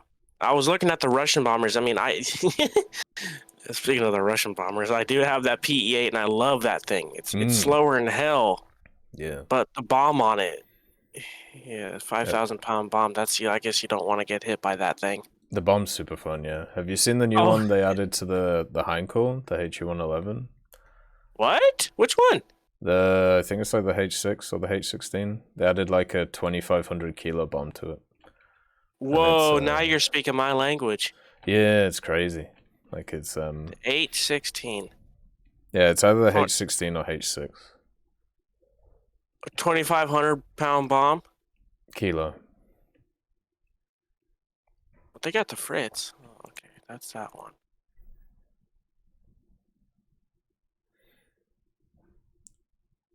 I think it might be the H6. It's one of the 816. Yeah. Jesus Christ. Like for example, right? So that bomb is a 2,500, right? Yeah. But it also, if you have a look at explosive mass, it's explosive 1,700. mass. Yeah. So sometimes, if you compare that to the other bomb loads and add up those explosive masses, it might be better or it might be worse, depending on what goes on. Well, the ME-264, that's like the German version of the B-29. Yes, kind of. But, I mean, the bomb, they don't carry that big of bombs. No, not as big it's as the surprisingly why. I don't know why. If you have a big airplane, you'd think you would carry hella shit. Well, the 264 only really got developed as a prototype. Like the B-29 was more what you call it? The B-29 was in full service, right? So it was or the FW-200. I mean, that was a badass bomber when that came out. The Condor, yeah, started off as a passenger plane though, which is interesting. Yeah, I've been using the younger 88. Oh yeah. This because it's fast. Mm. Carry a different bomb load. Yeah, you can get in and get out pretty quickly. Yeah, have you gone all the way down the German? Because I'm thinking of going down all the way down the German tech tree. I mean, I'm down to rank 3. I'm researching the HS 129, but I have like some of the BF 109s. I'm going down to bomber line. Nice. I'm about to get the DOE 217, but I don't know how good it is. Yeah, I've gone down the whole of the German tree. I don't think I have the. Are they worth it for their bombers? The bombers, yes, I would say so. The Grief, which is the HE177, that one's really fun. They got a premium Ju-288, which is crazy good. Dude, the block of bomb load for that thing is insane. Yeah, and then 3 Fritz rockets. What the hell? And then the other vehicles that they have, they all have pretty decent bomb loads. They're just kind of slow, which is one of their issues, but mostly they're fine. Like But I do have some premiums in that lineup too. I have like the JU288C, and I have the HE219 and the TE154. But yeah, see Gucci.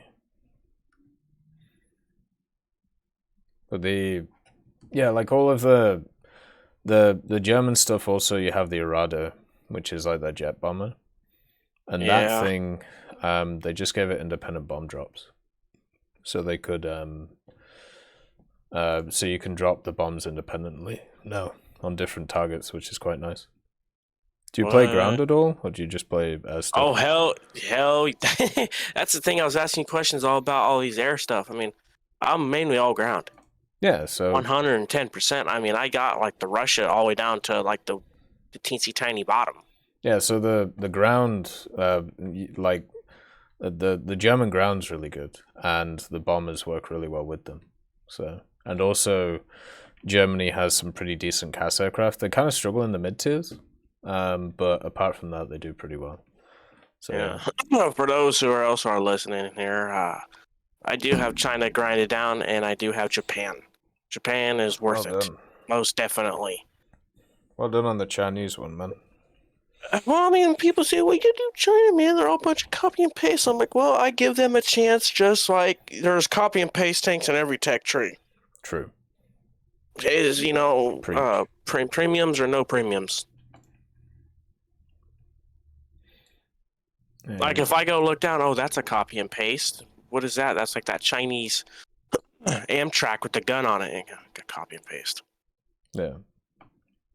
China's actually really fun though. I'll have to give it that. Yeah, I enjoyed it when I ground through it. Oh, their AA, their WZ305. Holy cow! The HEVT, yeah. Yep. Great. I don't use that PGZ09. I don't use that at all. I use the big gun. Yeah, I agree. Feels a lot more satisfying to use. I did just start on Italy. I have down all the way down to. I'm in rank 3 on that one. Sweden, I'm down to the cheese wedge. The band cannon is pretty cool for anti-air. Yeah.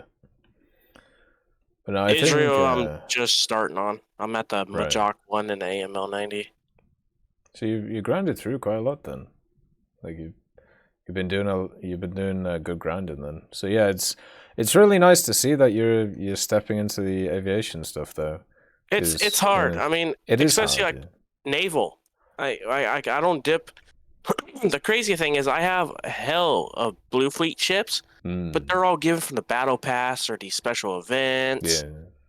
It's like I had like the Z-25 destroyer and a couple other weird ones, and it's like I don't use big blue water because if I play a lot of coastal.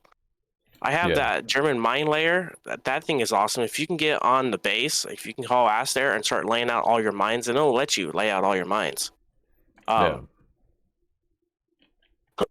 they'll stay there, and you can get hella kills when they come across them. But I mean, then you just get spawn camped by bigger ships, and it's like, what's the point of playing Navy if you're just gonna get bombarded 10 miles away? That is fun.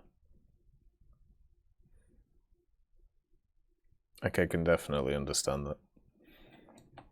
Naval is one of those game modes which is it's definitely I have the biggest stick, you die kind of thing. Which one has the best bombers? Is it US? As far as wise? Yeah.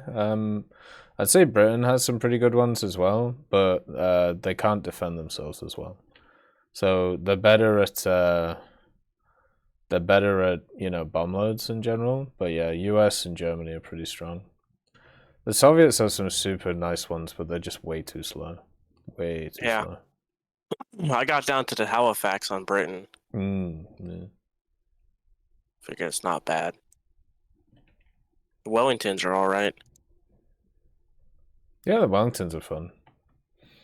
And once again, just slow, good bomb loads, and kind of hard to survive. Hey, have you heard heard any word about submarines being added? No, have you? I wish. Really? Well, because I also play a bunch of other games. I mean, I play U-Boat and such, and I saw that Sunderland, the big bomber, that thing was like, can go against those and B-24s and stuff like that, can go against submarines. But, you see all these ships with depth charges. I'm like, why have depth charges? They're not a sea mine, and there's no submarines. So I don't know. You'd want to bring them in to make other vehicles more useful. Oh, most definitely. Hell yeah. Interesting. Like the Japanese midget subs, those things will be hella fun. Yeah, I can get that. Those snuck right into Pearl Harbor and launched a torpedo at the Arizona. I mean, then you got the British Type X little midget sub, and then you got the German Sea Huns. Yeah, I forgot about that thing actually.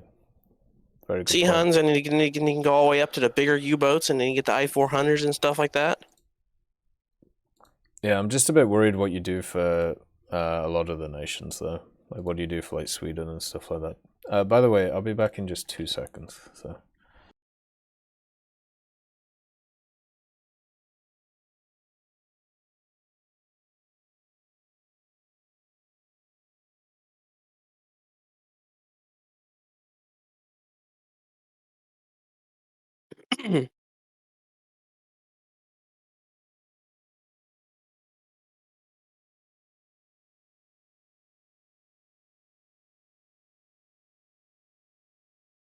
That thing is big.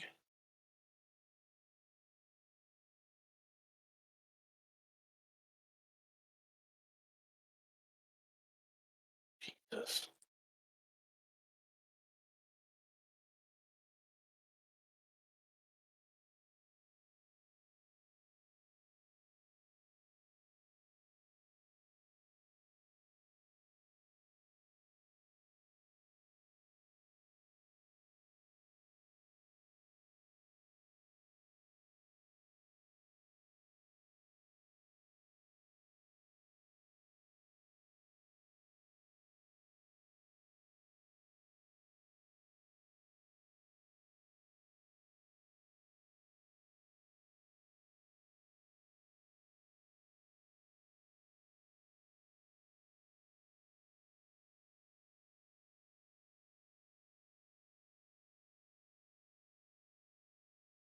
Alright, I'm back. You were saying about Sweden?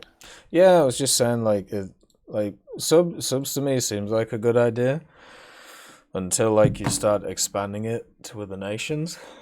Because basically what ends up happening is a lot of other nations don't have any vehicles. So the problem with it is, how do you, like, balance that? Or do you worry about balancing that? Or does that not matter? Yeah. Oh, it's a submarine. I mean, I don't know. You start giving airplanes capabilities. I mean, they already have a lot of them in there. To start putting some copy and paste, like the Sutherlands, the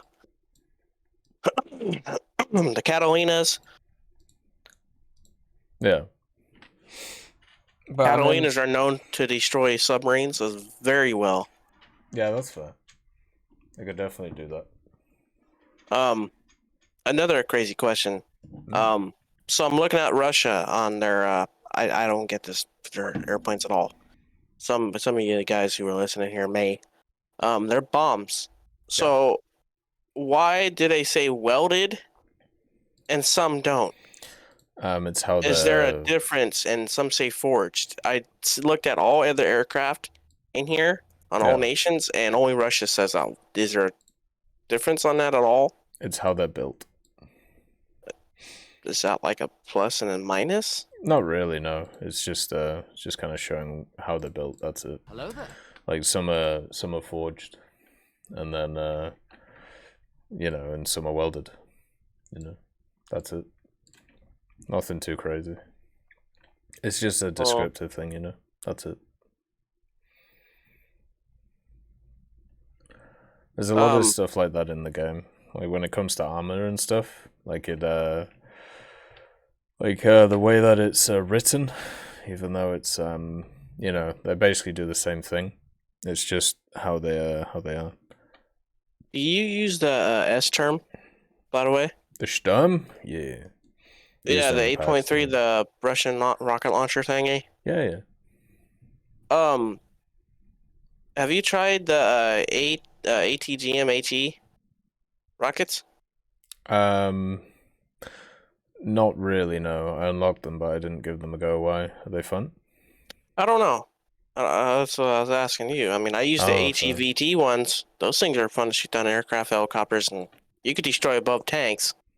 But yeah, I don't know much about the HE one. I'm always kind of weird about those and HESH rounds. I don't know how to really use the HESH rounds. Well, that's because HESH rounds are terrible. So don't blame yourself for that one. What's the point of a HESH round? What is it meant to do? Well, I even looked it up, and people say it was meant to destroy shit. I'm like, well, that helps. Yeah, most rounds are designed to destroy stuff, I think. But the general idea, well, it's a high explosive squash head, right? So what it's supposed to do is it's supposed to hit the target and then squash into it, and then with penetrating in like a force in the center, it's supposed to kind of destroy the armor behind the wall of it. So basically, you create an internal blast on the vehicle. Do all nations get squash heads, or is it just Britain's the only one that's really put a lot of like effort into it. Yeah.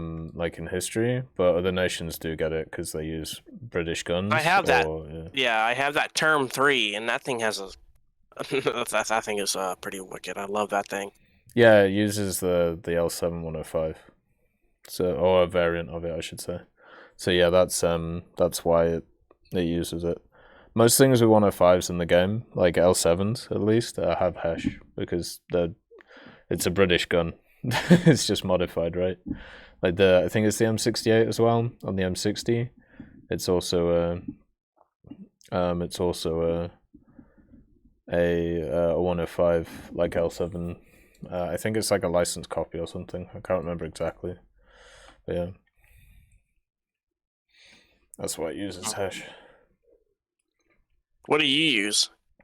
Depending on the vehicle. So like when I bring a tank in, like say if I'm using the T-55, and like when I was streaming on that Warcom server, I don't know why there's a bunch of hell assholes in there. I'm not trying to be mean, and I'm just saying there's hell assholes. Like everybody was giving me shit. Says, "Oh, why don't you just use all APDS?" I'm like, well, because I use a combo of APDS to the APHE rounds because it does get those. Yeah. And like people gave me shit. It's like I'd rather take an APHE round any day. The ones that like a normal, like say like a normal German, like the PZGR40s or one of those, that explode inside. Yeah. I'd rather take one of those any day than a normal APFS or anything like that, because that's all kinetic. That's not explosive. Like for you, it would probably take maybe like, for example, like what, 2 shots, maybe 3, and then one APHE round would just gone because it's gonna blow up inside and tear everything else out. Yeah. Well, it really depends on the vehicle that I'm playing. Sometimes I use HFS, sometimes I use APDS, sometimes I use AP, sometimes I use APFSDS. It really depends on what BR I'm playing, what vehicle I'm using, and also what I'm facing a lot against. Have you tried the shrapnel shells? Only on the T-28 and the Naval stuff. They're not very good. T-28. I know the T-34s get them. Those things, I killed a few tanks. If you come across like an open top tank, like an M10 or something like that, and you hit near the turret, it'll kill all the crew. Interesting. Yeah, usually for me, I don't load that because so I do like kind of like a thing in my head where I go, well, how long is it gonna? First of all, I have to load this round, right? So I have to cock up a shot in order to load that round to be useful. So I wish they would added where you can actually unload the round, because they could do that in real life. They could pull the shell out and load a different one. Not all vehicles, but some could, yeah. Like anything with like a normal cannon breach, like what we all use nowadays. They could do that. Yeah, nowadays, but a lot of World War II stuff you couldn't. Once it was in the breach, it was in. What I wanted couldn't they press the ejection? I mean, couldn't they just like eject it out? No, because there's a lever that ejects them out. No, not a lot of the vehicles that existed. No, unfortunately. What? But I was thinking, what they could do is, basically you pick which one to load before it loads. So you have to hit like the command. Yeah, like you can select. It shows you the round you have, then you select the next round for it. Like you tell the loader, "Hey, I need an HE round next." Yeah, exactly. I could definitely do something like that. That I wouldn't mind seeing, and I wouldn't mind seeing, say, if you destroy an enemy vehicle, like before it blows up, or if it's like what they should do. Okay, so you know how all tanks on your data blow up to pieces, right? It just shows dead. Yeah. Realistically, if you hit a tank, it's gonna sit there knocked out. Yeah. Obviously, you've seen the movie Fury. You know how that Tiger tank was just sitting there on fire? Yeah, it was chilling. In War Thunder, that would have blown up to pieces, right? The whole thing would have blown up. Now, if you let tanks sit there, knocked out, look like that, like say, okay, target is destroyed, yeah, crew's dead or whatever. The tank will just sit there, but it'll show it's a knocked out tank. Though there's no name above it. They kind of do that, right? Like with the physical destruction stuff. But yeah. It is kind of weird that they randomly blow up. I wonder if they do that because they're worried that people wouldn't realize if a tank is dead or not. That's the thing. Right? Yeah. So a lot of people shot at him. Like, say, is that tank dead? We'll shoot at it and see if it is. Yeah, exactly. So I'm wondering if that's why. Because I didn't want to. Another cool thing I wouldn't mind seeing is if you say, okay, there's been times where I had a few, like one crewman still alive. Yeah. And it says my tank is dead.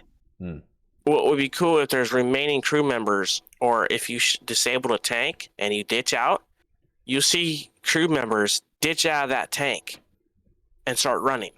Oh, yeah. You machine gun them or whatever. I don't know. Or just do it for like a thing. It'd be a nice little... Because I play a lot of Enlisted too, and I I do that all the time when I come across a tank. I'll just shoot out the engine, and the whole crew will just ditch a tank. I'm like, well, that tank's done. Because it has no engine now. It's machine gun time. Oh, yeah. Oh, personally, I'll go sit and wait the whole game with an anti-tank rifle, and it's aim for their engines only, and it's leaving there. Yeah. It's not a bad little thing. More like little things would be alright with that. But yeah, KV2 brings up a good point about like War Thunder's I think it's a 12 game, like it's age 12 game. So if you start adding stuff like that, it could be a bit more rough, you know. Like it might have to go to an 18, because Enlisted's an 18, and mature. Or they add like not enough space for ejection shells inside the tank, like it opens up a hatch on the top, and they you start seeing shells fly out. Yeah. That would be another little cool thing, because I know some tanks don't have a... Some tanks do the ejection shell thing. Well, some do and some don't. I mean, originally, like say, for example, the Panzer IV, you see the side doors? Yeah. And there's even a place underneath the tank. That when I got to go inside of one, underneath there's a little escape fucking hatch. Yeah. That where they would eject the shells out underneath. They would have somebody dig out like a little tunnel or dig out a little trench, and they would drop all the shells in there. Especially in the desert, they would do that. Or they would open up the side hatch on the Panzer and start throwing out shells. Yeah. Yeah, they could do stuff like that. That'd be nice to see. Little graphical updates like that are always lovely to see in the game. Yeah. Or I mean, let you like what would be another good one? You could be able to unlock or put like tracks, extra tracks on your tank if you want to. For armor. If some don't have it. Have you been doing the IS2 event, by the way? What do you mean?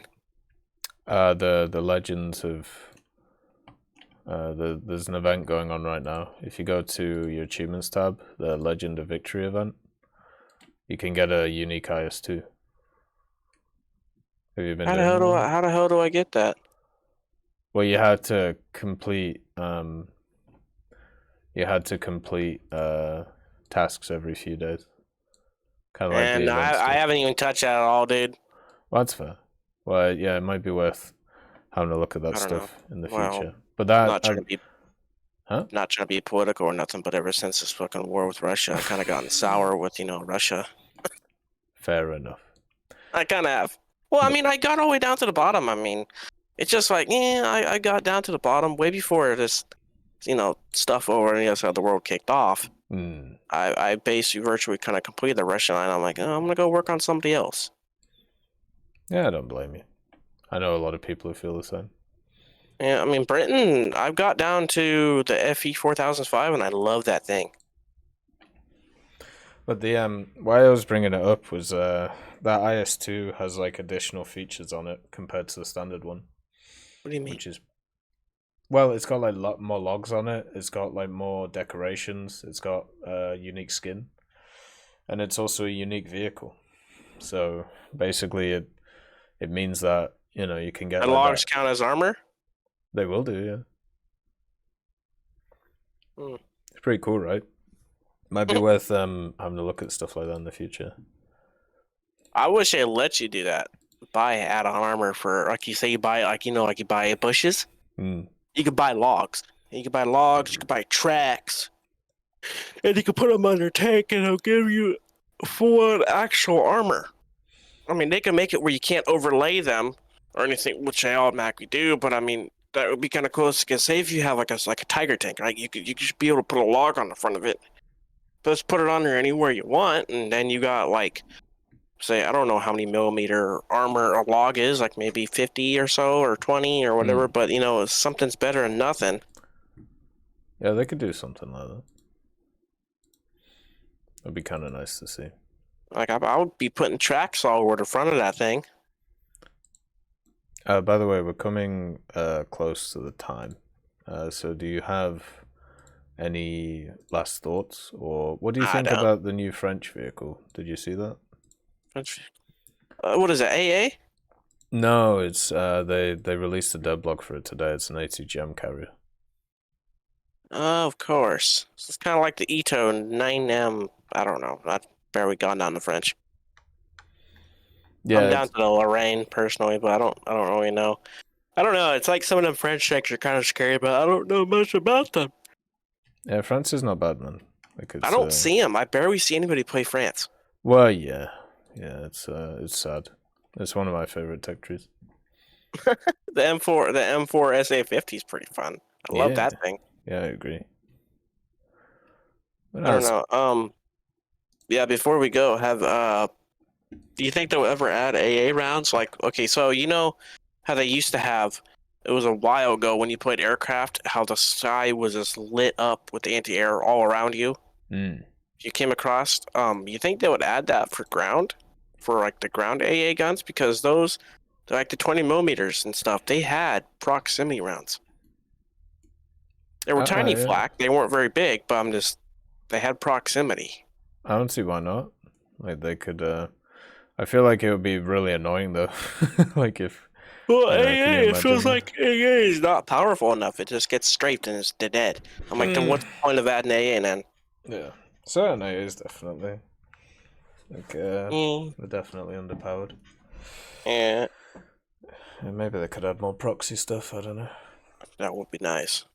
The CAS aircraft are usually the ones to deal with the other CAS aircraft, though. They work the best in that way.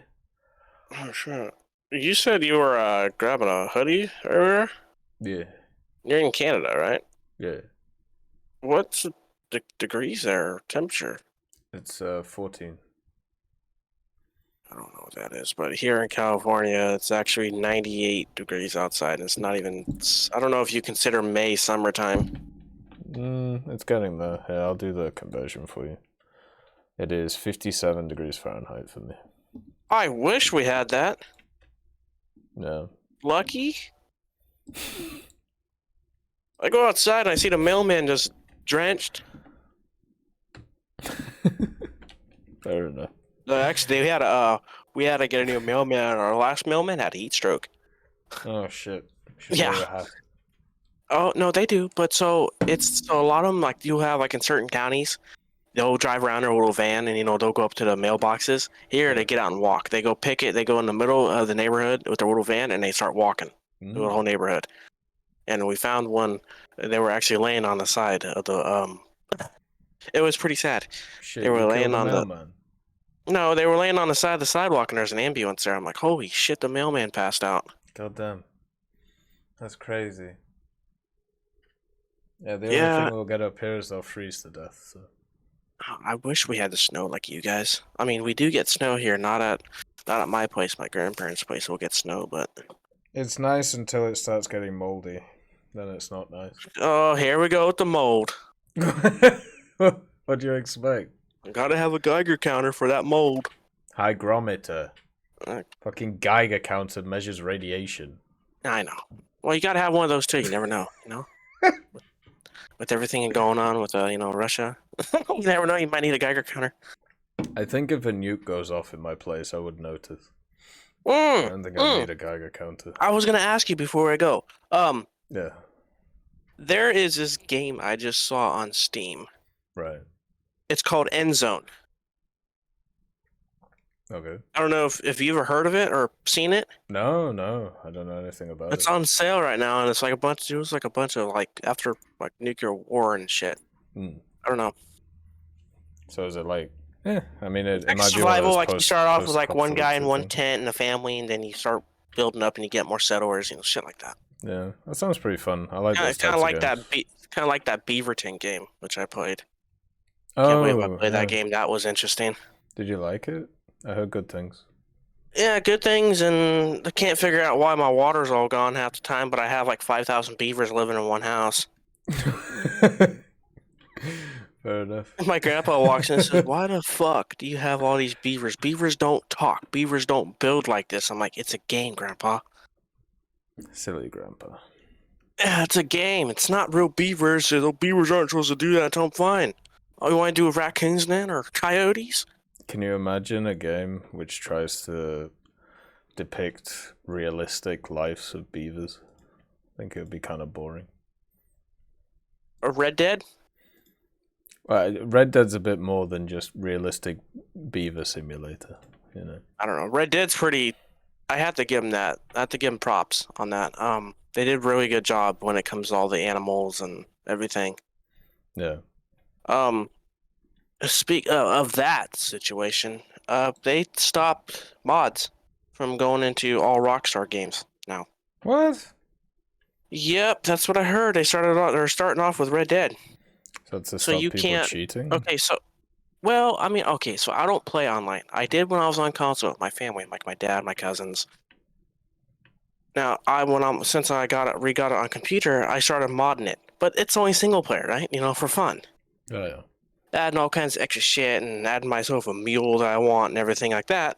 And I come to find out one day, Rockstar Services, like their little services thing in order to play it, got rid of the mods. I'm like, what do you mean got rid of the mods? And I started looking up and they said, oh, Rockstar Services added a new security update which bans all modding. Shit. across the board. And now they're going to start doing it with Grand Theft Auto. And I talked to somebody just to let them know, because one of the guys on there does 5M and everything and heavily mod, and they're going to turn all that off. Their community is going to go to dog shit. That's why I'm letting everybody know who's listening here. If you play with mods on any Rockstar games, be warned, because they're going to start turning that shit off. GTA is the next security update. Red Dead was one. That's very sad to hear. Yeah, I'm pissed, dude. I'm pissed. It's just gonna kill a ton of communities, man. Yeah, why do you think I'm playing War Thunder? I would be playing Red Dead right now, but if it weren't for that stupid update. It's like the whole thing where like the 1% kills it for like the 99. That's basically what's going on there. It's very sad. I mean, when I got the A10 War Dog yesterday, dude, it's like I hopped in a few games today. How many people that don't know how to fly that thing, I just shot down easily with my own A10? Oh, a ton. People, yeah, hell of people don't know how to fly jets. And I was just cruising on by, just burting them. I don't know. It sucks, man. Yeah, it feels like people don't put quality effort into games anymore. I don't know. I'm hoping they'll add Czechoslovakia and War Thunder. Know that will be interesting. Do you think they'll add other nations though? I mean, I could see Czech being added because they actually have their own lineup of tanks. We'll chat about it next time because we have to move on to the next individual. All right. But it has been fantastic talking to you, as always. Yeah, I'm always in the Discord if anybody ever wants to play anything. So. Hell yeah. All right, Minion. Have a good evening, brother. And Me too. I'm gonna go get something to eat. So. Sounds good. All right. I need to once again take a quick break. So 2 seconds, and then we'll be back.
Okay.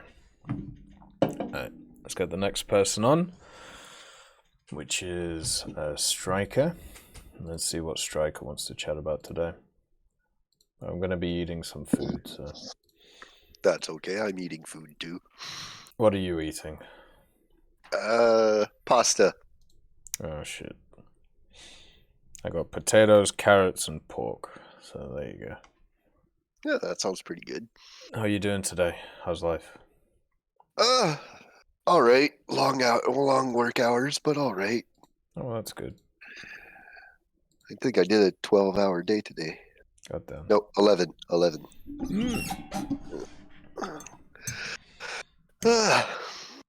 Fun life of a kitchen repair technician. A kitchen repair technician? Yeah, I fix and repair commercial kitchen equipment. Oh, so like pizza ovens, Tim Hortons ovens, stuff like that. So you're the guy we can blame for the ice cream machines never working. No, I don't work for Frankie. Nope.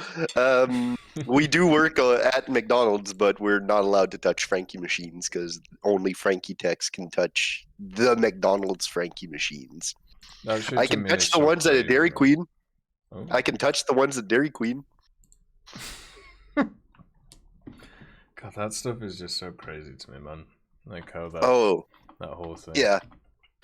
As someone who is in the industry, I also find it pretty there's a lot of closed deals amongst like different manufacturers and different brands and stuff like that. Like, you know, a lot of the companies have things like, you know, Dairy Queen can only buy, you know, X or Y brand for, you know, their grills or stuff like that.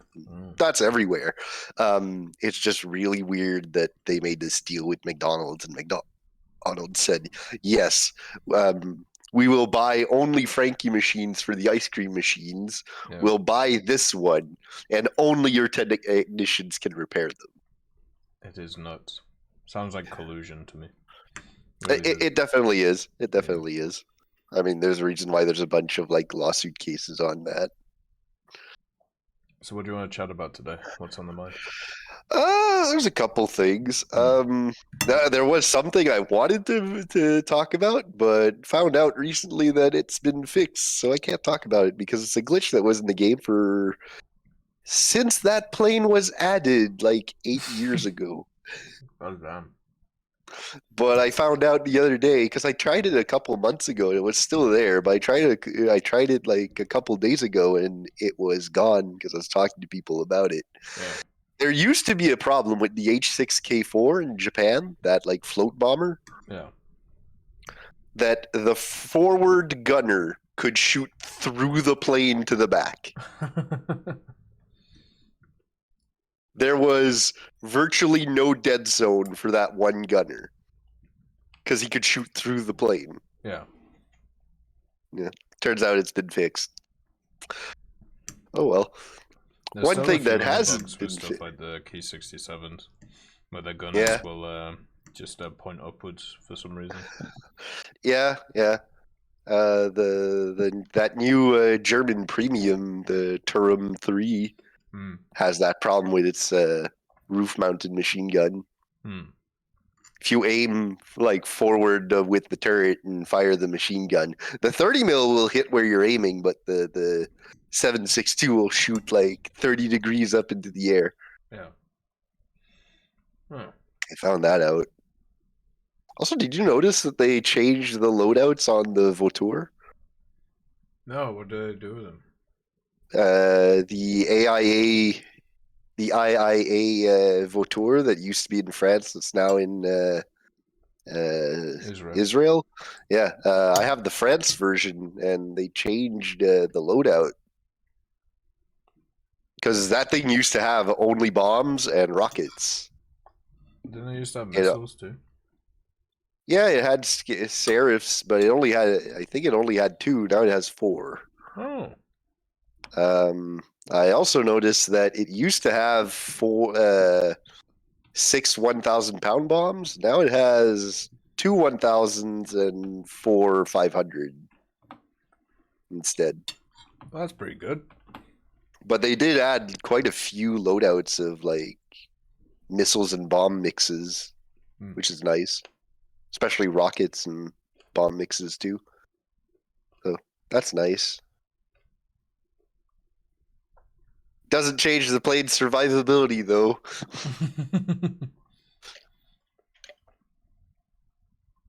Yeah, well, it would be nice if they added countermeasures. Oh yeah, that thing needs countermeasures. Yeah. A lot of the planes do. I thought up of something the other day about a plane that yourself and other YouTubers have said that this plane would fit very well into the game, and I thought of a place where it could. Oh yeah? Yeah. What is it? The Avro Arrow. Yeah. So hear me out. Not as a playable plane under normal circumstances. You have it be a rare percentile chance of being the nuke plane for Britain. It has the missile bay for it. Would you put in the version which was actually built, or the one that was proposed to be? Not sure. I think that would be more up to Gaijin, but I think either one I'd like to see. Would you feel the same about the TSR2? Yeah, I definitely think that'd be nice to see too. That's fair. I don't know. Whenever I read about the Arrow, I feel depressed. Yeah. Kind of what could have been. Yeah, definitely. I wish would be nice to. Go ahead, Sorry, go ahead. No, you go. Would have been nice to see, how Canadian aerospace engineering would have gone if we haven't dropped it and would have kept going. And yeah, well, it feels the same as the British one, right? Like as I said, with the TSR2, like what would have happened if it had actually been a success? But c'est la vie. Maybe an alternate timeline. Hopefully, we can work out how to jump between them, and then we can work out how to get it back here. I remember there's a really funny website about the Avro Arrow 2. Oh yeah.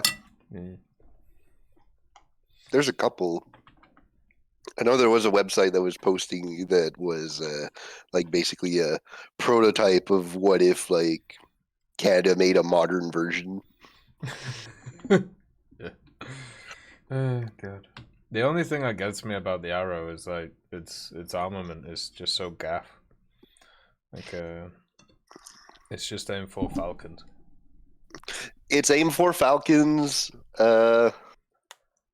There was some odd proposals for other weaponry, but yeah. Including anti-air nuclear missiles. Oh yeah. I can't remember. The Genie. Yeah. They have an aircrafting game that I think could use them. Oh? Yeah, I can't remember which one though. It's one of the, it might be the F-89, but it's one of the American ones. Okay. Yeah, I think putting little things like that in the game isn't a bad idea. It's kind of like the, you know how in Battlefield you have like the unique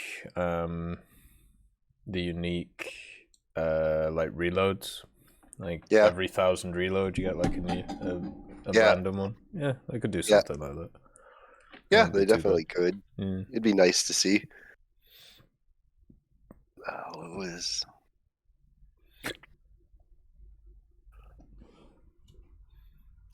What was another one that I saw that was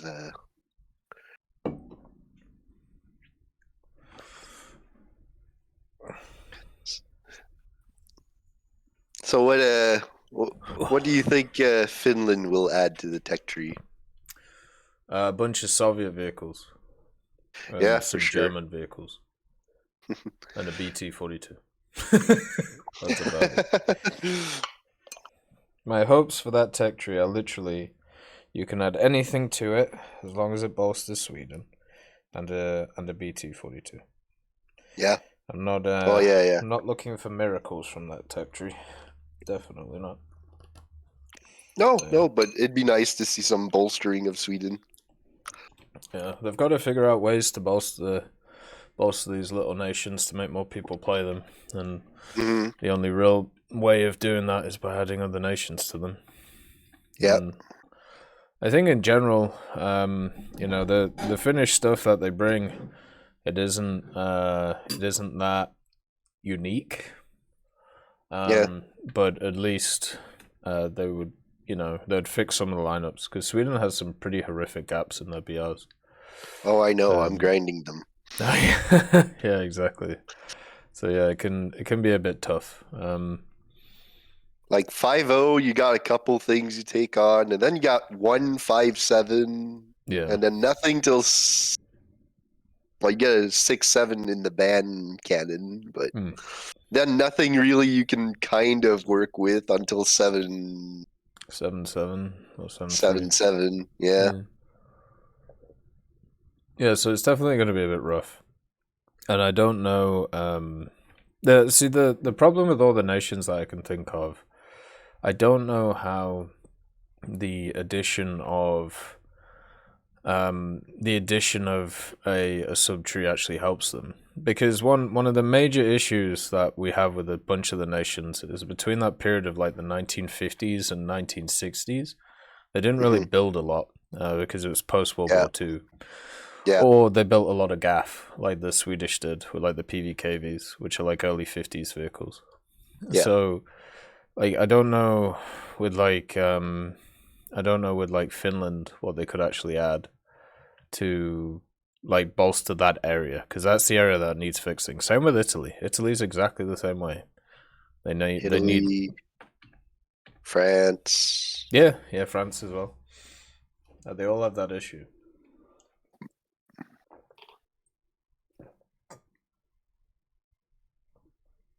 So I don't know.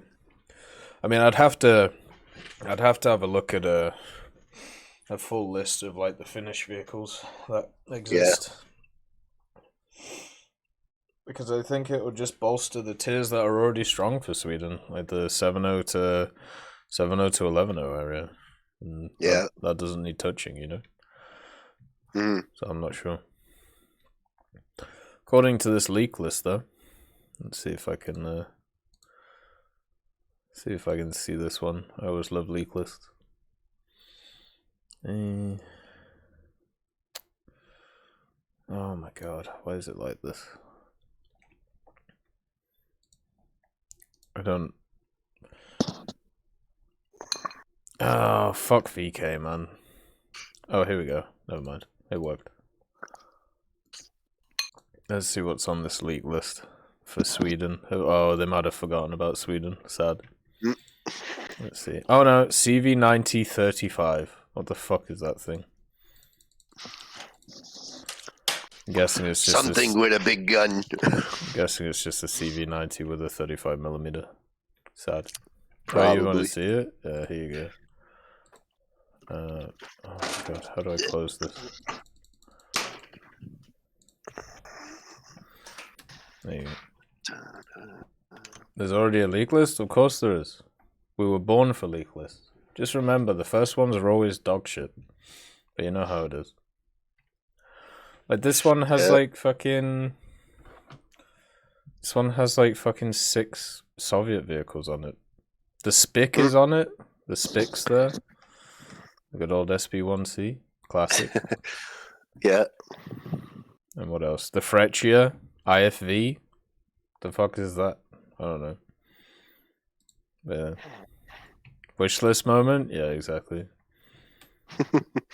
Yeah, it's always a bit of fun. The Aardvark's on it, so you never know. Can we get something at like maybe 6.0 or something for AA? That'd be nice. Well, that's the thing. That's how you know these. That's how you know these leak lists are rubbish, because there's no lower tier stuff. Yeah. There's never any lower tier stuff on them. The WZ122 is in this list. Like, okay. That goes in China. Yeah, I know, but it's their fake IS-2 that they never fucking built. So like, how's that gonna be in the game? Whatever. Oh my god. But yeah, sorry, got sidetracked. That's fine. No problem with that. I get sidetracked all the time. Oh yeah. I feel most of my life nowadays is 10 minutes on one topic and then 10 minutes on the next, and then so on and so forth. And it's just a revolving door of trying to think of the next thing to say. Yep. Well, considering how many people you talk to in Fireside chat and stuff like that, I mean, yeah, kind of makes sense. There's a weird trend I've been seeing over like the last little bit though, and it seems like a lot of people are really like on the nation tech tree binge. Like yeah, like everybody and their mother keeps sending me these weird ass tech trees that they want to see in the game, which is always pretty fun. I'm still all for the Toyota technical tech tree. Yeah. Yeah, that one's pretty fun. Come on, bolster Japan. Add a bunch of freaking Toyota pickup trucks with a bunch of modifications. I especially like that one with the one where I think it's an Isuzu. It's got a naval freaking. It's got like a breech, muzzle loading like naval gun on it. God, yeah, why not? Let's just go crazy. Another vehicle that I'd like to see them add in the British tree would probably be decent high tier. Although I don't think it'll be good. I just would like to see it added. Yeah. The Chimera. I have no idea what that is. Okay, so most people don't. The Chimera is a vehicle. It's a prototype vehicle. It's listed as Canadian, although technically it's British. You see it in what's the name of that game? War Game. Yeah, War Game. It's basically a Canadian. It's a British forward-pointing only casemate tank destroyer based on a modified Centurion chassis. Is it the one with just the really fat gun on the front with like? It's actually, I think that might be on the Chieftain chassis. But yeah, there was one which had a fake gun and then a bunch of lead put on the front of it, and it was used as a counterweight. Oh yeah, that was an interesting one.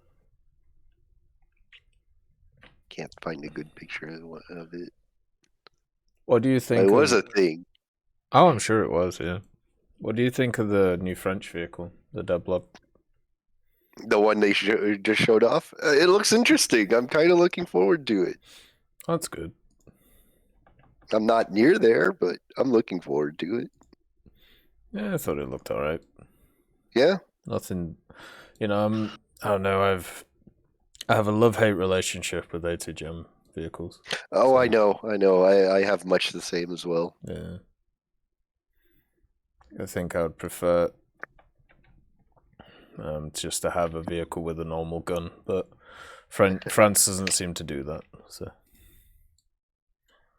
France prefers the weird vehicles with odd guns like the Acra.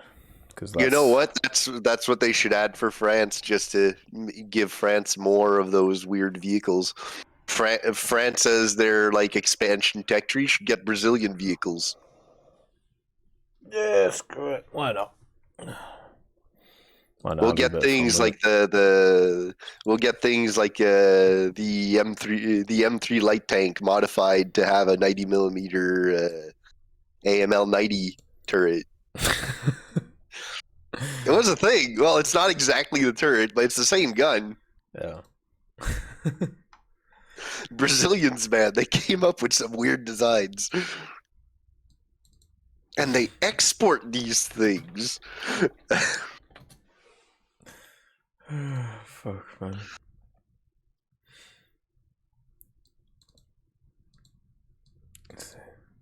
Just wanted to know your opinion on more personalization to tanks, like adding accessories to make people feel like their tanks are more theirs, and less like everyone else in War Thunder ground forces. Well, of course, like it would be more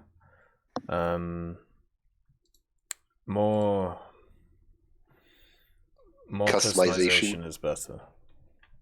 And it's also a way they can monetize the game. So a while ago, they did a change that I absolutely hate, because I had a nice modification on one of my planes, but it doesn't work anymore because of what they did. So you used to make the decals super huge. Oh, yeah. So I had the rising suns on the wings of my plane, and they covered from one end to the other. And now it doesn't. Yeah. Yeah, I remember. I kind of missed that. I think the reason they stopped doing that is because people used it to make their tanks look dead. You just have to go on the Discord, Guns for Buns, and exclamation mark Discord, and join the Fireside chat room. Then request to speak. That's all you got to do. But yeah, I think it was like the 8-ball one, or it was it was something like that where you can make your tank look like it was dead. Super dodgy that. Mm-hmm. I can kind of get that. Yeah. Like I wish at least on naval vehicles you can make your decals huge. Yeah. Which is alright. Did you see the videos that popped up of the people that were using naval decorations on their tanks? Yeah. There's a bug for it. Yeah. A couple of them got banned, sadly. You think? That's what I've heard. I haven't been able to confirm, but yeah. I've heard that some people got banned. Yeah, I've heard the same thing, but I haven't actually seen anybody. So yeah, I don't know. I'm always skeptical when everybody goes on around. Oh, I got banned for this, got banned for that. Yeah. Oh, you have to. You can't just take their word for it. Yeah, exactly. I've seen too many people lie. Like, especially if it's somebody that if it's somebody that I know, obviously, there's sometimes a little bit, what's the word? Then, there might be a bit of trust involved, but if it's just some rando on the internet, like, I don't believe anything that they say, really. Yeah. I can get that. And I agree. It's too easy to lie, and sometimes too easy to want to believe the lie. Yeah.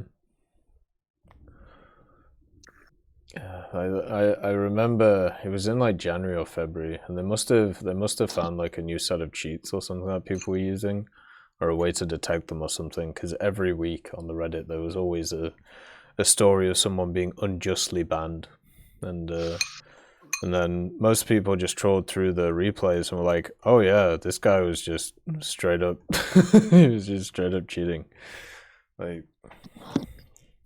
But of course, all of them were saints, all of them were innocent, as is to be expected from these people. I had one friend that actually got unjustly banned, but it's in the past. He made a new account, he plays again, blah blah. He didn't lose that much, but yeah. Kind of his fault, kind of not. So he had gotten a bunch of skins for some tanks, and he had put them into the files. But he put them in the wrong location. Instead of being skins that were for his tanks that only he could see, he accidentally put them on all the tanks of that model that everyone was driving. Yeah, there's a place in the files that you can do it. It's like a skin override. But the problem is, Gaijin sees that as, oh, well, you probably put a skin that shows like weak points and stuff like that. I didn't know you could do that. I think you. I'm pretty sure you can. But anyways, he was using. I'm sure you can. He was using skins, and he got banned for it. That's probably on him. Oh yeah. Yeah, you gotta be super careful with stuff like that. Like one of the things that gets a lot of people is modifying the config file. Because there are certain things you're allowed to do to the config file.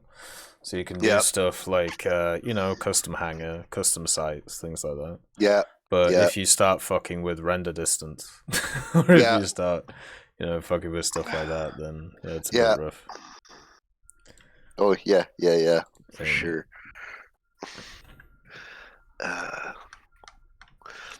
We had... So not related to War Thunder, but related to another game. So several years ago, we used to play World of Tanks. I know, the bane of the existence. I know. But I think almost everyone who plays War Thunder at some point had tried World of Tanks. Yeah, because that came out first. As well. Yeah.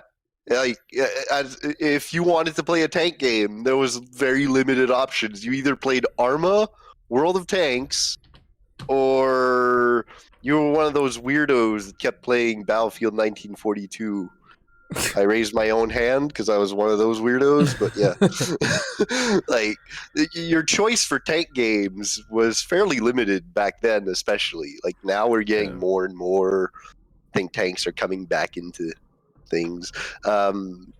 So a lot of people played that game, and I remember this one time we're playing, and oh, by the way, just before we get into this point, I answered your question earlier, Dragon Lair, but I was basically saying it would be nice to see more personalization, more skins, more customization, you know, more decorations, and hopefully as it goes on, we get more and more and more of it, especially with this new IS2 event that's going on. Right, sorry, Striker, go ahead. So I just remember we're playing, and they did an event that was a really cool event. I like those types of events, and I like that the tournaments do that every now and then, where it was low tiers. I think it was tier 1 and 2 only. Yeah.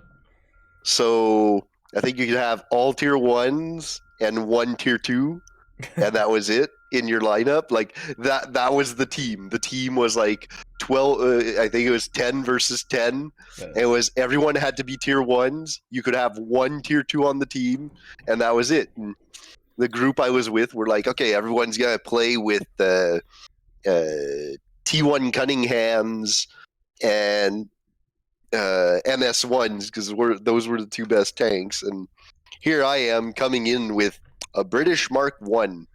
The biggest tank at tier 1. Yeah. And they're like, Striker, what are you using? The machine gun. Against tanks. Yeah. Trust me. It's not going to work. We're in a tournament. We have to win. I was like, trust me. So I go down towards one alley that I was designated to go, and I go there, and all of a sudden, enemy T1 Cunningham turns around the corner, point blank range to me. I just empty the machine gun into him. He fires 1 shot at me. I empty the machine gun on him, and he's dead. Nice. Press Y, reload. As soon as I'm reloaded, another tank turns around the corner, fires 1 shot into me. I empty the machine gun. I kill him. It was one of those things where, like, this tank that everyone thinks is useless is actually pretty useful at point blank range. Yeah. Oh, God. Yeah, I haven't done a lot of competitive stuff for a very long time in any of the games. That does sound pretty fun. Yeah. I haven't played World of Tanks in like maybe 10 years. About the same. I think I played like 4 years ago. I had like one friend that was really playing it, and he wanted me to try like their like PvE thing they were doing.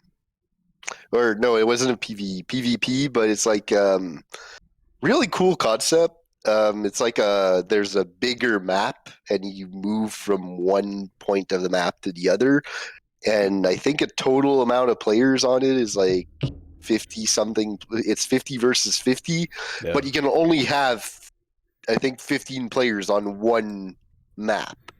So if you try and enter a map that's got already 15 players in it, there's like an invisible wall that stops you from going until one player leaves it, and then you can go in. And yeah, it was like this like moving battlefield where it was like you had 3 lines, and you had to reach the, if the enemy team reached the bottom, one team is attacking, the other one is defending. If the enemy team reaches the bottom, like they basically win. You had to defend from all 3 points and stuff. It was kind of cool, kind of interesting. It does sound pretty interesting. I wonder how it's developed today. I don't know. I do know that they bring it back out every now and then, but yeah.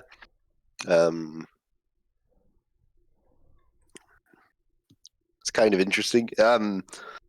Kind of also brings up like the point of like the April Fool's events. It was nice that they kind of did 2 this year.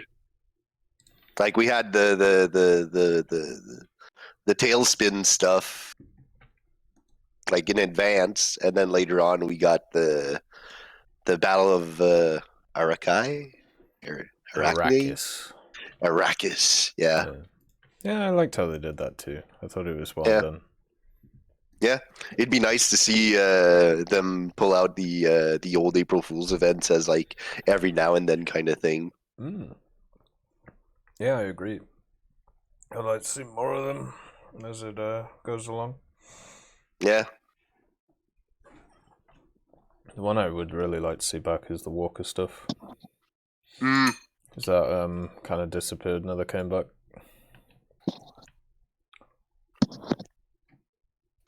Yeah, I know, right? That one was really fun. It'd be nice to see them make like different styles of mechs too, you know, like an American one, a German one, a Russian one. Yeah. I'd be Mix down it for up a bit. And, yeah, I'd be down for it too. Maybe make it so that it's only mech versus mech this time, not mechs and tanks. Is it mechs and tanks? Yeah, in the original event, it was mechs, but you could also play as a tank. It's so long ago, I can't remember it. Yeah, it was a while ago. It's got to be at least 5 years. 6, I think. Probably. Because it was, I want to say it was the third event. Because the first event was the ponies. Yeah. That was fun. Then the year after... Godzilla, right?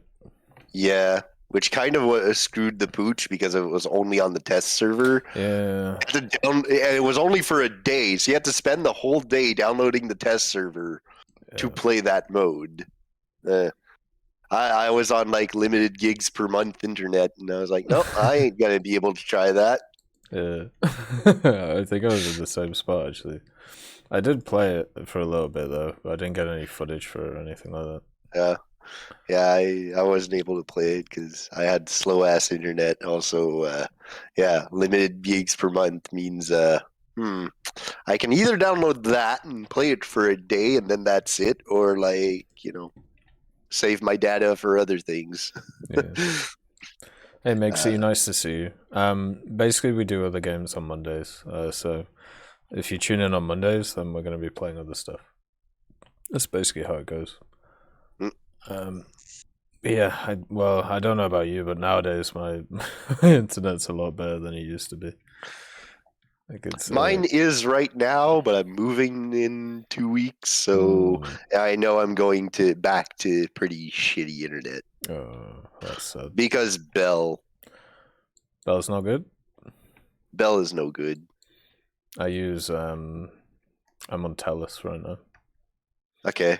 I've never had Telus internet. I've had like right now where I'm at right now, we're with what's their name? Videotron. They're pretty good. I've been with Rogers. I've been with Bell. Videotron? Never heard of Videotron. Videotron is in edge of Quebec and Ontario only. Yeah, they're a Quebec company, and they're like they go in like areas of Ontario that are near the border. So,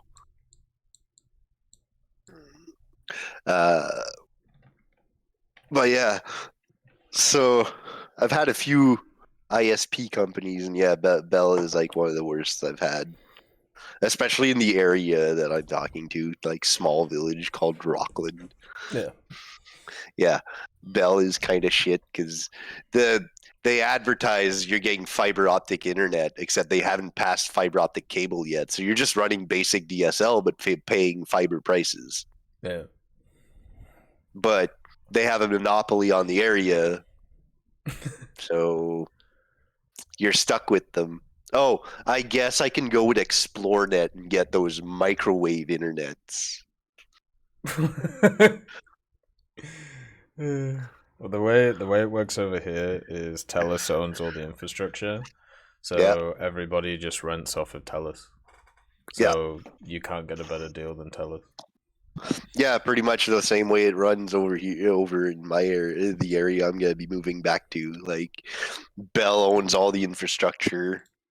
You have a couple areas that Videotron started putting like their own cables in, where if you can get that, it's really good internet.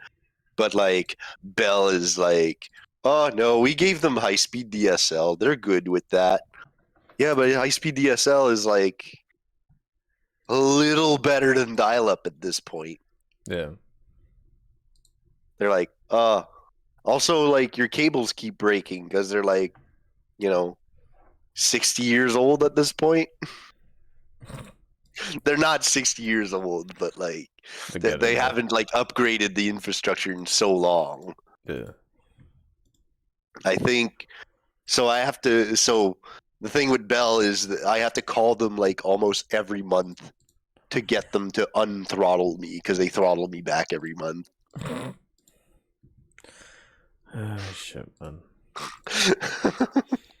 Yeah, I get throttled during the evening, but I don't get throttled during the day, which is quite good.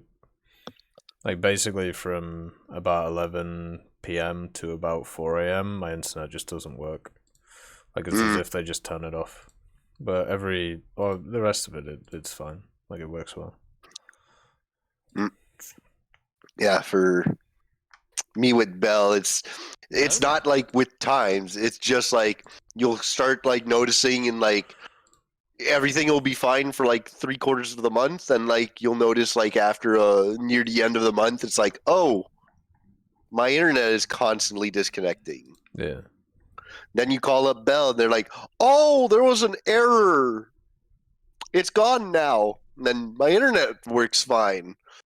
I guarantee you, if I didn't call the fuckers, I'd keep having problems. And every time they're like, "Oh, it must be you. You need to reset the router." Yeah, I've reset the router 3 times. It's on your end. Yeah. And then they're like, "Unthrottled." There you go. Okay, it works now. Sweet dreams, Ironcross. Have a nice rest. Alright, is there a last topic you want to chat about before we move on? I'm pretty okay with moving on as is. Oh, that's fair. It's been a good chat though. Yeah, very. Have a great day. You too, brother. Have a good time. You too. Bye. Alright, so when it comes to the Fireside, if you want to come on, we're going to be going for a little bit more.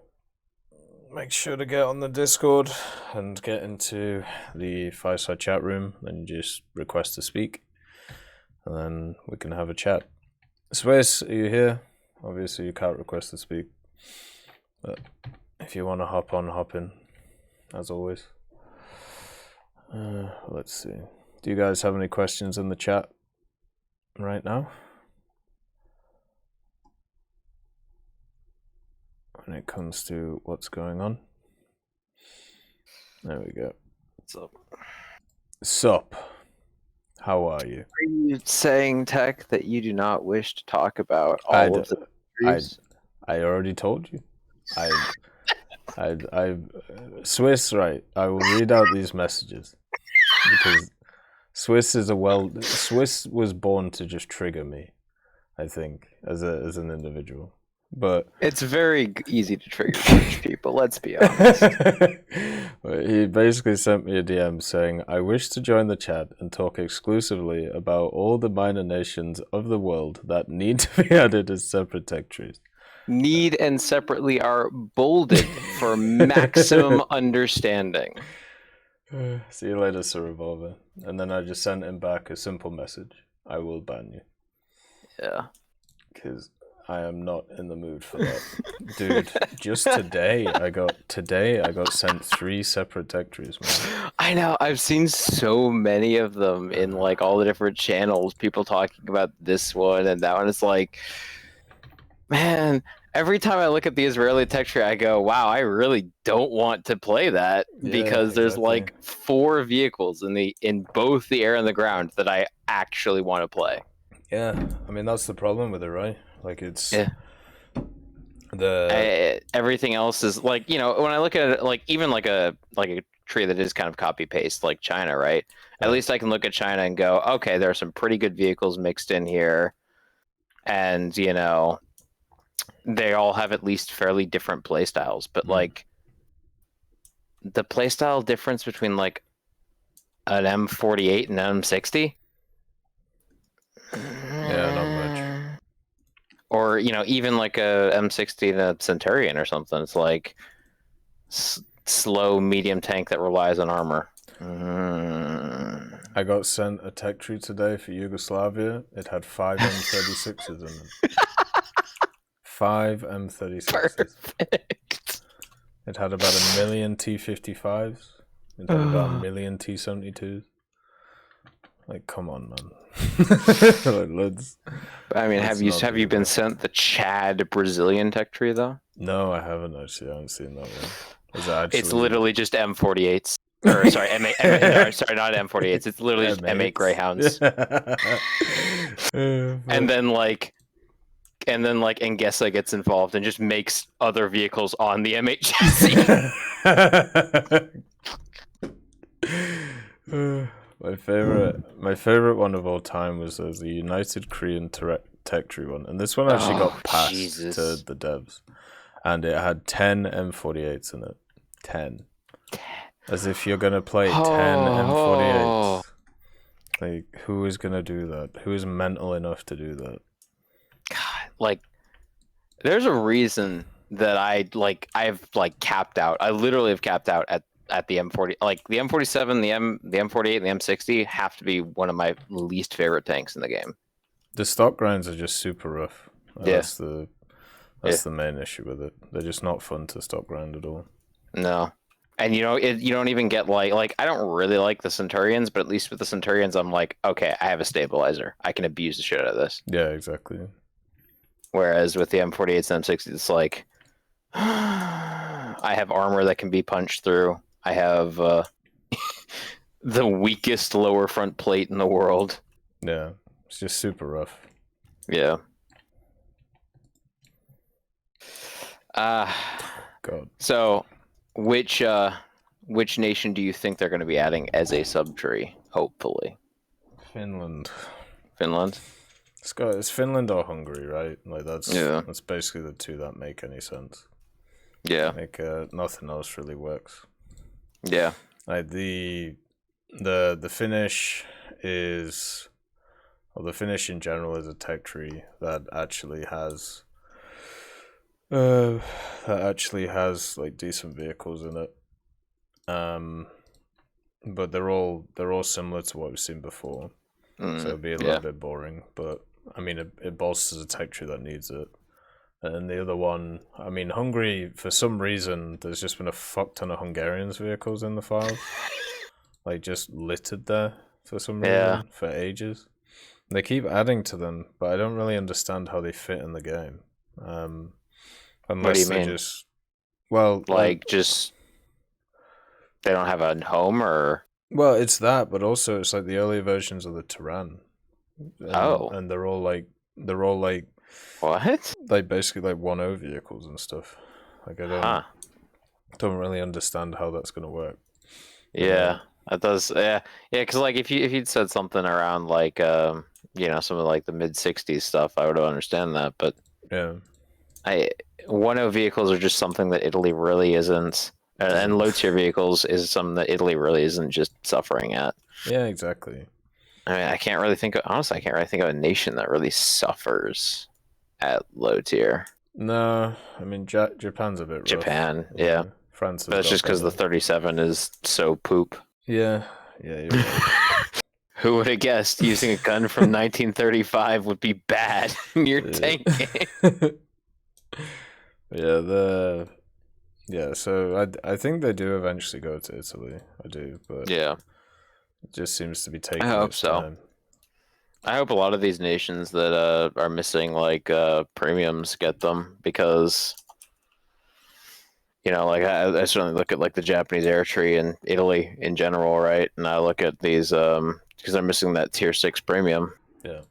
And it's like, do I really want to be grinding with my F4? I can't really recommend anyone to buy the F40 Saber as a premium, and it's like. What do I do? Yeah, that is a fair point. God, I have they confirmed that the Saber dogs are actually going down to 9.0? It's in the changes, yeah. Oh, God. I hope they do put them down. I hope that they do, but I hope the fucking F40 follows it as well. Yeah, the F40s. Yeah. Because like when I think about like fighting an F40 or a saber dog, I'm like, saber dog has cannons and an afterburn. Yeah, true. The only thing it's not as maneuverable, but it's got everything else. Like, and I would prefer to have everything else. Yeah, I mean, yeah, because I'm just it's just not that. It's just not as fun to like. It's fun to defensively fly, but not to the extent that you have to in like the F40s, sabers and stuff. Yeah, where like you literally cannot catch anything. Else. Yeah, you have to catch people fucking up, or else you will not get kills. Now that being said, I have been playing Sagittario, and the Sagittario is insane. Yeah, it is. Yeah. Like even at 9.0, that thing is a monster. God, it was so annoying with that thing when it came out. At 8.3, right? Yeah, 8.3. But then also there was a fuck ton of people who were just like, "Oh, let Italy have one good thing, keep it at that." Have you not played the whole tech tree? You have a lot of really good things. Like, oh, God damn it. Yeah. Let's ignore the G56 that had 6 million repair cost and could afford it because it was just beating everything else in the air. Exactly. Like, or the fucking before they nerfed the RE 205. Oh, God. Yeah, that thing was nuts too. It's still pretty good. It's still a very good aircraft. It's just it used to be insane. Mm-hmm. But I mean, yeah, it at least sells a ton of good stuff. People are just weird, man. Although I do have to be honest, I cannot wait to fight saber dogs in my vampire. You know the British vehicle that is completely forgotten about constantly when it comes to this stuff? Is it the Sea Venom? No, that one went down. Oh no, the Venom 4B. The standard Venom. It's at 8.7 still. That thing could literally see A10s. Oh my God! I didn't even think about that. Yeah, because you never see it because it's crap. Like, nobody flies it. Why would you? Tech, it's what I'm grinding out next in the British Air Tree. So you know. No way. Just give it a pass, man. No, I have to. You definitely have don't. to. As a person Tech, I'm spading the swing fire right now, Tech. As a person who spades a lot of stuff as well, you don't need to do it, trust me. That's one vehicle I did actually miss, the Venom. I was like, there's no way I can do this. Oh yeah, no. Especially after the Sea Venom. Like, goddamn. Yeah, the Sea Venom has been a little bit rough right now, because that's what I'm playing right now in the British Tech Tree. I'm not gonna lie. Kind of like, all right, what's my role in a battle? It's not to do any of the typical fighter roles. And I don't have any munitions to ground strike with either. So try and kill Yak 38, and then try and kill the AIs and realize that you can't catch them. Yeah. Oh, there's nothing sadder than seeing a fucking AI dive and realize he's going faster than you, and not just faster than you, faster than your max speed. And you're just, okay, that hurt. No, what I've mostly been playing right now is Russian 8.7 and German 7.7. That sounds pretty fun. Yeah, the 7.7 German, like I have to play the Rakten Jagdpanzer, which is it's hurting me. I'm not gonna lie. Yeah. Like, you know, it's one of those vehicles that's like, all right, Chief, I know that the tank is there. It's sitting perfectly still and it hasn't realized you're about to shoot me, right? Yeah. But I'm gonna need you to lower your expectations on killing it. We're gonna need at least 3 SS11s to kill that T-54. But the DF-105 and the mouse are fantastic. Yeah, the DF-105 is insanely good. I'm amazed it's not going up again. Yeah. I think the heat's the limiting factor on it. But then there's a bunch of shit at 8.0 with heat. So I mean, the Martyr chassis is what really just makes it so good because it has it's not got great armor, but it's enough to deflect autocannons. Yeah, and it's got that insane reverse on it, so I can just scoot out, fire around, and then reverse into cover. Yeah, you're not wrong. And then the mouse has been surprisingly capable. I'm not even gonna lie. Yeah, the mouse is pretty fun. It's not a bad little vehicle. It's a bomb magnet when it wants to be. Yeah. Although I definitely did make somebody mauled the other day. They were in I think it was A2D, or maybe it was an AM1. I can't remember exactly. They dropped 3 bombs on me 3 separate times and didn't kill me at all. One of them landed on the mantlet.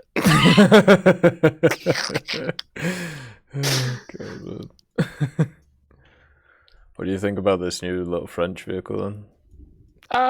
It'll be good. I mean, it's nice that France will finally get a light tank above the SK-105. Yeah, they're not giving it. Well, it's tank destroyer, or at least it's labeled as one. They better give it a light tank. It's a light tank. It says tank destroyer on it. Yeah, I know tech, but I'm not gonna play that as a tank destroyer. But I don't think anyone is. But yeah, I just hope they give it scouting. I do as well. I mean, there's a decent amount of precedent. They've given it to a bunch of the SPAs now too. Yeah. So just give it to that. Give it to the 113s and just relax. I'll never forget when they were gonna add that thing, I think it was the JK or the SK-105 or whatever to the German tree. Yeah. And their argument was, we need light tanks in the German tree. Meanwhile, it is still the highest BR light tank in the French. Oh god, yeah, you're right. I remember that whole debacle. There was a bunch of really pissed off French people. Yeah. I gotta be honest, I was kind of pissed at the same time too. Oh, I get it. They just added the Radkampfwagen, right? Yeah. And then afterwards, they've added the TAM 2P, the Class 3P, the TAM 2C, all of these other high tier light tanks. It's like, do you really need another one? Yeah, that was another thing that they said, Nito. Austrians are really just Germans. Yeah, that was a justification as well. Yes. The Anschluss begins again. Yeah, god it was such a ridiculous time. Yeah. That was last year. We got a lot of really stupid justifications for things happening. When they really should have just said, this tech tree needs it, we're putting it here, okay? That's all they need to do. I remember the M47 for the Japanese. But was there even a controversy about that? Well, no, because no one plays Japan. But but there should have been. It's a nice little light tank that fills light tank. It's an M47 or medium tank. Sorry, that's what I meant. But I'm gonna hate playing it because I hate the M47 with a burning passion. Like pragmatically, it's a completely fine pick. But when you compare, or when you have a look at the justifications for other stuff being in the game, it makes no sense. No, it doesn't. So it's just one of those things again. Oh yeah, the T62 premium non-traversy, that one as well. Just one pissy Chinese dude. Yeah, there was a ton of just weird stuff, especially last year, and it's gonna get worse. Especially as we get more and more technically modern, especially with aircraft, because most nations just use the same shit. Yeah, or with slightly different armaments or stuff. Yeah, exactly. Yeah. Oh, and as you get higher, right? Your lines are gonna thin too. Not even just in terms of what aircraft they're getting, but you're just going to have less aircraft to add for a lot of these nations. Again, what do you even give Italy at this point? Well, you've got the Typhoon or the Tornado, whichever one it is. Yeah. And then another F104. No, you don't even have that anymore. They added because they added the ASA. Yeah. They added the other F104. Yeah, that's about it. So enjoy. Yeah. I think they have some like lower tier jets they can add, but yeah, no, in terms of top tier stuff, the ASA is basically the cream of the crop for a long time. Yeah. Which is where other nations have to come in and actually give them good shit. Yeah. That will be able to compete. Because the other thing as well that doesn't get brought up a lot is, like, Italy for ground has, like, no CAS for top tier. Yeah, no. Yeah, they have a really shit helicopter. It is still disgusting to me that the G91R4 is, like, Italy's best CAS. Yeah. Yeah, it's just nuts. Because, like, the R1 is at the same BR as it and gets... Oh, no. Whoa. They gave when they had Nords. That's the thing. Yeah. It only gets 2 now, so... Yeah, I know. So it's still worse, but at least it's... Yeah. It's better than it used to be. Yeah. Yeah, really. I don't know why they couldn't just put the R3 in the tech tree. Because they had to give it to the Germans, Tech. Oh, true. They had to give the Germans the R3 and the R4. Like, come on. Think about it. It was needed. Yeah, I mean, Germany is a nation that historically has lacked a lot of CAS options. I love the fact that, like even the only negative that Germany used to have is they used to struggle in, like, CAS areas. And they used to struggle with light tanks. And in the last, like, 2 years, both of those areas have just been, like, overfilled. Yeah. By shit. It's the reason I've kind of fallen off playing Russian 8.7 right now, because I love Russian 8.7. It's great. Line up with a lot of cool vehicles. Yeah. But I'm fighting 9.0 Germany every fucking game, and it's like... Yeah. There's only so much of that you can take. Yeah. Well, at least they're putting up the light tanks. Yeah. They're sticking up the Puma, Bagel, the and the Puma. and the other one as well, the Rakuten. It's also going... Well, it's going to 9.7, that thing.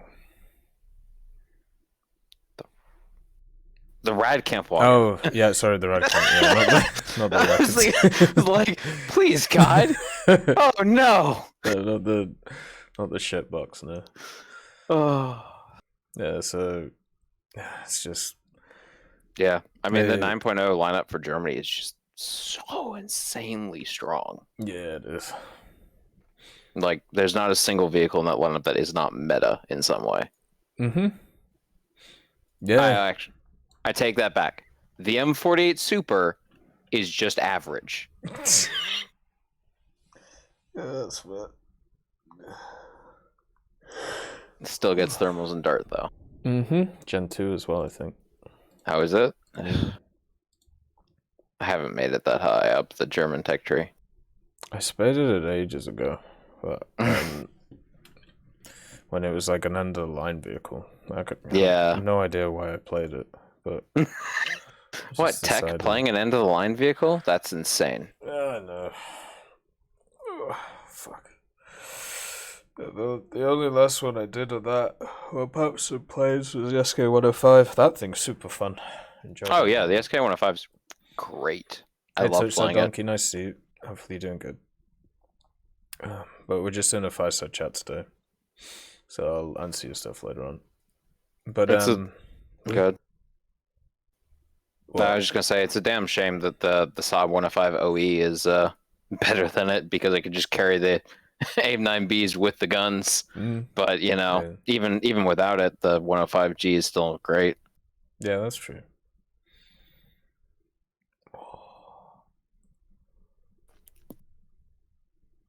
I don't know. I just don't want anything crazy this update. This one should just be called, like, update standard or update neutral. And they just add a bunch of random, very mediocre stuff. Throws a curveball out of left field, adds the South Koreans to the Japanese tech tree. Yeah. Has to make 6 million videos on the inevitable controversy. This is why these people are pissed off. This is why these people are pissed off.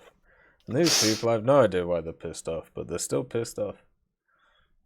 I remember when when they were adding the Italian tanks, and you kept talking about all the fucking Italian tankers that kept messaging you with like death threats. They still fucking do, man. Oh god. Just tell them to go away nowadays. But yeah, they're still definitely the craziest people when it comes to the game. The Italians? Yeah, Italian player-based guys are way too fanatic. I think it's because they're born out of fascistic roots, so they just all have weird fucking ways of dealing with people. Maybe it's an inferiority complex. Like they have all these cool tank designs, but then none of them ever got accepted for service anywhere, and so yeah, they gotta prove them in War Thunder. Also, could be that country's just shit and just has nice weather, and that's it. Could be that as well. I don't know. Could be many things. Could be never wanted to mince words, huh? No. Until the day I die. Well, I'll get stabbed by somebody. Should have minced words. Yeah. It says on the fucking gravestone, you know? Should have watched his fucking tongue before he got cut. Fuck. Yeah, I don't know. I think actually the crazy one recently. It's not really. Yeah, it's not really a fan base yet because it's not in the game. But yeah, no. I've seen a lot of people posting about the Yugoslavian tech trend. I'm like, please God, no. It's because there's a fuck ton of Balkan boys. Like they're all over the place, and I forgot that Yugoslavia was a fuck ton of countries as well. Oh yeah. Like what is it? It's Croatia, Slovenia, Bosnia, Herzegovina, Macedonia, Serbia, Montenegro. Like it's that's all.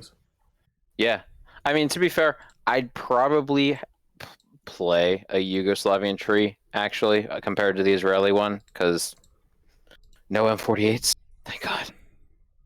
Yeah. But yeah, no, still like just take the interesting stuff and put it in one of the other trees.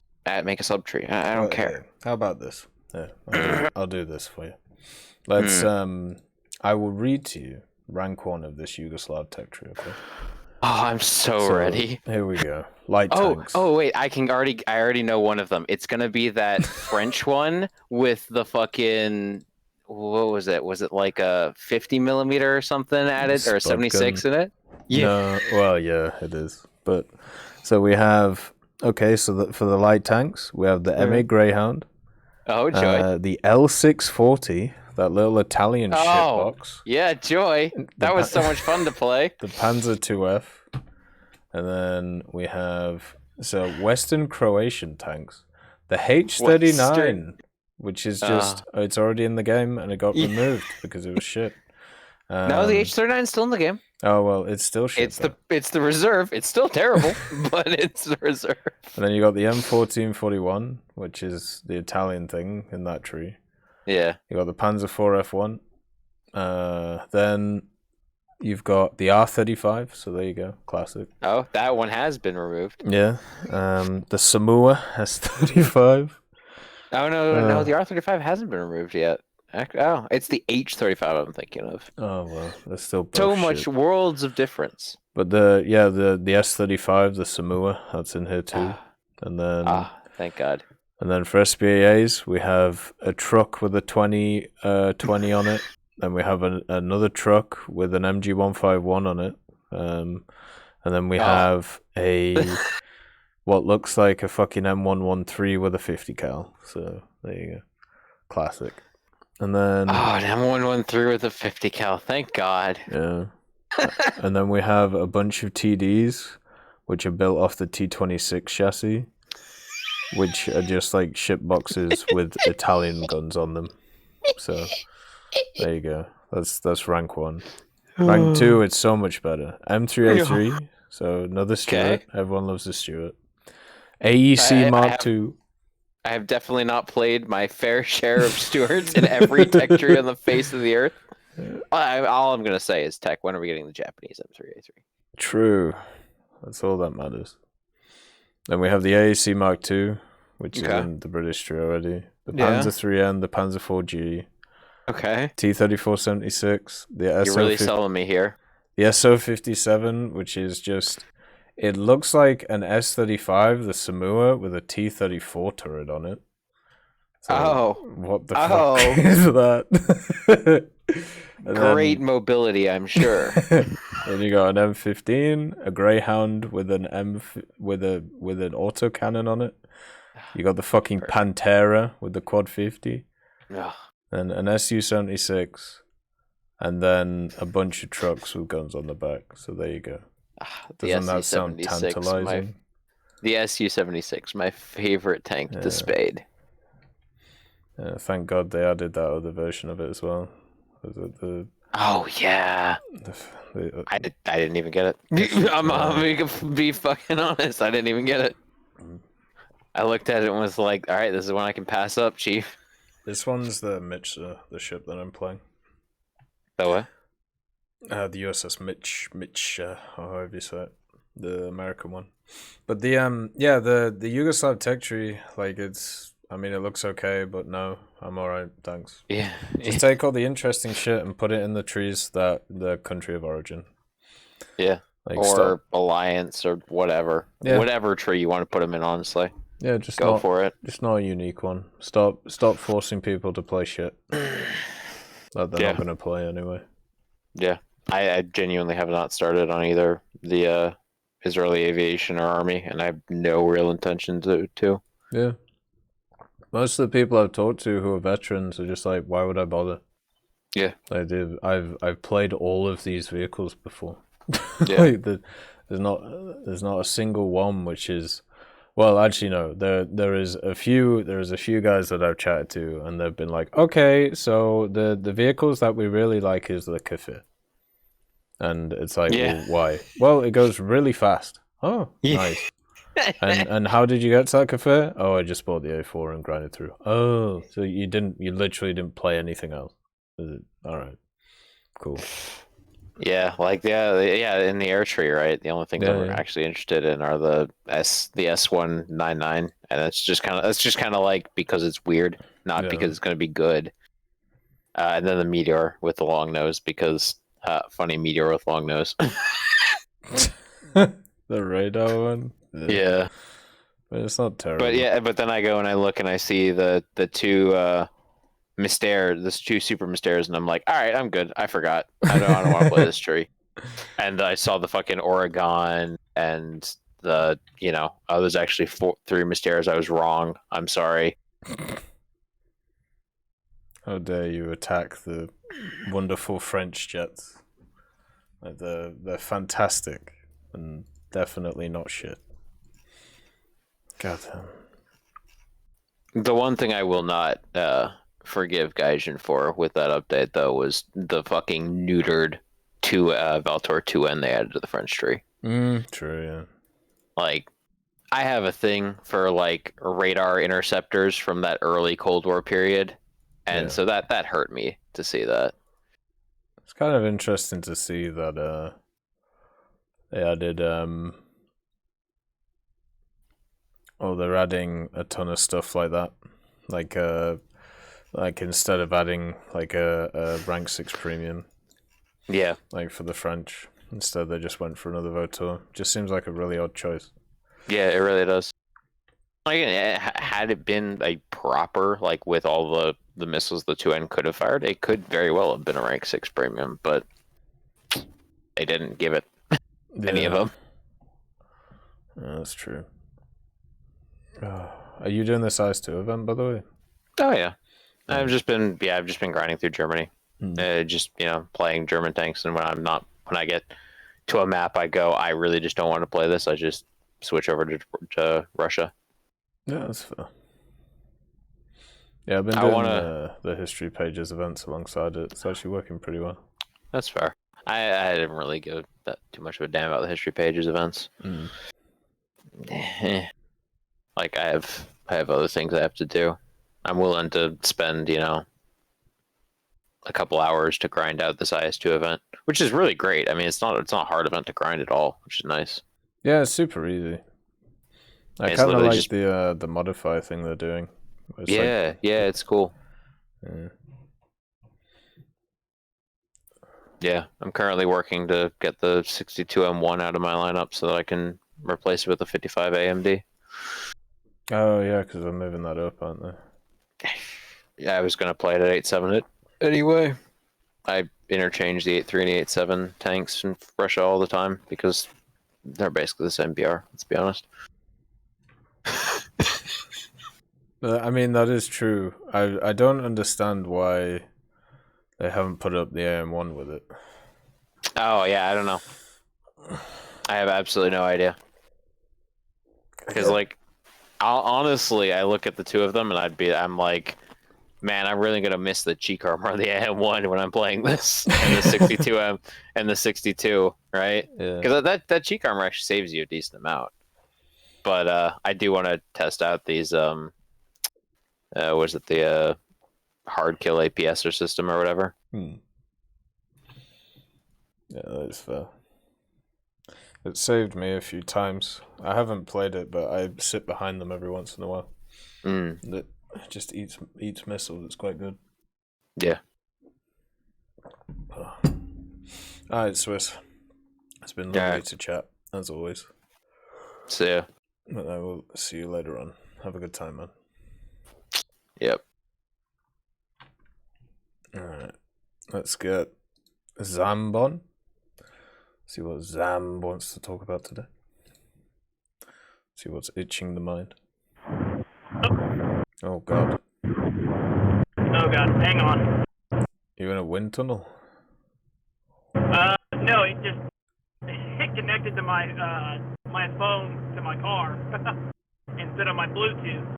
And, yeah, let me change that real quick. Alright, you fix that.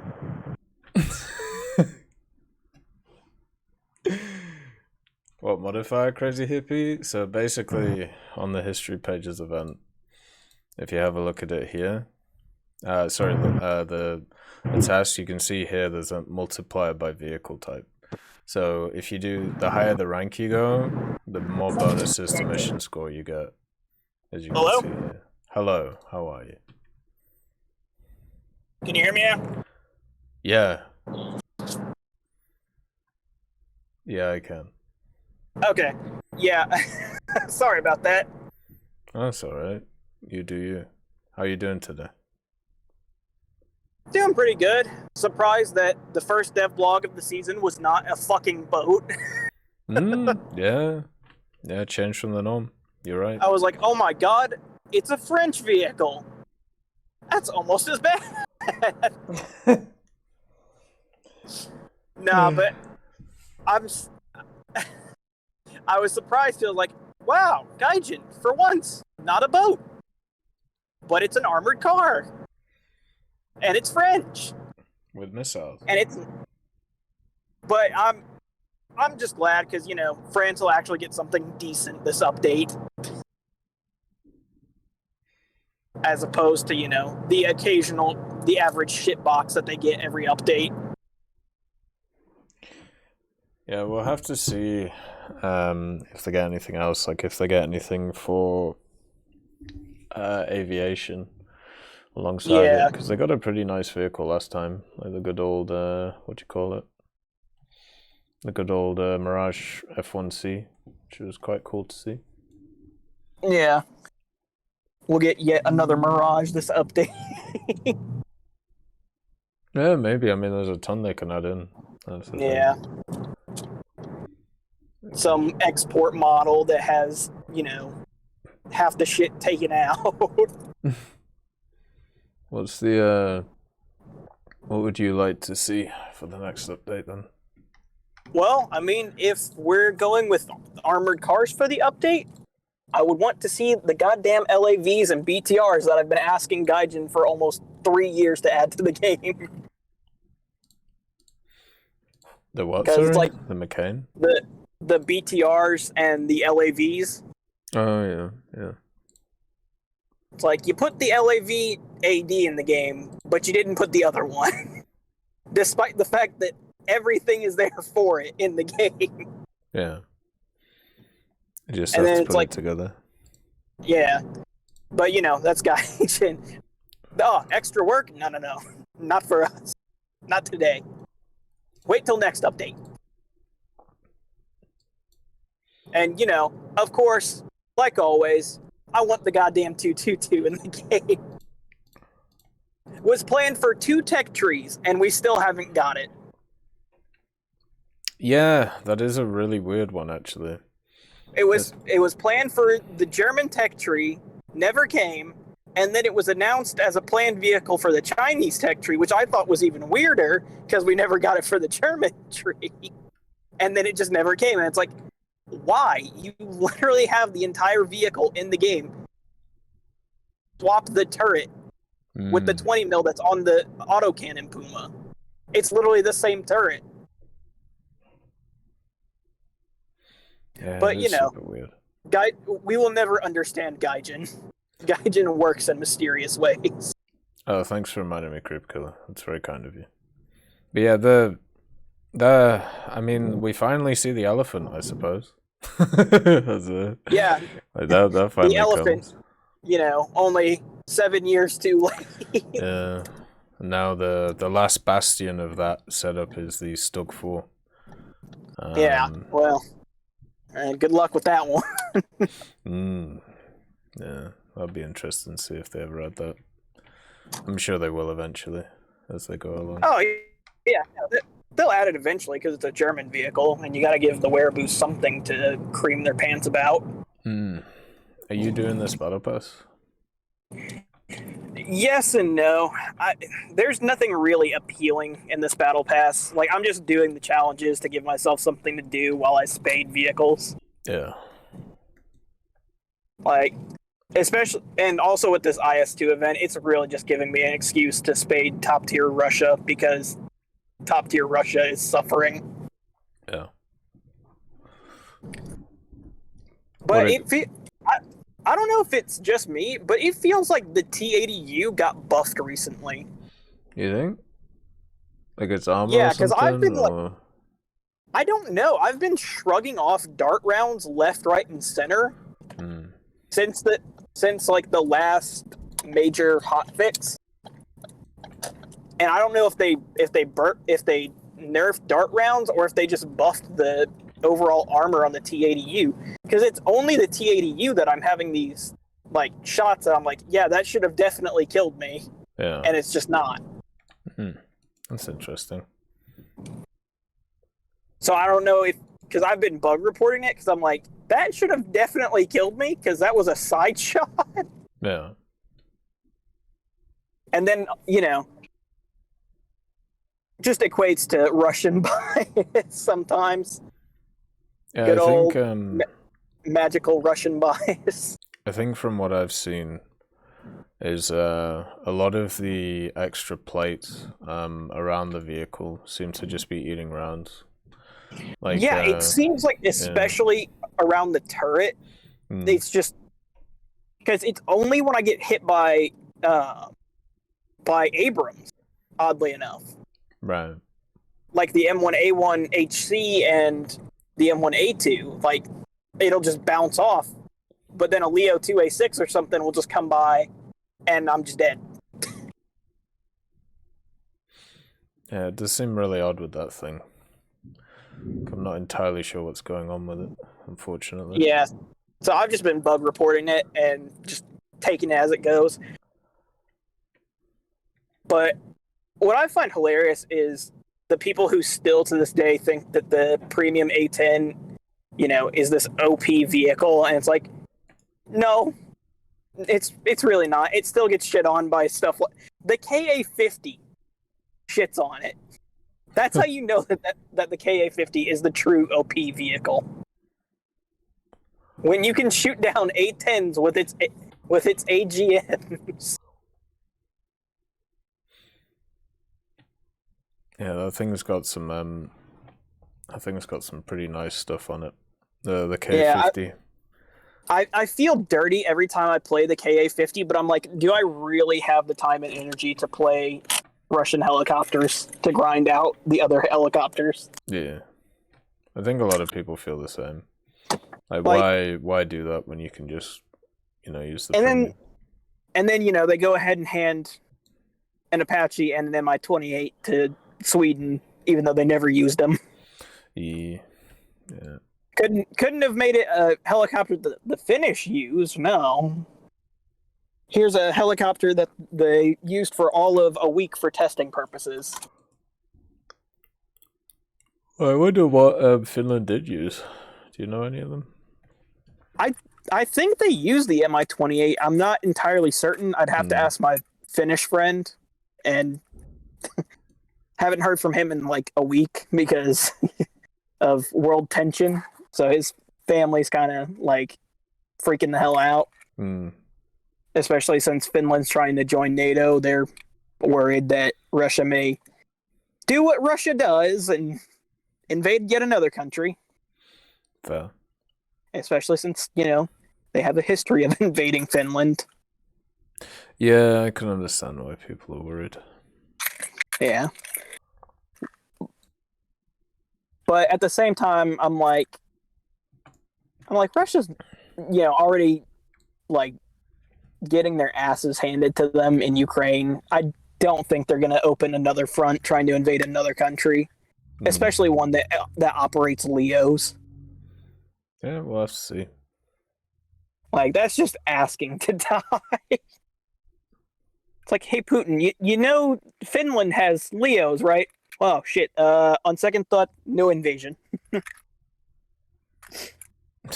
Like, it's not like the 1930s where they didn't have very many tanks. But yeah, honestly, I hope that this update we just see, some overall improvements. I'm not really looking for like a very vehicle-heavy update. Yeah. What I really would like is if Gaijin, how we have like the major updates? It's like what, 3 or 4 a year? I think it's 5 overall. Oh yeah, that's right. It's 5. Yeah. I'd like to see some more like intermediate updates where they just focus on adding like a couple maps, like for each game mode. Because let's be honest, right now the rotation is just, it's just a couple maps, and that's all there is in the rotation. Because 90% of the maps are, either banned or no one wants to play them. I remember they did a small update one year for the Regia Marina. They could maybe do some more stuff like that. I just don't understand why Carpathians, to this day, is a map that you can get at top tier. Yeah, I don't know. Like, of 3. Like, yes, let's have Bradleys that have the ability to blow up the tops of tanks in a map where there's very little cover. Yeah, I wonder, that's another thing. I wonder what they'll do with, if they'll expand the,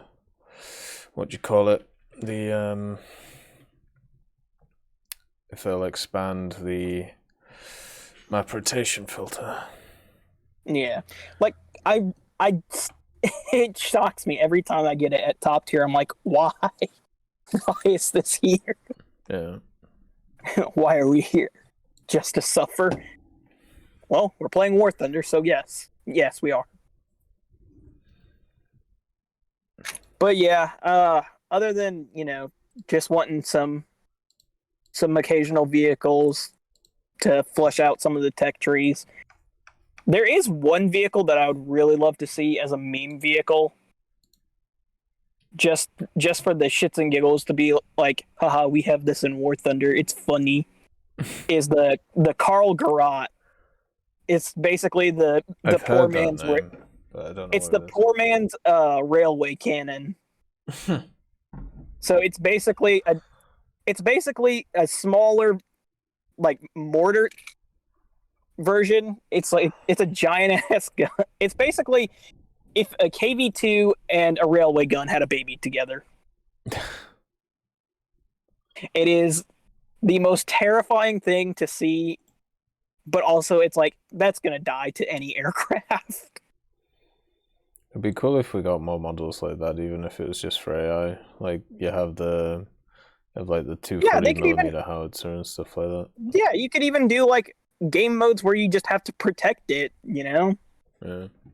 Like some PvE stuff. I mean, we have all these models in the game that just, don't really get used for much other than the occasional ground target for air maps. And it's like, well, why not just, add some more game modes? Like, I mean, does ground RB really just have to be conquest? Like, the one in World War mode, remember when they did the convoy escort stuff? Yeah. I mean, you could do something like that, but, make it balanced so it's not just the planes get fucked over immediately. Because, everybody's an SPAA. Yeah, they could try a bunch of different stuff like that. Yeah. Like, I wouldn't be against it. Like, I don't get why Gaijin doesn't want to, like, branch out. They're, like, really... They're really just afraid to branch out with War Thunder, it seems. Whereas, like, Enlisted, they'll add whatever the hell they think would be a good addition to the game. Like, Enlisted, in the last 3 updates, we got, flamethrowers, the medics, and all that. And it's like, well, where's some, updates to the gameplay for War Thunder? War Thunder's gameplay has been the same for almost 9 years now. Like, there's no real change. Like, it's just ground RB is just go to this point, cap this, get a couple kills, get an aircraft, and call it a day. I think the main thing that War Thunder struggles with compared to Enlisted and many others is the spawn stuff. Yeah. Like, because of how the respawn system works in War Thunder, you can't necessarily do a lot of the different ideas that work in stuff like Enlisted. Yeah.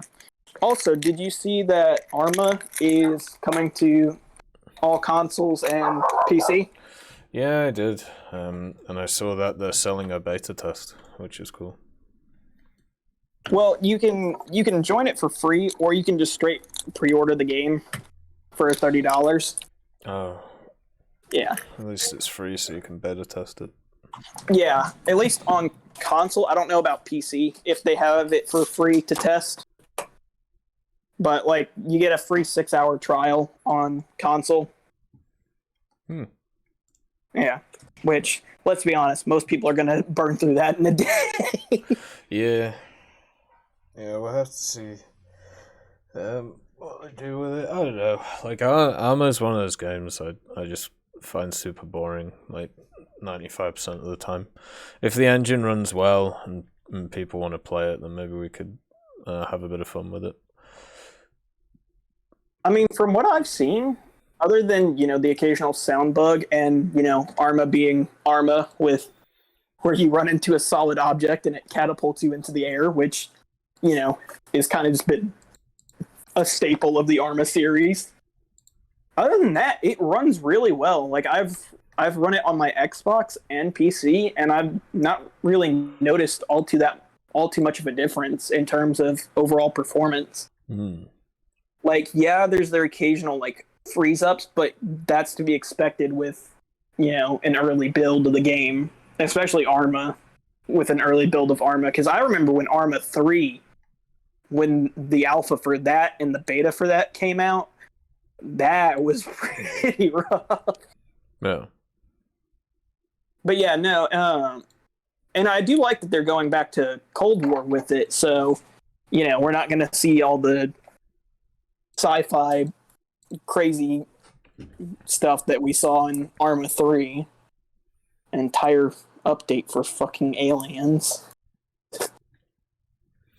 Yeah. First Contact. But then I also thought, I'm like, oh yeah, you can get it for $30. But then they're going to charge you $50 later down the line in $10 DLC. Yeah, that's usually how it works, right? Yeah, that's Arma. It's like, yeah, it's $30 now, but we have like 37 DLCs planned down the line that are going to vary between $5 and $10. Money making. It's like all those city planning sims. It's like, you can pay $5 for the McDonald's Playhouse update. And it's like, why? Why is that an update, and why am I going to spend money on it? Yeah. Like, look at the Sims alone. How many updates has Sims 4 had since that game came out that are all like $10 DLC? Yeah, it's kind of nuts, right? I'm like, that game is old as shit. But they're still pumping out DLC for it. Still getting their money. Yeah, people keep buying it. Mm-hmm. It's Yeah, let me pay $30 for a virtual pet when I could just get, adopt one from the pound for less than that. Yeah, I feel when it's come to Arma, like it's a game which always has a pretty decent, like even if the player base isn't the biggest, it's one that a lot of people are always interested in. Like right now it has like 12,000 people playing it, which isn't small. Like, it's not bad. Yeah, well, it's because when you think of like, I hate to be that guy, when you think of like the mill simming shit, you think of people playing Arma. And that's where a lot of that comes in. And also it's because Arma's really been mod friendly since like the beginning. You've had like DayZ, you've had the Arma Life mod, which if you play that, Lord help you. It's like those people who play GTA roleplay. You need some help if you're role playing being a store clerk. That's a bit odd. I'll never understand it. Yeah. But yeah, no, it's like, what? Why? It's like, when you have all these other mods that you could play, you choose to play the roleplay game in a first-person shooter. Because like some of the mods for Arma are really like in depth and like are almost complete overhauls for the game, and then you just have stuff like Arma Life, where you have to make $5.53 for flipping patties. It's like, so you really mean to tell me you downloaded Arma Life over like a Star Wars or Halo or some other mod from your favorite sci-fi or, movie show or whatever? Some games like the like Second Life became super popular because people wanted to have their own little life outside of things. Stuff like that can really take off. Yeah, but cool. Let's be honest, a lot of those people on Second Life aren't the type of people that have much of a first life. Well, that's true, but they've got money, and that's who they're marketing for. Yeah. Pay $350 to have virtual cat ears. I'll never understand it personally, but I'm never going to judge somebody for doing it. It's really up to them. I don't mind. I mean, if they want to spend all their money on that, more power to them. I say that like I don't, buy premium vehicles in War Thunder, pay $30 for a virtual tank.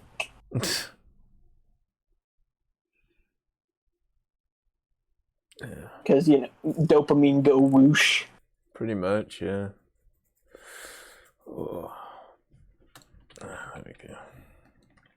But yeah, no. I mean, in terms of like stuff that's been going on, everything's been pretty cool. Well, that's good.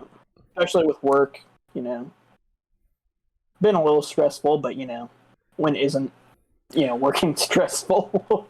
It's good to be a little bit stressful. You don't want it to be too normal. Yeah. It gets a bit boring. Yep. Yeah, it's good that you're doing alright. I mean, it's going to be summer soon, right? So that'll be quite good. Oh yeah, it's going to be busy for us. All the people looking for places for summer. Yeah. You can relax.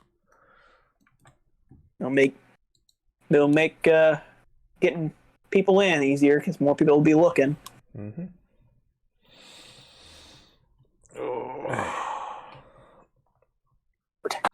But yeah, also, I have another thing. How dare you talk about the country of Italy like that?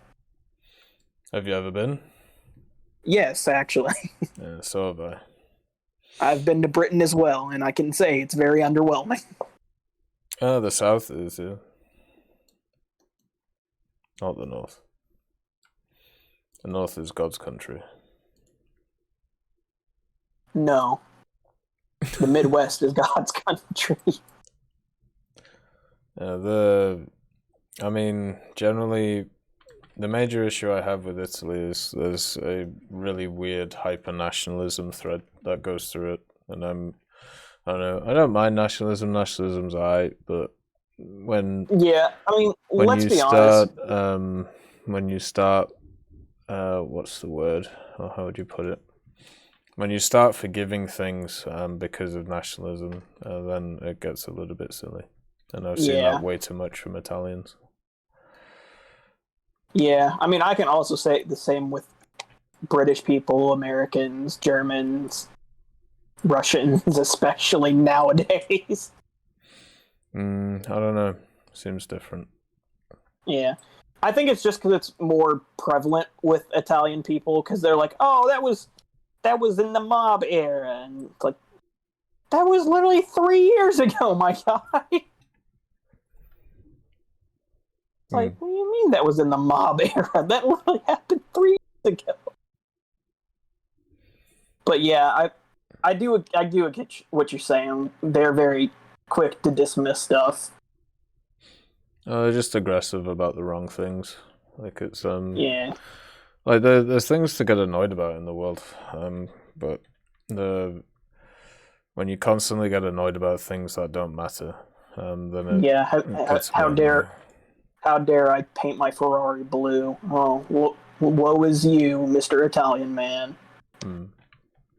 How dare I make my Ferrari blue? Boo hoo, boo hoo hoo. Let me play you a song on the world's smallest violin.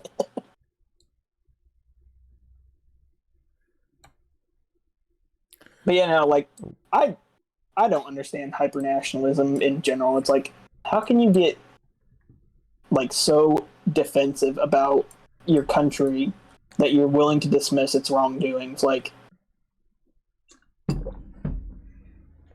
I'll even admit, like the U.S., we've done some fucked up shit in our past.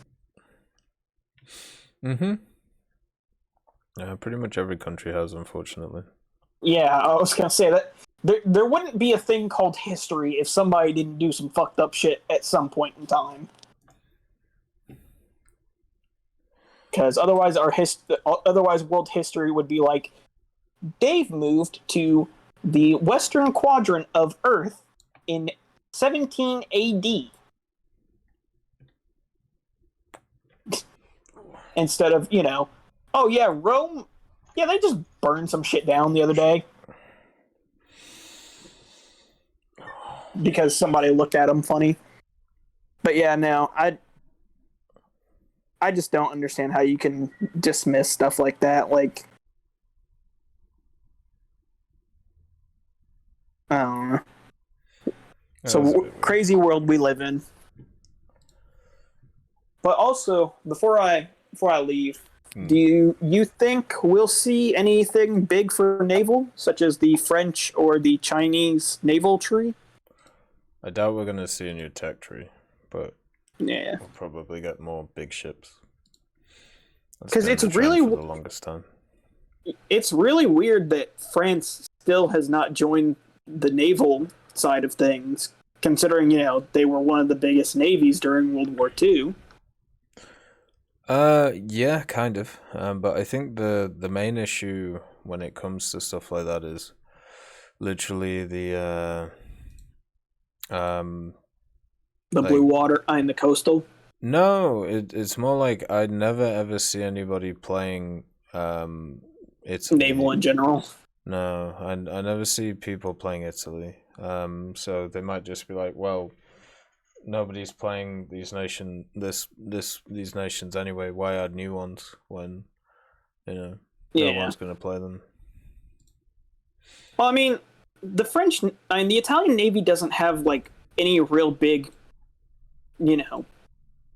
pull to it. Whereas the American and the German and Japanese tech trees, they have the iconic battleships that everybody knows and wants to play. No one really knows about the Italian Navy because, let's be honest, the Italian Navy didn't do much during World War II due to supply shortages. Yeah, they had a good year and then nothing else. Yeah, I mean, they terrified the British for a good year and then fucked off for the rest of the war. Yeah, it's just, I don't know, it's obviously quite a heavy commitment, adding a lot of stuff to Naval. And yeah. If it's not paying off, then why would you not try and focus on a different place in the naval tech trees? And it looks like they're going bigger right now instead of wider. Yeah. So yeah, we'll have to see. I mean, because as much as I, don't really like the French vehicles, I'm like, they still deserve some representation on the naval side. I mean, the French Navy kind of got the short end of the stick because they got bombed by the British. Yeah. But, as is the British doctrine of if your allies don't give you their just fucking send it to the bottom of the ocean. Yeah, why not? Sometimes it's nice to have a with us or against us attitude. But it's something, at least with the French stuff, you can make a pretty competent blue water thing, which would be nice to see. I don't know, anytime I see naval stuff, like there's more people playing it now, which is good. Like my queue times are a lot shorter, and then also at the same time, there's a lot of people playing it, but nobody is playing Italy. Nobody is really playing Japan. It's all Britain and mainly American vehicles, and that's it. And some German ones. What BR do you mostly play at in naval? 4050 recently. That's why you're not going to see much Japan at 4050. Why? Well, because their 4050 is literally like two vehicles, and they're both dog ass. I mean, they got the Yugamo, they got the Hayabusa or whatever it's called, they got the Shimi, like they got the Akazuki. Yeah. Well, I mean, in terms of like decent cruisers, you've got maybe their cruisers are crap, yeah, but the destroyers. Yeah. Like, the Akazuki is really good. But Japanese, destroyers are Japanese destroyers. Everyone's going to play them every now and then, but they're not going to main them. Yeah, I mean, maybe. I just don't. Yeah, but I don't even see one. That's the thing. I'm saying this, once you get to that 5.7, 6.7 bracket, you'll see a lot more Japan, especially the Hyuga, the Kongo, and the Mogamis. Yeah, probably, if I ever bother. Yeah, because whenever I play the Arizona, that's almost all I ever see is just Hyugas everywhere and Mogamis and Kongos. Mm. I barely actually see any Scharnhorst at that BR. Like, it seems like the higher up in BR, the less Germans I see. But then again, that just may be when I'm playing naval, that there's not a lot of German players playing the high tier. But then again, it might also be because the German battleships don't have as many heavy hitters as opposed to the other nations at that BR. I mean, yeah, you've got the dreadnoughts and stuff, but I mean, the dreadnoughts, they're gonna die to anything that flies. Yeah. Hey, South Slater, nice to see you. We do this every All right, well. Oh well, are you good? I mean, we've been going for about 20 minutes. So. Yeah, well, reason why I'm saying is because my phone's like on 1%, so I'll go ahead and leave before I get cut off mid-sentence. Brother. Well, have a good evening, have a good man. day, have a good time. You too. Bye. Bye, man. Yeah. So the thing is, South Slater, we do so every fortnight we do a fireside chat. So and this is what this is. So it's just an opportunity for anybody to come on and chat. So yeah, it's every other Wednesday. So it won't be next Wednesday, but it'll be the Wednesday after. That's how we generally do things. So yeah, simple as that, really. All right, so the next person is Juan. So let's get Juan on, see what Juan wants, and what's going on in Juan's life. Yeah, make fun of my name. Yeah. How are you? I'm good. How can you hear me? Well? Good enough. I haven't used the mic on these earbuds, so I don't know how they sound. It's, as I said, it's good enough. Okay. Well, what's cracking? Nothing much. What a start to devlog season. Well, they came out of the gate and fell flat. At least to me. What, with the French ATGM vehicle? Yeah. Oh. I mean, it's not like there's ever a chance to touch it. I haven't touched France at all.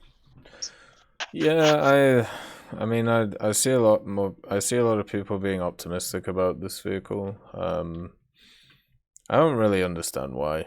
But then again, I don't know whether it's just me. Maybe other people have a lot better experience with these things, but I generally just have poor experiences with those types of vehicles. It'll be good food for any CAS aircraft flying around. Yeah, that's it's pretty like much what all those vehicles. You don't have to use any ordnance. You just have to shoot it. You get to save your bomb. Yeah, pretty much. Like it's, I don't know how much armor they said it has, but I think it's like 10, 15, something like that. Yeah, it's one strafe. It's either dead or basically out of action. Yeah. With almost every crew member dead and every module destroyed. Well, what else do you think we'll see when it comes to the dev blogs? What are your predictions for this next update? I don't have like any specific, but I think they're probably going to do something to set up the Gen 4 aircraft, because last year around this time they introduced, rank 7 aviation. Yeah. And that was kind of the setup for the rest of the year. So I think they might do something this year to set it up for rank Gen 4, but what that could be, I don't know. Good idea. Yeah, I mean, it's either like the additions of, it's definitely it's either the additions of new vehicles or new mechanics, right? And they could always add the more BVR stuff. I feel like that probably won't be the best idea. Yeah, I'd like to see anti-radiation missiles come in, like the very early ones, but I don't feel like they're going to make it this patch. We'll see. Hopefully this patch will be something different than just like a variation on like new wing, or like the last 3 have all been like the names are like indicating it's like a huge shift. Each update is a huge shift. A wind of change. Yeah, winds of change. Winged lions. I can't remember the one before that. I know there was 2 recent ones that were like basically like winds of change. It's like, oh, this is really changing up the dynamic. Yeah, there's new power, wasn't there? And then they started just using crap names. Like, God, I'd have to look at them again. To be fair, it's kind of hard to find a theme. for an update when you're just adding one vehicle per nation per tree. Yeah, true. Yeah. Like you kind of got to put it around whatever mechanic you add in, or something like that. I'm surprised they're adding a new tech tree right after they finished Israel. I would think they would let people grind through Israel for at least a year before introducing something else. Well, I have to see if they do actually add one. Someone was saying that Grom denied it. That they're not going to add in anything new. Typical Gaijin lying to the family. So yeah, we'll have to see what goes on with that. If it's like an addition to a previous tree, then it's not too bad. You basically, you're already grinding that tree anyway. That'd be interesting to see if they make it not like it's not like a separate column, but like it's like a split. It splits off into a separate panel. Yeah. But it's still connected to that nation, so you grind through. Like if it's Finland, you grind through Sweden, and then you could switch it over to the Finland tab, but they're all part of the Sweden nation. Yeah, that's how I envisioned doing minor tech trees way back in the day, and I still think it's one of the better ways of doing it. The way that they did it with South Africa is like the perfect way of doing it. But kind of sucks for that is because like I think I remember you did a video where someone showed like their like full separate nation tech tree for South Africa. Yeah. I think they had a pretty decent amount of unique stuff, but since they added it just as a column for Britain, a lot of that got cut for. So I wonder if we'll ever see the stuff that got cut. Well, they can always add more in the future, right? Yeah. I'm sure we will see more stuff as we go along. Maybe, yeah. But yeah, there is a ton of stuff that that can come to the good old whatever they're called, the South Africans. And I am like even in the files, I think there's like some more elephants or something like that. There's the Oliphant 1B or whatever it was. So yeah, I could always just add that stuff. It was interesting to see the data mine where they found that the new the higher tier Soviet Union SPAA, the one that has I think it has it has a shit ton of missiles. I know that. Yeah, I can't remember its name. It's like the truck with like the 35s and the missiles on it. Yeah, right? the funny thing is, from my understanding, I thought that vehicle was more of a SAM site than a vehicle that can go along with a column of tanks. Like it's meant to sit in a field and wait. It doesn't escort the other ones do. Well, so stuff like the Florakrad, so like it's supposed to set up in some spot and get it done, right? So hey, if they're adding utility helicopters, maybe they should add so one player plays as the actual missile truck and the other player plays as the search and track radar. That'll totally be fun and enjoyable. If they're adding scout helicopters. Why do you have to say these things to hurt me, Juan? To will it into existence. That's what worries me. We all know Gaijin listens to these chats because they heard me talk about the custom loadout system like a couple months ago, and now they added it. Yeah, that's why it took them so long to develop. They were listening, and then they're like, "Oh shit, that's a really good idea. Let's start." Yeah. So thanks for passing along in your secret meetings that we all know you have. Fuck that. If only. That's the only explanation for why you don't get outraged when other stuff happens, because you're secretly a Gaijin employee. True. And if you get mad, then they'll fire you. Funny talking about that shit. There was now I'm guessing this guy was memeing because it was so ridiculous. But there was this guy 3 or 4 years ago, and he didn't believe that I wasn't paid by Gaijin, and he was asking for my fucking tax receipts. because he because he was so demented to believe that I would literally give up like that information like to him just to prove that I wasn't on the payroll from Gaijin. Like let me just show you my tax information to some random guy on the internet. Yeah. That is extremely. That guy was funny. I liked him. There's nothing wrong with that, and nothing harmful can come from doing something like that. Yeah, exactly. Yeah, give a nutso online all my personal information. Definitely a great idea. I don't know. There's some people out there that are crazy enough to actually demand that and actually expect something.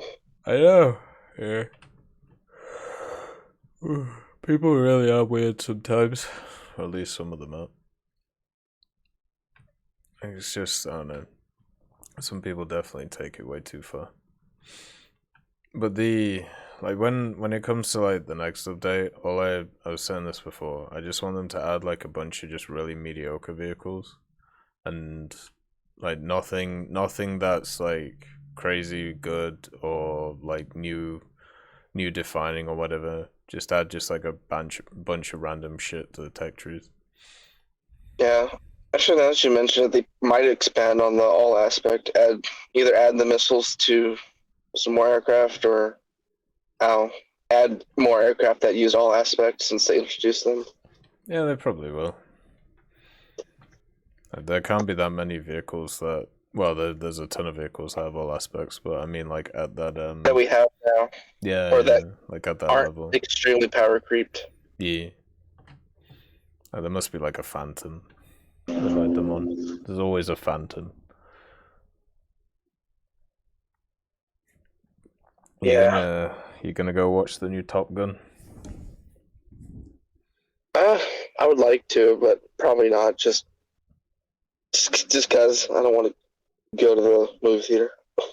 Yeah, I don't have anyone to go with, and I don't really want to go by myself.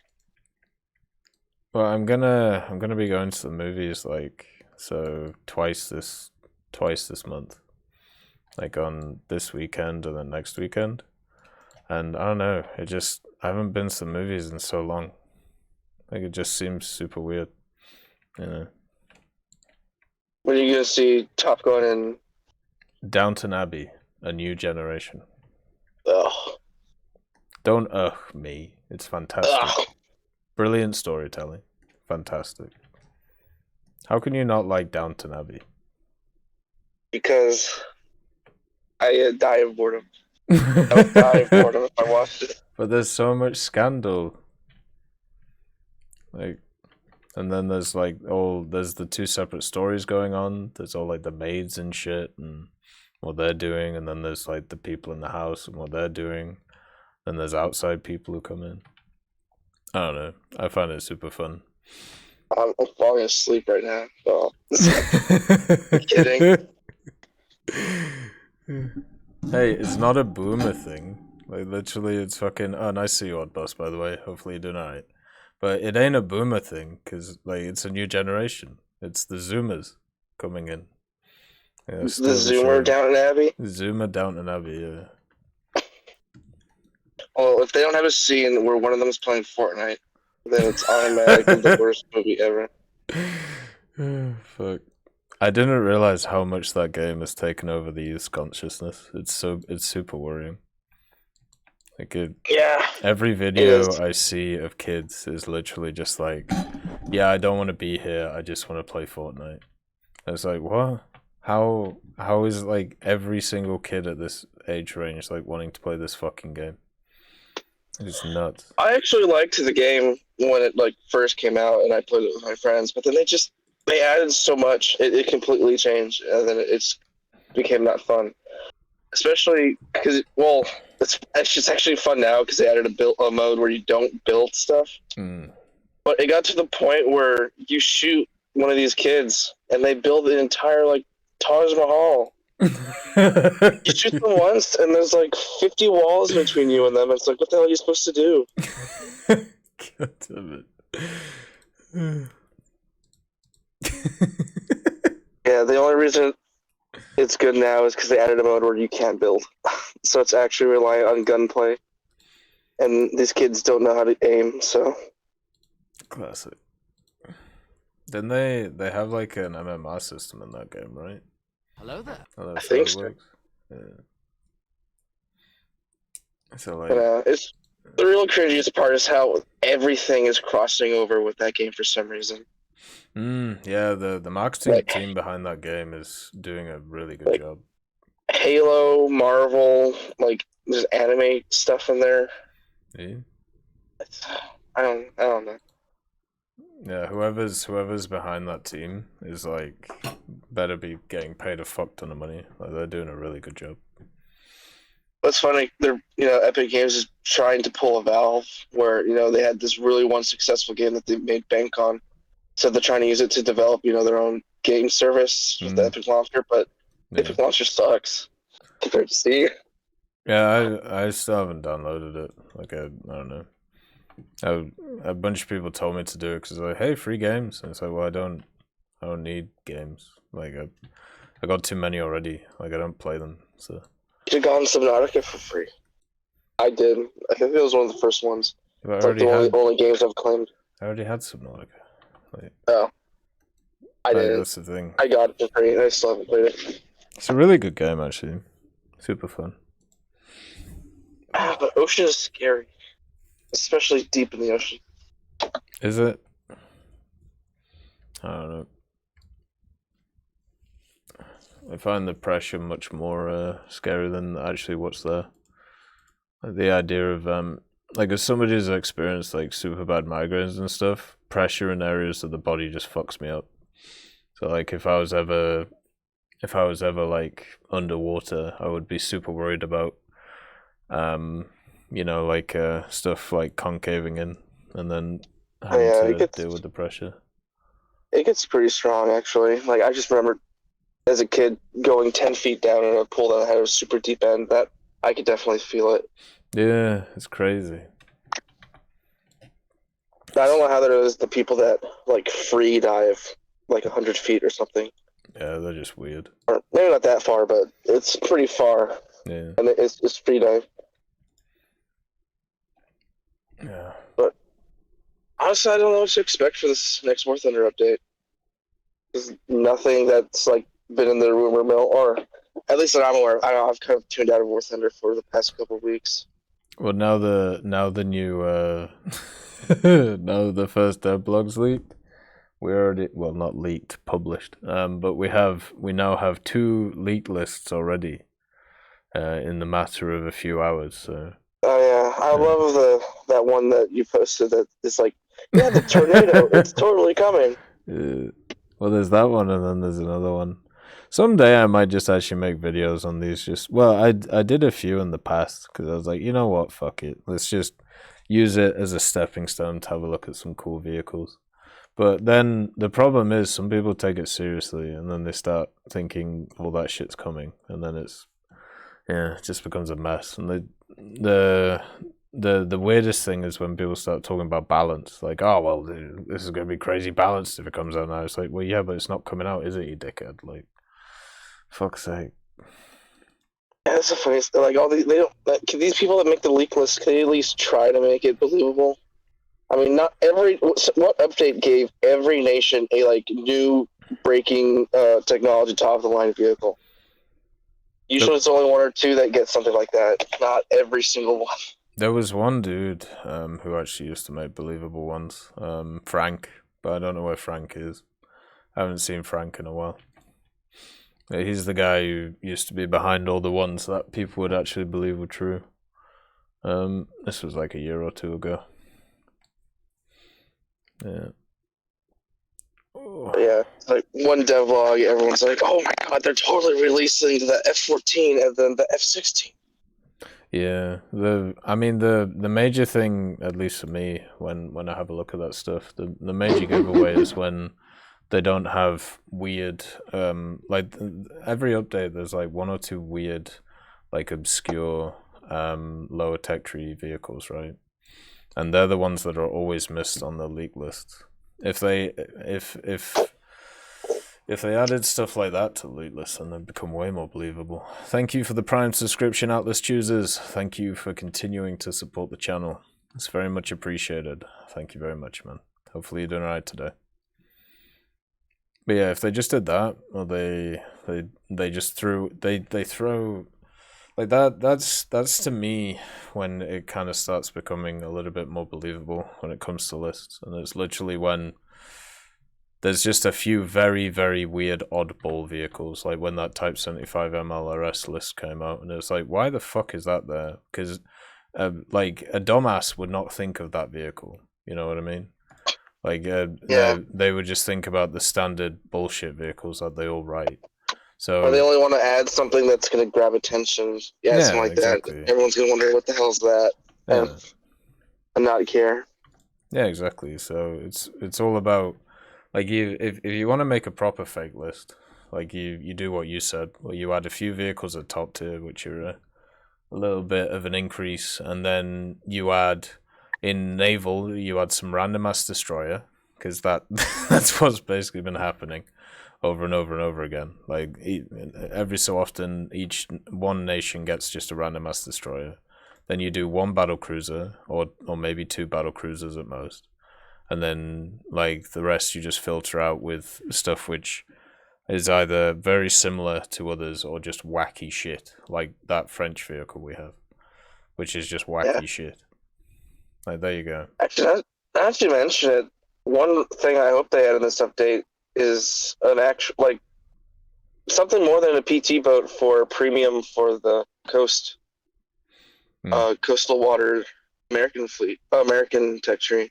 Yeah. Because I was just scrolling through, and it's like America's coastal fleet premiums are kind of trash compared to all the other ones, or at least they're just like small PT boats, where like everyone else seems to get like frigates. Yeah, I get what you mean. Yeah, they definitely can add more stuff at the top of that tech tree. Yeah, make it a little bit more fun. I guess I don't know much about U.S. Naval for like, well, in general, and especially for coast. So I don't think we've really made much in the size, much of the thing like the small frigates. Yeah, I have no idea. You probably made something. Like it's very hard, at least when it comes to naval, to find something that the US hasn't done.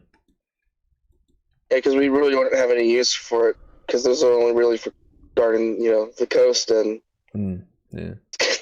If anything gets over here that's going to attack us, we need something bigger than just a coast ship to attack. Because like it makes sense all the other countries have it, because they're all mixed. They all border each other. Yeah. So they need the small coastline ships where, we've got two big ponds between us and the rest of the world's navies. So it's going to only be blue water ships that are coming over. Yeah, that is true. It'd just be nice to have something that's more than a PT boat. I mean, that's fair. You can have another South Korean patrol boat. Fishing boat? There you go. That's your that's what you could get. Another fishing boat that they put a depth charge on. Yeah. Enjoy. Yeah, that's totally worth it. $100, I'd pay for it. $100, yeah. Special skin. It's slightly browner. Yeah, that's the update pre-order bonus. Yeah. It was at one of the premiums that comes with the pre-order bonus skin. So that's gonna be it. Oh, that would be interesting to see what the pre-orders are this time. Last time they were juicy as fuck, A10 obviously. And then, the ZTZ96, that one's pretty nice as well. I think there was another one too. Can't remember the other one. Yeah, pretty decent. It really is a shame they didn't partner with the Top Gun movie to do like, since it is update season, they released the F-14 with this like an actual partnered thing with Top Gun or something like that. They might That'd be really cool. Like, we don't know. That's the thing, right? It's a week till a movie release, so pretty short notice if they did. Well, how long was it? Like a week? 2 weeks? I thought you said a week. I don't know exactly when it's releasing. I know it's like, I know. Well, it comes out this month, and there's not a lot of this month left. So the 24th. It comes on the 24th. So next weekend, basically. So it could. I mean, the update won't come out next weekend, or next week. But they could definitely do something. Like, it'd be cool if they had a tie-in. Well, I mean, if we want to, they might have already blown their load on that, because like the F5, right? Oh, Which yeah. was like, because that came out kind of when the Top Gun movie was supposed to be released before it got delayed. So maybe they will have something up their sleeve. Like, anything's possible. Custom pilot Tom Cruise? That'd actually be kind of cool. Yeah, I mean, you know, the two things that War Thunder's missing is like unique models. Well, I suppose some of them have them, like the Kisarazu, like they have the Japanese lady model. But what's the other thing? The fucking unique voice lines.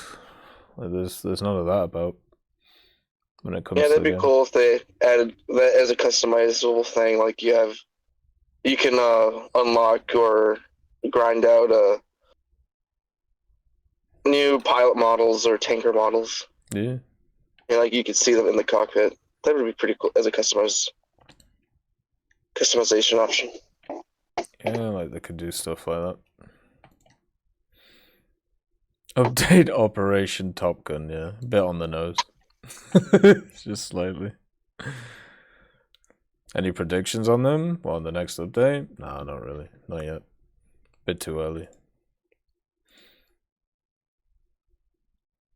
Alright, I think it's getting towards the end, so hit me with the random questions like last time. Well, you already answered the one that I usually put. Let's see. If you were stuck on a desert island, what board game would you bring? Oh, damn. Well, it has to be something that you could play by yourself. Mm-hmm. I don't know of any board games that you could play by yourself. You can do many stuff with a deck of cards. I was thinking of the deck of cards, but I didn't know if that counts as a board game. But yeah, deck of cards, if that counts. If not, I think I'm screwed. That's fair. My all-time favorite board game is like Risk, but can never play it because don't know anyone that wants to spend that much time playing it. Yeah, it takes a bit too long. And when people start losing, they just give up. Yeah. It's like Monopoly. You never finish the game. You get to a point where everyone's like, okay, we're done. Yeah. If you were able to commit one crime and get away with it, what would it be? Blow up England. Just the whole England. That's quite a big place. That's quite a big bomb you're gonna need. He said any crime, it's a war crime. If you're at war. Let's see, what else? What would be your last meal before being sentenced to death? It's a hard one. Either something Italian or beef Wellington. Why something Italian? I love Italian food. I love pasta. That's quite a wide range. I can and have just eaten like straight up raw pasta that is just boiled in salted water. Oh, well, at least you boiled it, that's fair. No, oh yeah, I'm not eating it raw and uncooked. Yeah, that'd be pretty bad. I knew people that did that with like ramen, and it's just, it didn't disgust me, but it's just like, what the hell are you doing? Yeah. But no, I love pasta, and also beef Wellington's really good. I don't think I've ever had beef Wellington. I can't remember having any. Actually, fairly easy to make. I've made it a couple times. Well, the only thing I know about it is the fucking what do you call it? Like the Gordon Ramsay shit where he gets pissed off. Oh yeah. I've never actually tried to make it or anything. Should probably. Oh boy. Do you think if there was one actor that you would want to see play the main character in the hit movie War Thunder, the video game, his realistic movie, what would it be? Or who would it be? So the problem there is I have no clue when it comes to actors and all that. Oh. Well, except, shit. yeah, for the hell of it. Actually, I can't even think of his name. Fair enough. I'm sorry. These are horrible answers. No, it's okay. Trying my best. A beef Wellington is a posh sausage roll. That's a really good way of actually describing it. Not bad. If you can't afford it, just do the convenience store one that the guy on YouTube did. He bought all the ingredients at convenience stores. Why? Totally not going to kill you. Why would you do that? The meat is like hot dogs and... Or maybe it wasn't convenience stores. It was like dollar store beef. It was sus as hell. Just save up a bit of money. Like shit.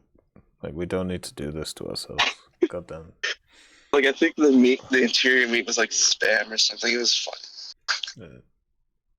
Yeah. I can guarantee you, he spent a good long time praying to the porcelain throne. Yeah, fuck man. Anyway, Juan, it's always a pleasure. It's a pleasure.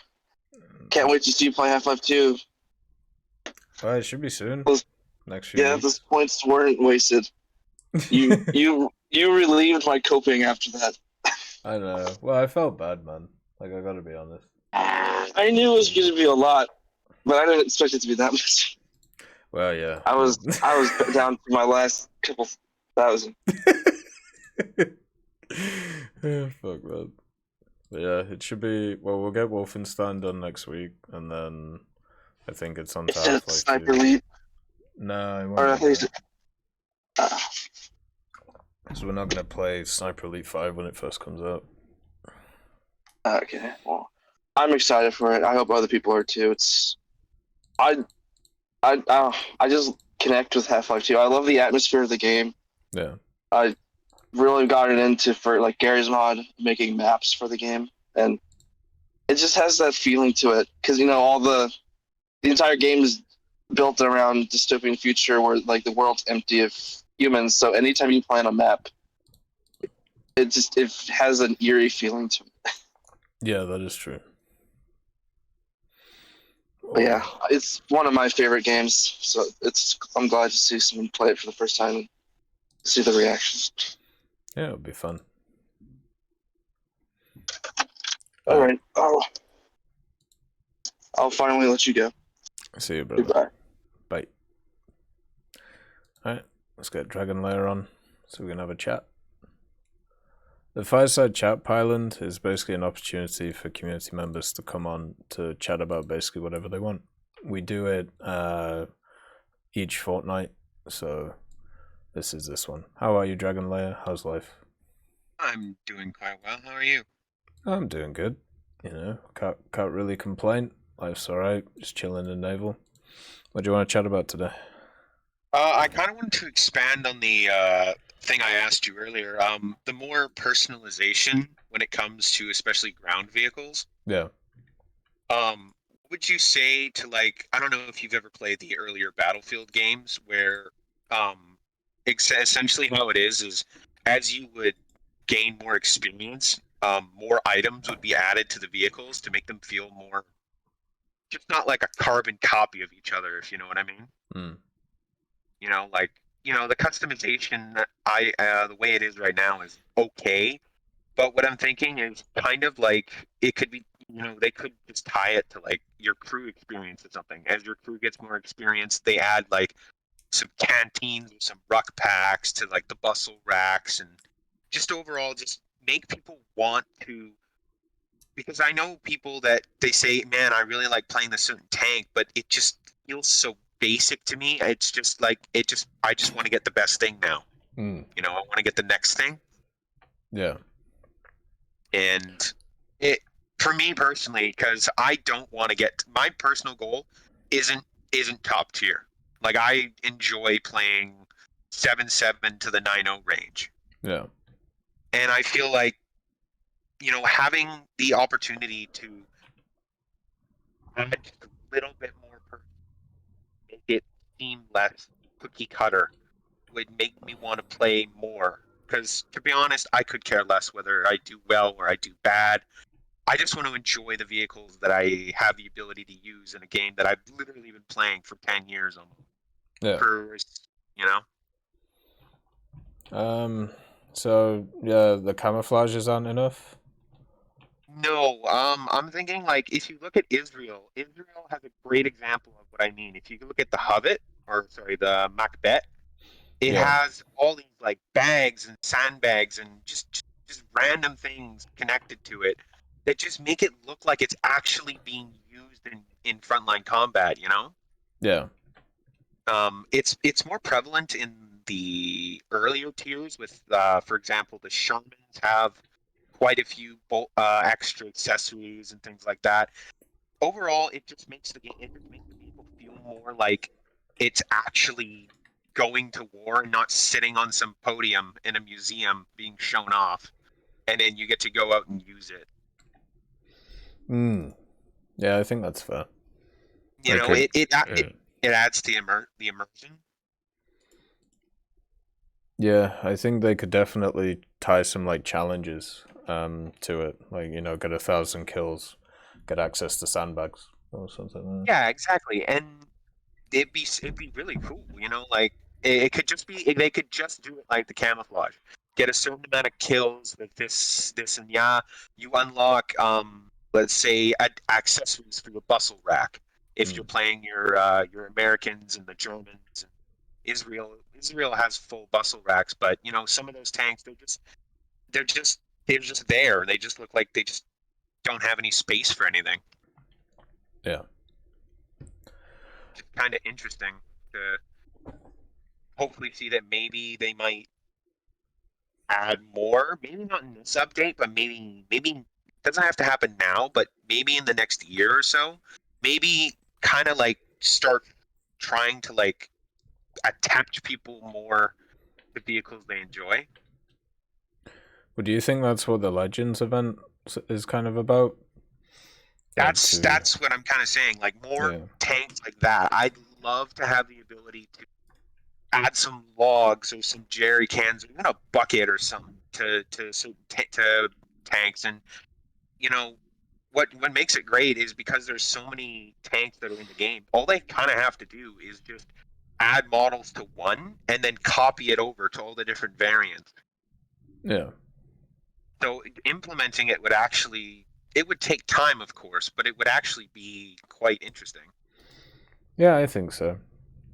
Like, and also at the same time, they could maybe, like, I know a few other games do what would be classed as 3D skins.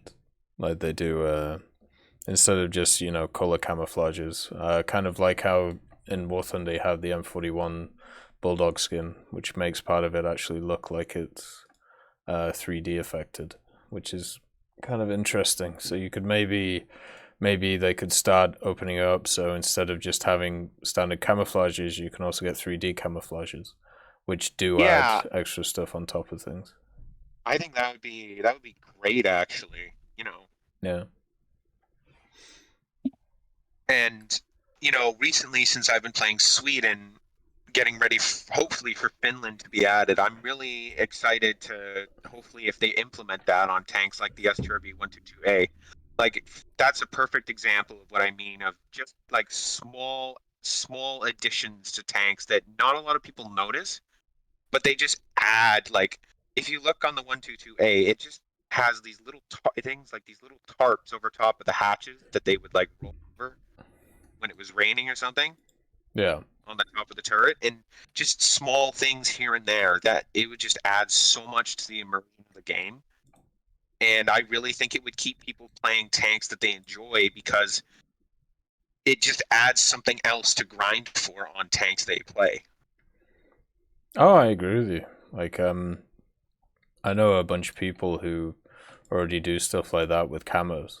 So if there's like an extra thing, then of course it's a good idea. One of the things that they've that's really been added the last little bit is like the medals and stuff. Like I remember when they redid the medals, so they were a lot harder to get.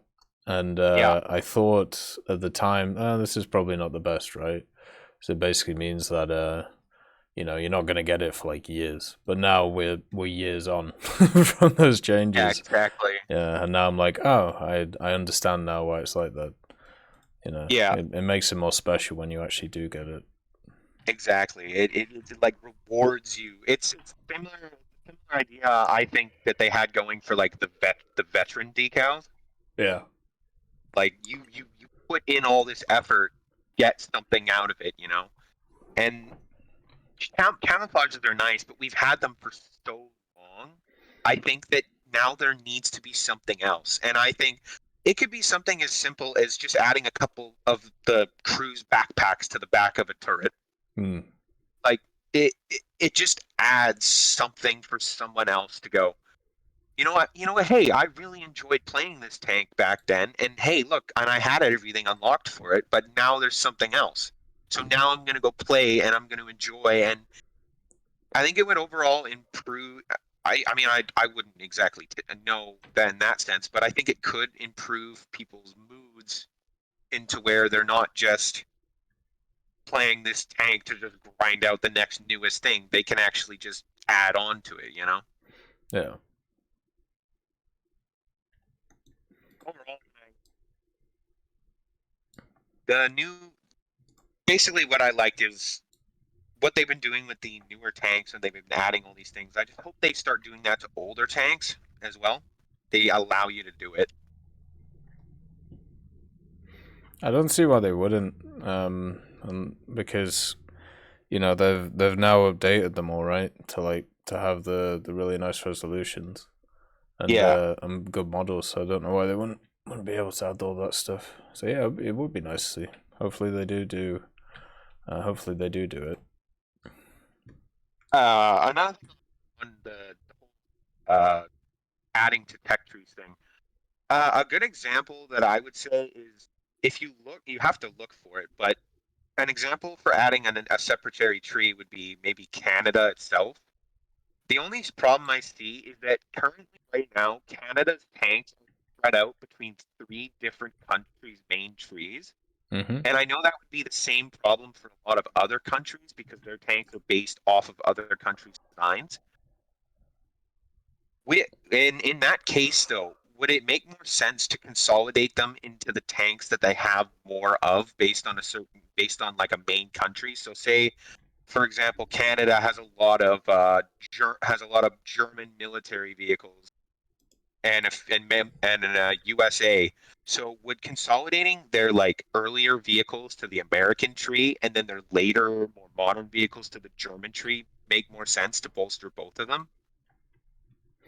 I don't see why not. Yeah, like you know, just basically, I don't know if you'd have to remove them from where they already are, but yeah, I generally think you'd have to do that, otherwise it would be very, very small. Yeah, probably what they could do is the only thing you probably have to decide is whether or not to remove the ADAT from Britain and put it in Germany for high tier, or give Britain German C2A1. And then decide whether or not Canada should get Leopards or not, or the Leopard 2s. There's actually somebody bringing up a Czechoslovakian tech tree idea, and one of the main counterpoints that was brought up against it was, well, a lot of the early stuff would go in the German vehicles, and then a lot of the later stuff would go in like the Soviet stuff. And I mean, the easy solution to that is to put, you know, the rank 1 and 2 stuff in the German tree, and then the rest in the Soviet tree. So if you could use that same standard for the Canadian stuff, then all you have to do is add it to whichever tech tree, you know, it fits better in. I think that what it would really help is it would actually help the German top tier lineup if you think about it. But again, a lot of people say that the Germans don't need any more top tiers. It would just add, basically what it would add is it would add another leopard that you could just run around in. It would probably be a 2A. I think it's the 2A5 that ours is based off of. It would just add another one, and then it would add just some of the funny designs that Canada did with vehicles from other countries. It was hilarious. You know, like the Ram is utterly hilarious to play. People think, oh, it looks like a Lee, so they shoot it in the little turret in the front, and they realize, oh, it's not. It's basically just add-on armor once you kill the crew member in it. And things like that, it's just, oy. I still find it odd that the Ram went to the American tree.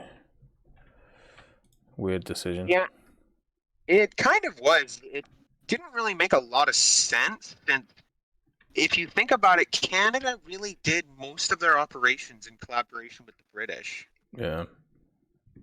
And I can see them adding like maybe a Canadian Firefly, because again, they used a lot of equipment that was similar to the British, because they used things like Valentines and stuff like that.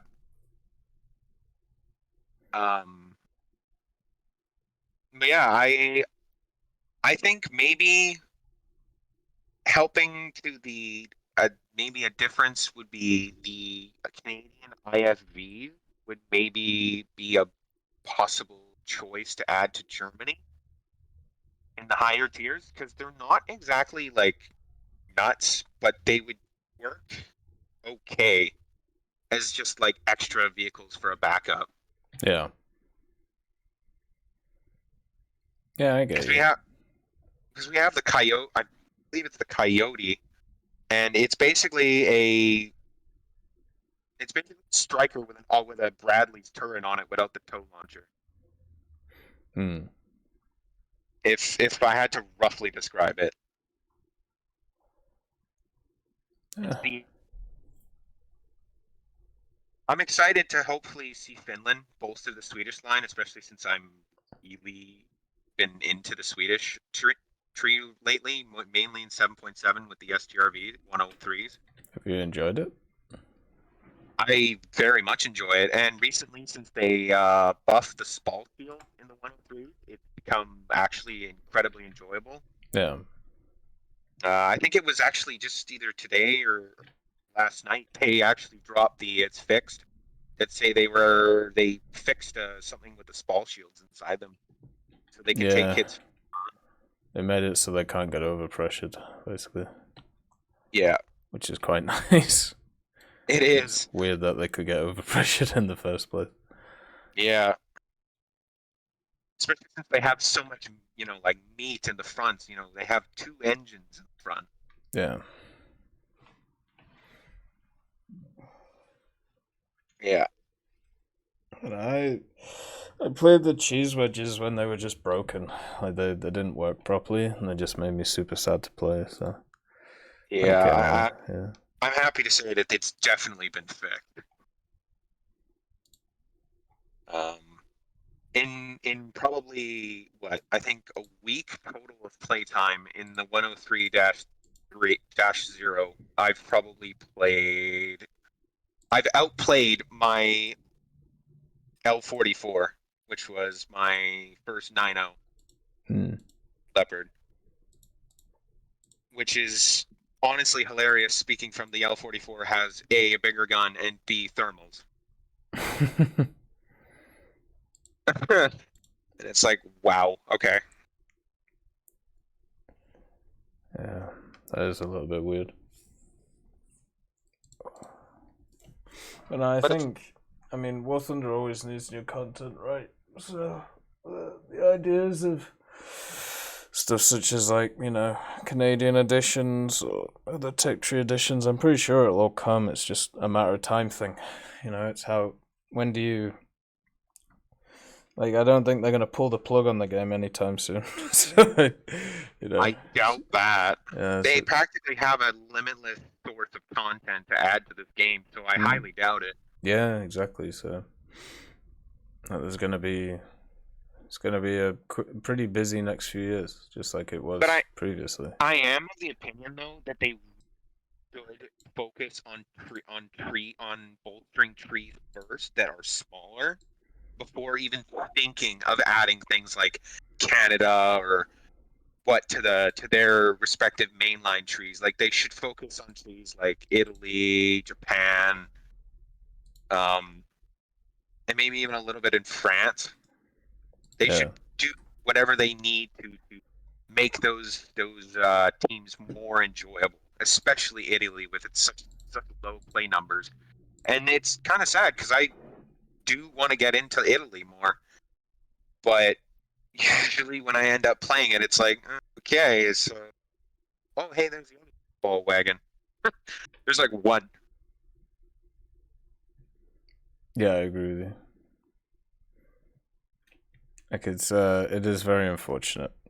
Like, and I don't know if it's gonna get worse or better though. Like the issue of that, but we'll have to see. I think the problem being, I'd say, is what country. I don't know. I personally wouldn't know this, but what country would they add if they had to bolster Italy's lineup? Any of the minor Axis powers, so Hungary or Romania or anybody like that. Right. Like, you know, they could probably, if they really felt like it, add some North African stuff as well. But I don't necessarily know what that would look like, you know. Yeah. Oh. But anything's possible at that point. It's whenever, you know, it's whatever they decide, really. I feel like all bets are off nowadays. They're just along for the ride now. Yeah, they're not exactly keeping to their what was that thing I think they said a long time ago? We won't go past Cold War. Yeah, that kind of or early Cold War. That kind of fell away quickly. Oh, that was a long time ago. Yeah. Yeah, I still remember. I still remember when I was still playing 5.7. That hearing that announcement, and like, are you really gonna keep that promise? Yeah, because the original cutoff date, I think, was like it was like 1956 or 1958. I can't remember what it was, but yeah, it's obviously we've blown past that. And then 1990. It's like, okay. Yeah. Alrighty then. And it's hilarious how you say that, and yet Israel starts like right at 1950, and then starts going up from there. Yeah, exactly. It's like, oh, okay. Yeah, War Thunder has changed so much over the years that I've been playing it, and the years that you've been playing it. It's just so nuts when you think about it. I started playing like right at the tail end of 2012, and it was like, wow, this isn't World of Tanks. It's not crap. Yeah. And I mean, back then though, the game had its own set of problems, but mostly I just enjoyed the realistic mode, especially because no health bars. Yeah. The biggest draw to the game was just so much easier. It was just bang, dead. There's no fussing about, like, maybe you get lucky it kills some of your crew and you live, but it was much more the realism of it.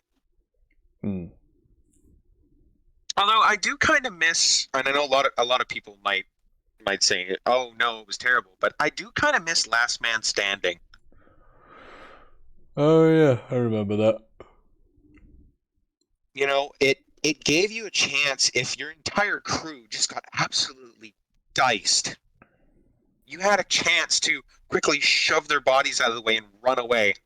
And I found that during the limited time that was going on, actually, games were lasting a little bit longer. I mean, it only could have been a few minutes, but it just let the games run a lot longer. Yeah. And it just gave more opportunity for, one, survival, and two, it actually sometimes would stop steamroll from happening. Yeah. I can say of one battle was this was a long time ago. So it's just a small group of people. We got absolutely destroyed by Cass, but we managed to survive long enough that I kept switching my driver and gunner to try and move to different positions, and the battle lasted an extra 5 minutes at least. Which, when you think about it, when you're in the moment, it's a long time. 5 minutes is a long time when you're focused on a battle. Yeah. And it just felt so much more intense. And things like that I kind of wish we still had, but I understand really why people didn't like it. So I understand why it went away. But it would be nice to see something like that return. I mean, it's an arcade still, right? I'm pretty sure. No, I have no idea. I never play arcade. Yeah, it's just not realistic anymore. I think in arcade what happens is if you go down to one crew, then your crew's punishment auto goes off. So, yeah. Okay. So you can't move, but you can you're basically just a one-man band. Yeah, Last Man Standing was definitely an interesting one. I don't know, I can't remember the exact reason why they removed it. It's probably to do with people just going hull down constantly and not being able to die. That might have been it. But in the same case, though, if you have people in top tier that can snipe cannon barrels across the map, put the barrel and wait for someone else to eventually kill him. Yeah. Yeah, that's true. I just thought it was kind of funny when I hear people complain about this one guy. He's like, I shot the guy. I emptied my entire magazine into him. And I was like, man, the tank was tiger. And I was like, just shoot it again. Oh God, man. It's kind of obvious when you see the turret start swinging again. Shoot him in the turret. He'll die.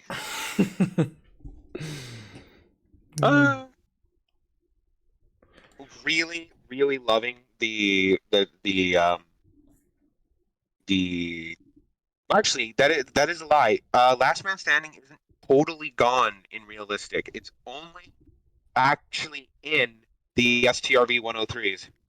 Oh, you're right. Yeah, they can be one man. Duplicate controls. Yeah. Yeah, and I love trolling. Trolling people with tanks with fast reloads is very fun. Just baiting them. Oh, I agree. Yeah. You shoot, they slowly out, and by the time loaded and they're gone. It's very hilarious to watch people think, oh, ha ha ha, I have you now, and then just absolutely destroy them. Yeah, I used to do a lot in the Lorraine when when someone was stuck on a corner and they weren't moving, I would shoot and then they would pop around and I'd just blast them. Very, very fun technique to do that. It is. Yeah, another thing, I'm hoping with this update they bring us a new map. That's one thing that I would say is really needs to be addressed. Is we just need maps. They brought in a few last update, right? I believe so. I think Sun City was one of them, and something else. But yeah, it's more maps would really, I think, also help. I think by now, at least really now, some of the older players would say, I think it's time that we get something new, or a few things more new. I mean, for me, the main things I want improved are the profile stuff, like maps and things like that. And you know, they're always going to add them and stuff, but we haven't seen any major additions to the profile for a very, very long time. And as someone who's, you know, played the game for a decent amount of time, having like a prestige system or having something like that would be super nice. You know, that's me.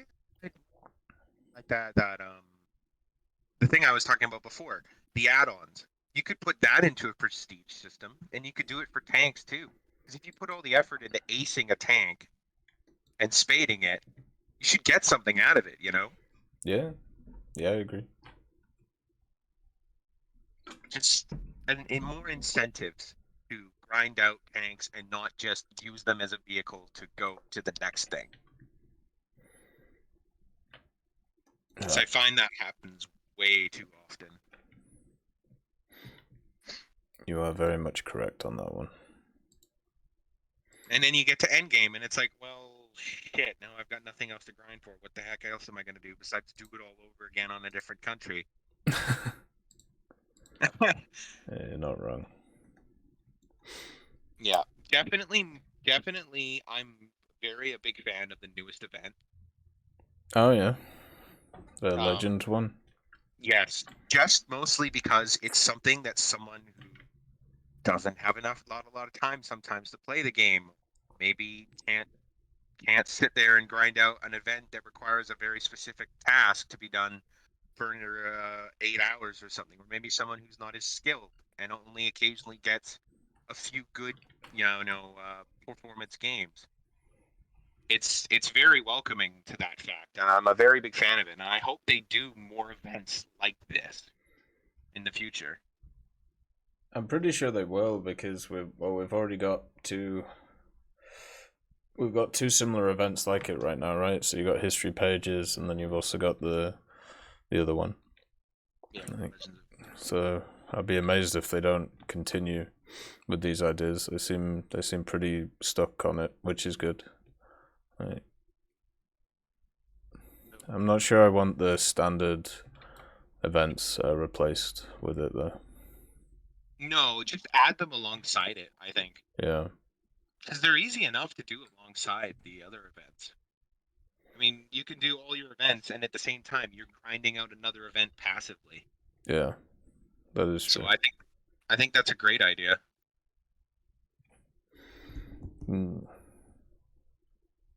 More than another thing, I hope that gets added is, let's hope that the next battle pass is a little more exciting. I mean, don't get me wrong. Yay, another tank destroyer, but it's the tank destroyer that we've had in the game since the game was really made. Yeah. It's just a clone. It's not a it doesn't even have anything special like the new IS-2 from the event that we're getting has. It doesn't have anything special. It's just a Ferdinand with a fancy new nameplate. Yeah, I agree with you. It's there's nothing that's really that cool about it at all. I mean, it's nice to see it, but I would have rather it just been a tech tree vehicle. Yeah, just have it be the next evolution of the Ferdinand. That would have just been perfectly fine, and give us something, like what they did with the other battle, like just the last battle pass. They had a tank turret on top of an anti-aircraft chassis. Like, you don't see that every day. I'd gladly buy the battle pass for that. Yeah, that is true. Right, we are coming to the end of the time, Dragon, but it has been fantastic to talk to you, and hopefully we can do it next time as well, if you have some time. Oh yeah, I'd like to. Lovely stuff. Well, I'll see you then. And All right. I do have to take a very quick break, so I'll be back in just 2 seconds, guys. But thank you, Dragonlight, and have a good evening, brother. Have a good time, man. Alright, I'll be back in just 2 seconds.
Alright, I'm back. Alright, there we go. Sorry. Just had to sort myself out. Right, where is the webcam? There it is. Alright, let's get Milo on. Let's see what Milo wants to chat about today. Good afternoon, Tech, or good night. Good evening. Really? Milo. Good evening. Good evening. How are you? I'm doing alright. Not too bad. Just I a bit tired nowadays. So I didn't realise I came on rather late. I apologise if I'm keeping you. No, it's fine. Don't worry about it. Well, it must be like 1 or 2 a.m. for you, right? Yeah, it's 2. Yeah, I'm having a bit of a late one tonight, but out the ordinary. I'm fine. Oh, that's good. Nothing to do right now. Just side note, there's 50,000 players online right now, and like that's like incredible right now for like middle of the night. This game is. We're playing. My friends playing the other night. I was like 150,000 people on, just chilling like on a Thursday night. So Jesus Christ, might be on a Friday, but it's incredible how much player attention this game has. I remember back in the day at this time, like this is during the time when I used to like play after work or after school or whatever, after uni, and there would be like 16,000 people online. And that was it. Or maybe like I even remember seeing like 8,000 and stuff like that. Like it's crazy.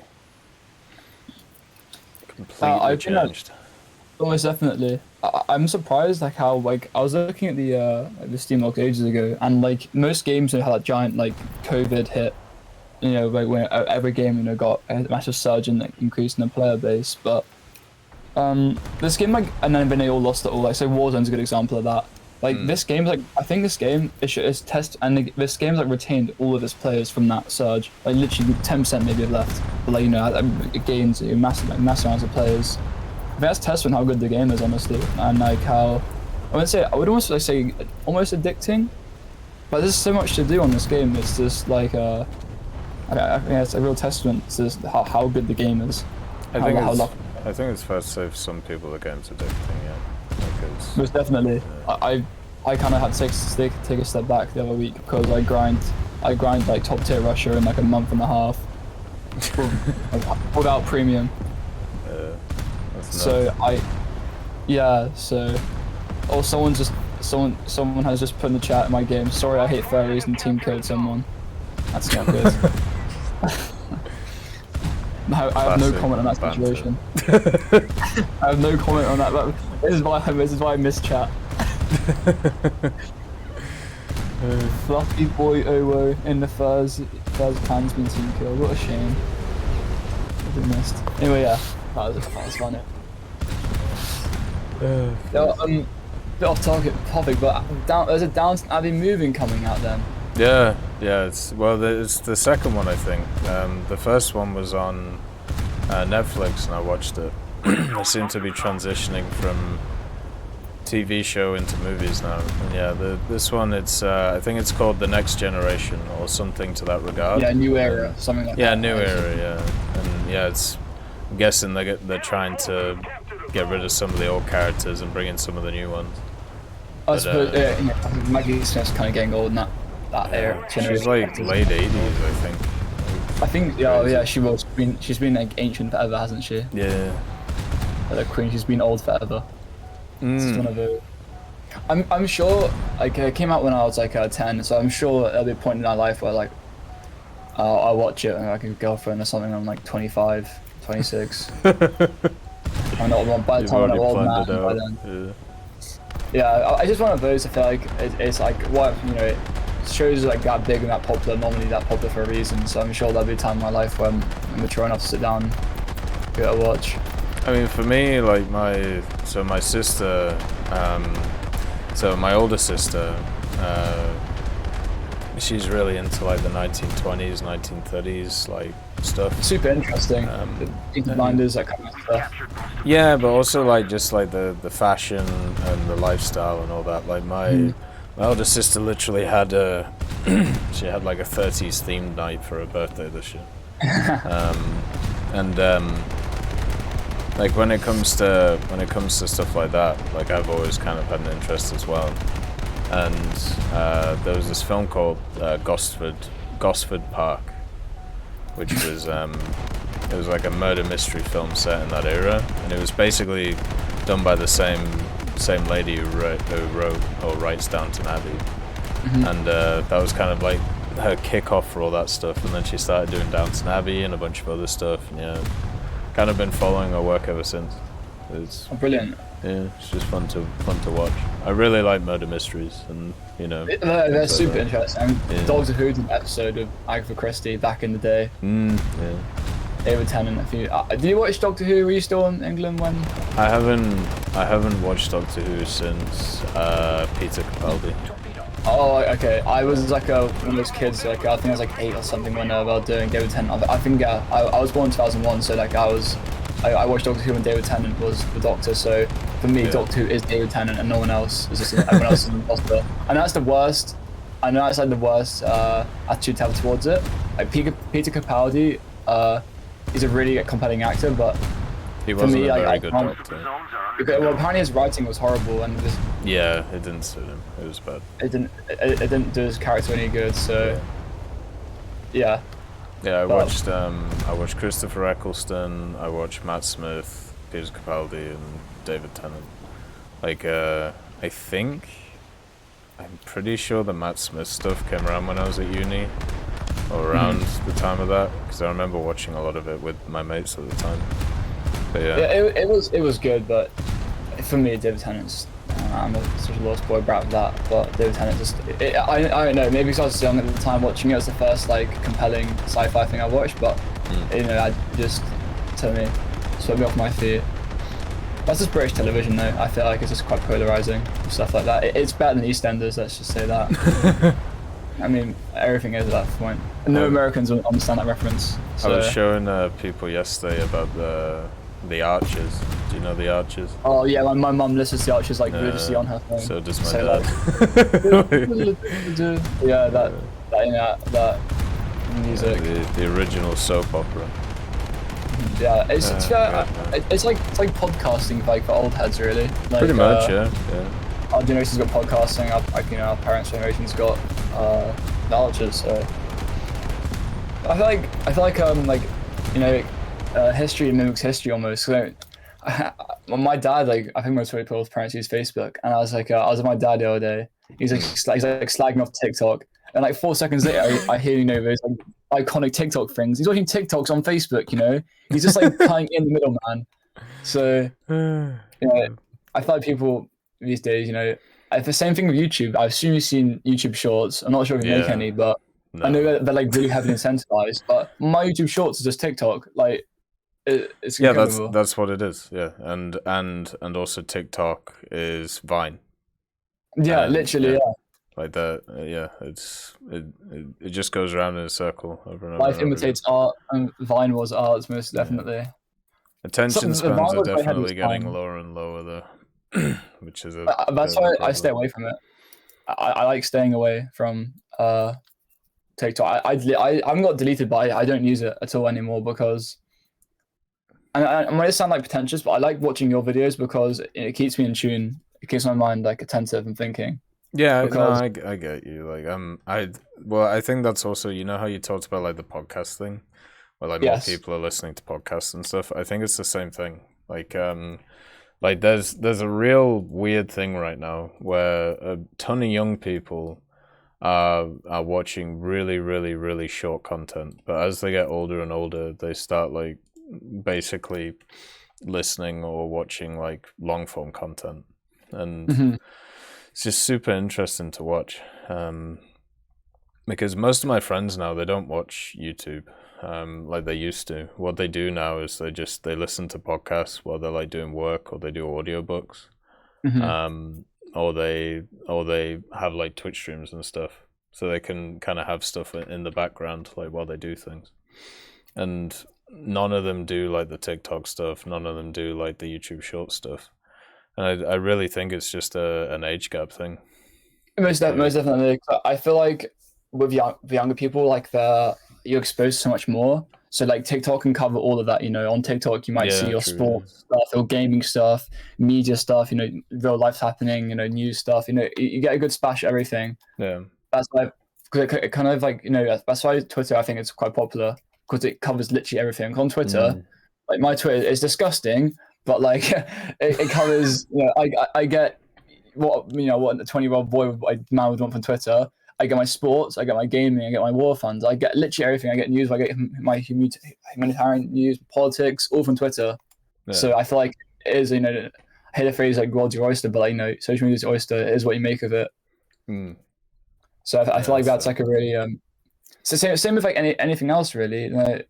I don't understand the point slagging like a content creator off or anyone off online where like there's actually there's lots, you know, each, you know, War Thunder is a great example of this. There's multiple different, you know, CCs. You got Spitfires to planes. You know, I'm not going to write Spitfires comments. Why aren't you doing tank videos?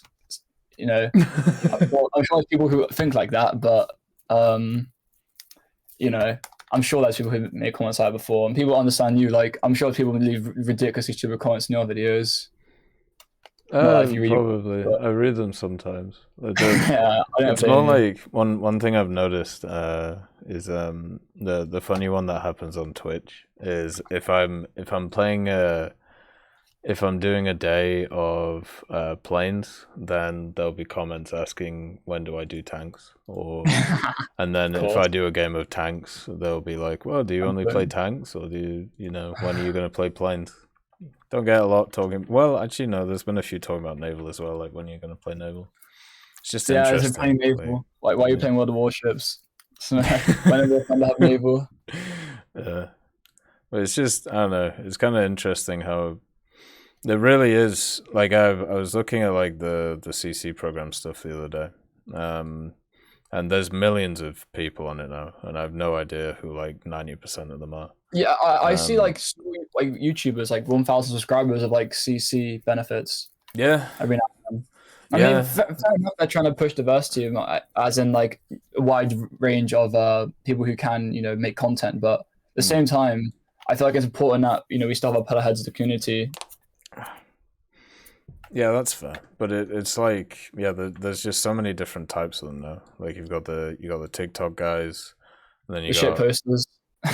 then you got the War Thunder Shorts guys, then you got the standard YouTube guys, then you got the Twitch guys, and then there's even other platforms as well, like VK.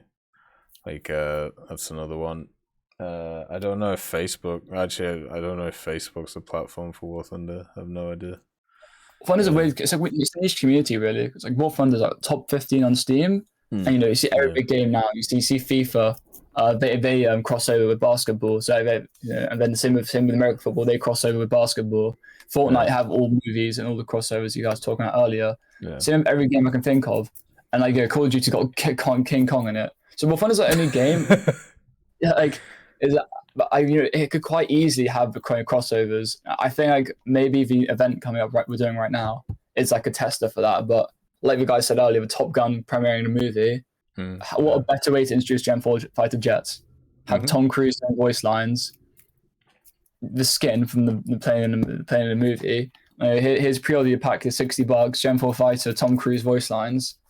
That will sell better than A10, probably. Yeah, it would. Yeah. Also, that leak video came out. A leak list came out 2 months ago. Like the Panzer on it. I really hope that's legit because that one is legit, by the way. Okay, cool. Because they had them done on it. Yeah, because that one. Well, it wasn't. It was kind of a leak list, but it was more like. So when they updated the HQ stuff in the game, or added HQ files, they added a bunch of extra HQ files for for vehicles already hidden in the files, I assume. Yeah, or preparation. So yeah, that stuff is legit because it comes from Zappy. I always read this post like once every couple of days just to make sure there's like weird stuff going on, like nerfing Japanese vehicles or stuff like that. just kicking minor nations just even more into the grounds. I don't know why I do that. It's just stupid. It's a game. Come on, like. It's like more evil, more fun than fixed 8 optics. Fixed 8 optics, like, are the reason I don't like. Like, come on, like, it's just evil. Like, I can. I'm getting angry just thinking about it. Fixed 8 times optics. What even is that? What's okay? That? So on some tanks you get the optics. Yeah. And as a white, so what my theory is, when they either A, can't be asked, or B, got a really bad community manager like the Chinese one, they give them fixed 8 optics. That's the preset they give any tank past like 7.0. So all the M48s, every M40 or M60, apart from MBT, has all got fixed 8 optics. And there's no, like the perfect we want around like 3 to 10. That's normally a good optic range to have. So the Chinese change was absolutely massive because every Chinese MBT had fixed 8. So and that is literally unplayable at top tier. I mean, it's not unplayable, but like what you can do. Yeah. Almost definitely, because and you're also at a disadvantage as well because most top tier tanks are like 4 to 12 or like 6 to 16, which is really really nice for shooting as BVM LFPs. But yeah, so the optics are really like a thing people sleep on. What makes a tank, a good functional tank. Yeah, I remember when they changed the Hellcat optics and made them a lot worse. That was a very sad day. Yeah, I'm sure it's something you don't realize until like someone's pointed out to you like why you like this tank so much. The National one's a good example. It has like 5 to 9 at like a ridiculously low BR and a long 88. Yeah. So that's one of the many tanks benefits from it. Sorry, I understand how I've got ranting about tank optics. Sorry. That's okay. Yeah, some things I just care about in this game more than others. Just let your mind wander. Yeah. So I try not to speak too much about War Thunder on here because I'm sure you must get a lot of people asking you about mundane things on these. I try not to stray. But that being said, about whatever you want. Okay. It's your platform, not mine. Okay. So Italy and Sweden, premium's getting taken away. Something fishy's going on here. Something strange is going on. Are we getting Hungary or are we getting Finland? What do you think? I think Hungary makes more sense because Italy needs more help than Sweden right now. Okay, I said this to my friend when he bought the 40. Are you ready for big brain stuff right now? Get ready. Okay, so Guardian said they'll never introduce a tank that queues in the top tier. So right now we can't get a 10-0 tank. What they're gonna do is they're testing the waters. The helis at 11.3. Gen 4 jets are gonna be 11.3, and so the top BR bracket for ground get pushed up to 11.3. Then BVM 286 get pushed up a little bit, a slight bit of decompression. And then they introduce a Hungarian Leopard 2 to Italy for its rank 6 premium at 10.0 with Gen 2 thermals. It's different to 284. So then you have the Hungarian tech tree with the Leopard that will sell really well, and then Bob's your uncle. They've made more money. Does that seem plausible in some degree? You've figured it all out. I'm genius. I knew it. I'm a hero. I'm a hero. A true hero is someone who appoints himself as a hero. That's a true hero right there.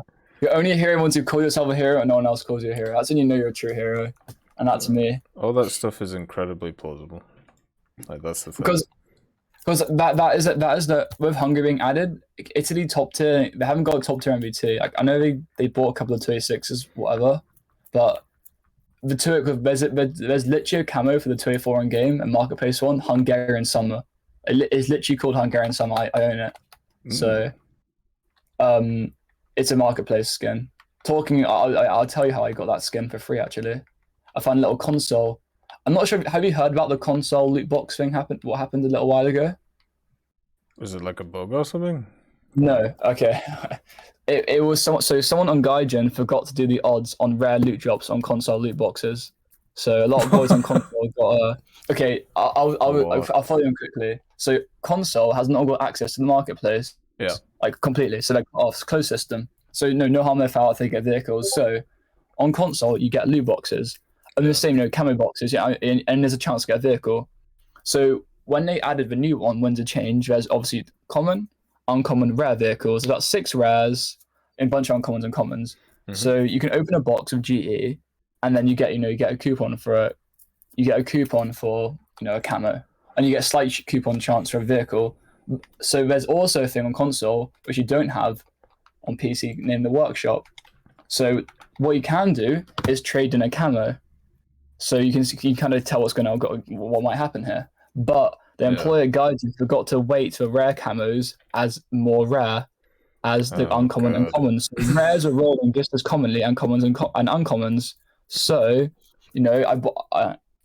hey, I'm not doing it. So my friend is. He told me about. I did not do. It's not even an exploit because yeah, exactly. It's their fault. They didn't weight the rare camos accordingly. Yeah. So what we do, I got 2k GE, got boxes, no, nothing, like 10 quid.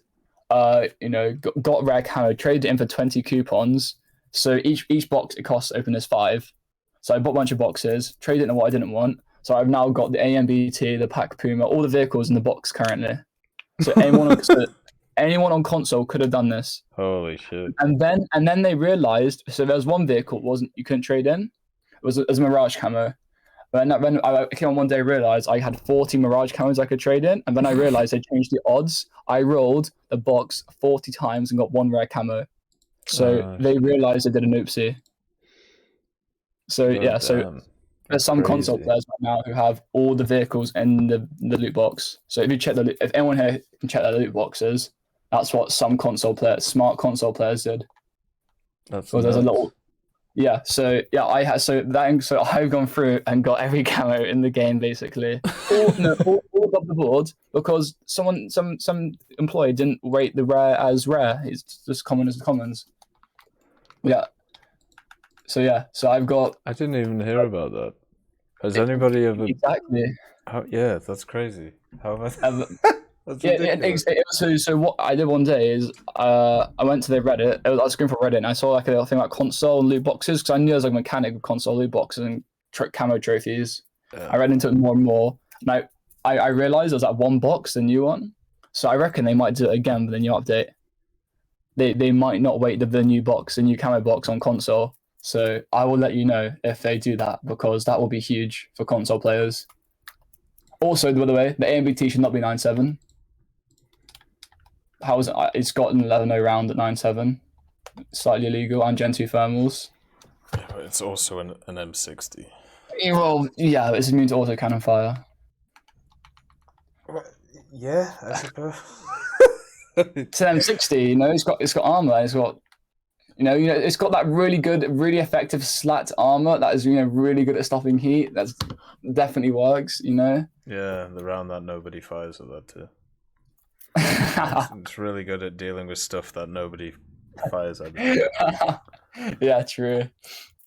I mean that thing can be pretty fun, but I always found it too big and too. Oh, it's huge. Yeah, and the command controller is made out of paper, so people just like shoot you in it, and it's just it's not fun. But I really enjoy it because it makes me play cautiously because I know I'm like a giant elephant.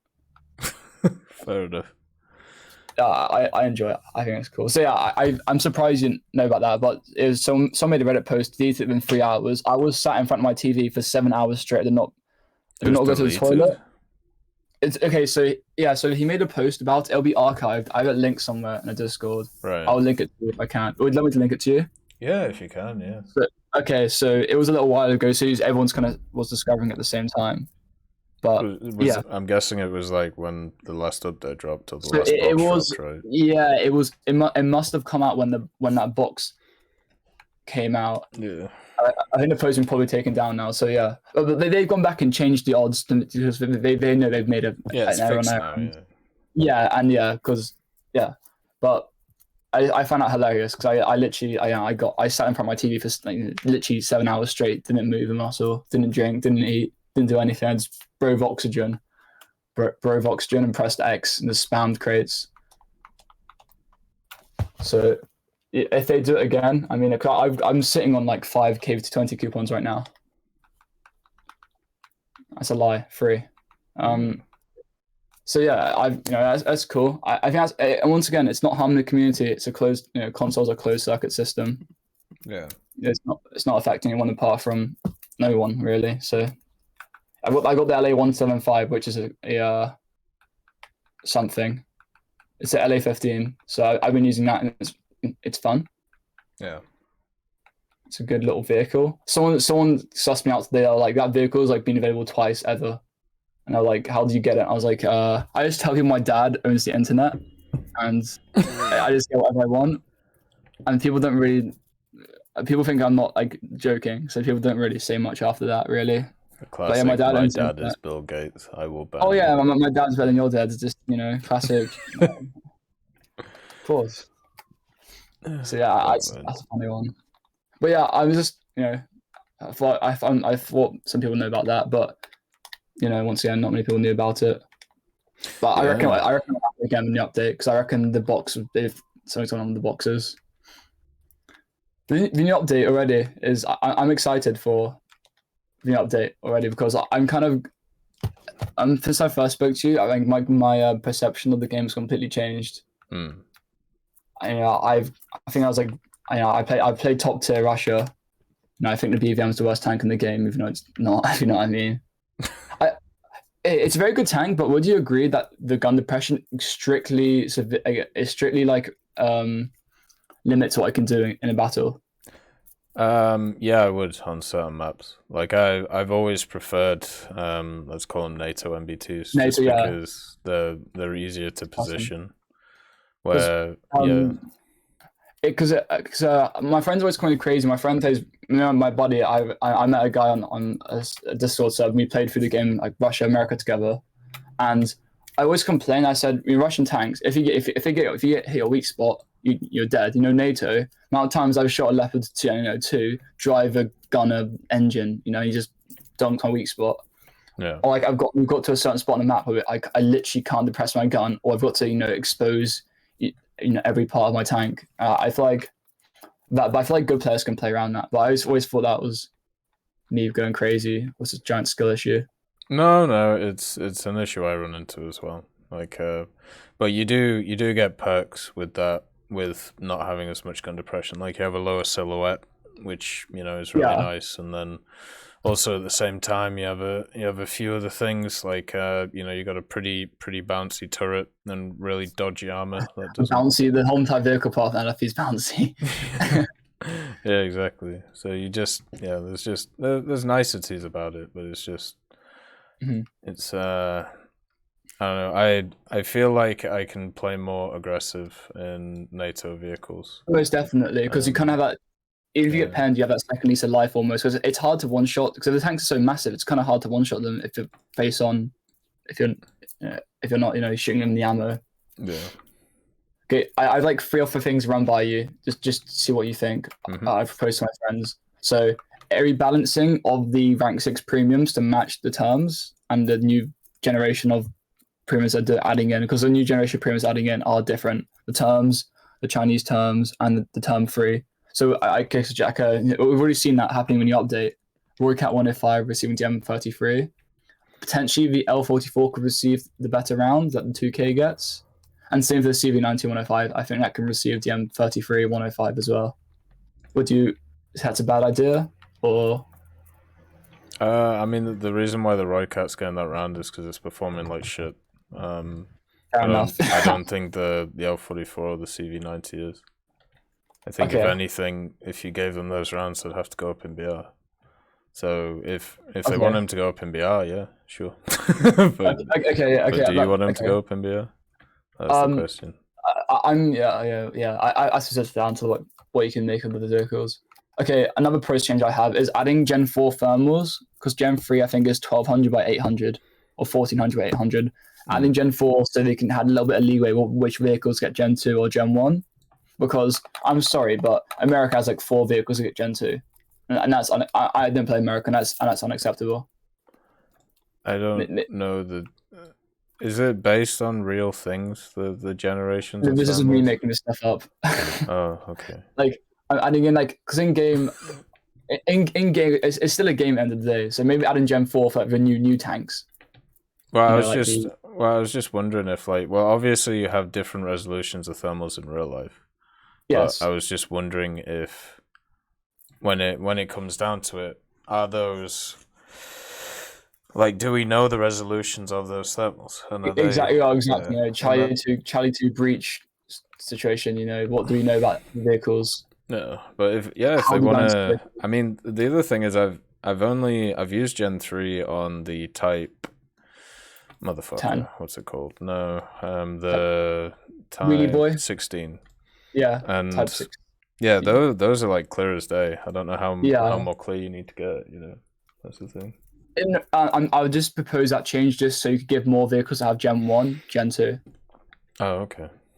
So you can have that. You have the leeway to benefit the doubt some vehicles and then go back in. Because M1A2, I know it's old, but can't give it Gen 2 Commander or something. Don't make it have Gen 1 because I think America's incredible, but they have like 3 or 4 vehicles of Gen 2. Yeah. Or they might just add another Abrams with a. They're gonna add the step, aren't they, or Gen 3? So because in a proposed bill to Congress, it literally says better thermal imaging on the proposed whatever. Yeah. So also, what do you think of the battle rating changes? Because I think these next changes are like the least controversial changes we've had in a long time. Yeah, I think so too, which is why we haven't really had to discuss any of them. The most controversial ones are actually the Italian ones, but nobody plays Italy, so. I was going to say what Italian changes, literally what Italian changes. Well, they bumped up a few of the They bumped up a few of the the lower tier medium tanks, like the M13 and the M14. And they also bumped up a bunch of the lower tier aircraft for Italy, like the C200. Yeah, my friend has the premium plane, and he said that's going up. Yeah, so yeah, those are the ones that they're doing, or they're putting up. But yeah, they're the most controversial ones, but nobody cares. So because normally I feel like every BR change we get like a NATO MBT going up, a Russian MBT going down. Normally that's what we get, level 2K going like up or down, something like that. Because at top tier, like, I'm gonna say the balance isn't bad at top tier. I will be honest. It's a lot better than it used to be. I'll say that. I didn't play when it wasn't bad. When it was bad, but I play Russia, so I can't really complain about anything. But the balance isn't bad at all, I'd say. There's some 10-0 Russia. 10-0 Russia does get a lot of down tiers. Like you do SEAL Club a lot. Yeah. And I remember, hey, get ready, guys. Germany top tier is not good. I said it. I mean, you do get 3 amazing MBTs, but like I'd say it. So yeah, Germany kind of stops at 9-3. In my opinion, it stops at 9-3, and then it starts again at 11-0. Fair enough. Because I know it's a crazy take, but America at least get a little support from the Chadley, the Ferry Mobile, the HSCVL, the ADATs. You get some spot on the striker. With I know the. Hey, what's your opinion of the Rykant wagon going up? I'm fine with it. It's super mobile and gets to positions way before everything else. Like I was playing the SDRF 9040B the other day, and I was playing against basically just 4 German teams, as you do at that BR because they're really strong. And 9-3. Yeah, 9-0, 9-3. And what was amazing to me was how quick the German teams were getting into position.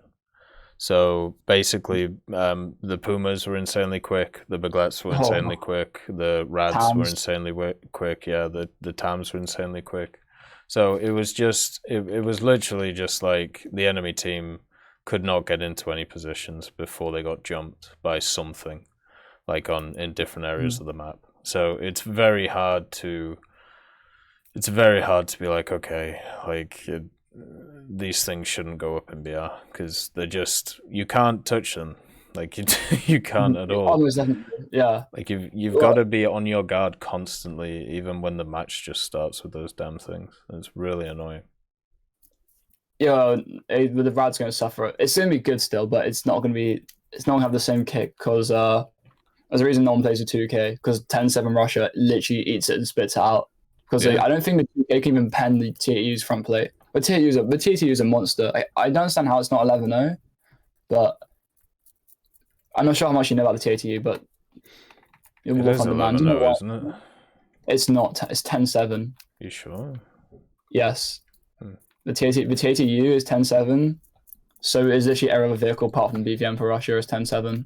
So Russia 10-7 is absolutely absurd in the down tier because you fight against like two A4s and 2Ks, and it's just horrible. You just still club them all.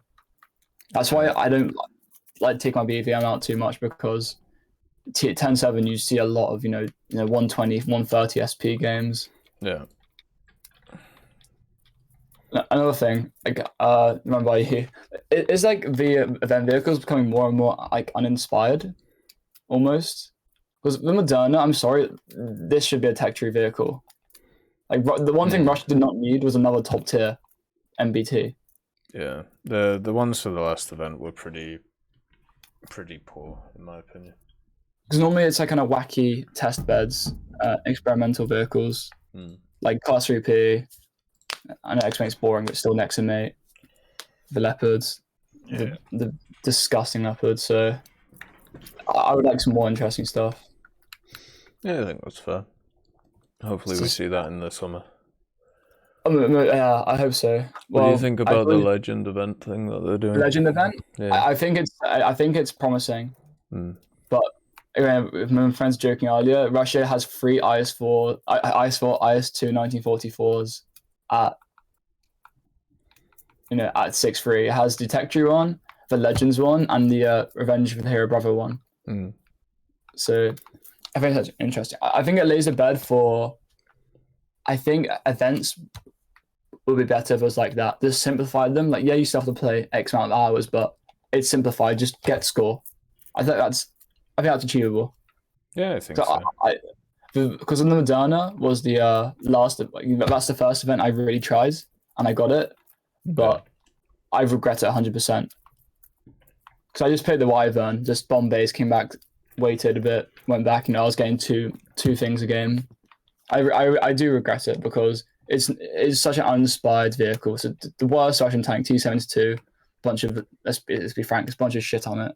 Let's be honest, a bunch of ERA. Yeah, it's got thermals, but it's just uninspired. It's boring. Yeah.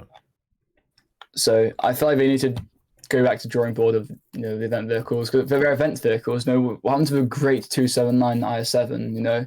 We've kind of fallen from grace almost. Same with the battle pass, really. Like, give us rank 5 vehicles again. That's the reason I stopped buying it. Like, I got to level 100 last season, like level 80, whatever. And I'm not buying a rank 4 Soviet plane. Like, get out of here. Same with this. I'm not buying a good textured Ferdinand. Give me like some like rank 5, Chinese heavy tank that was like kind of paper, but you can justify its existence. Same with Japan. Like, give me a tank to grind out Japan with. I've got nothing on Japan apart from naval. Give me something inspiring. Give me something cool. Yeah. I think the community wouldn't mind if it was slightly paper.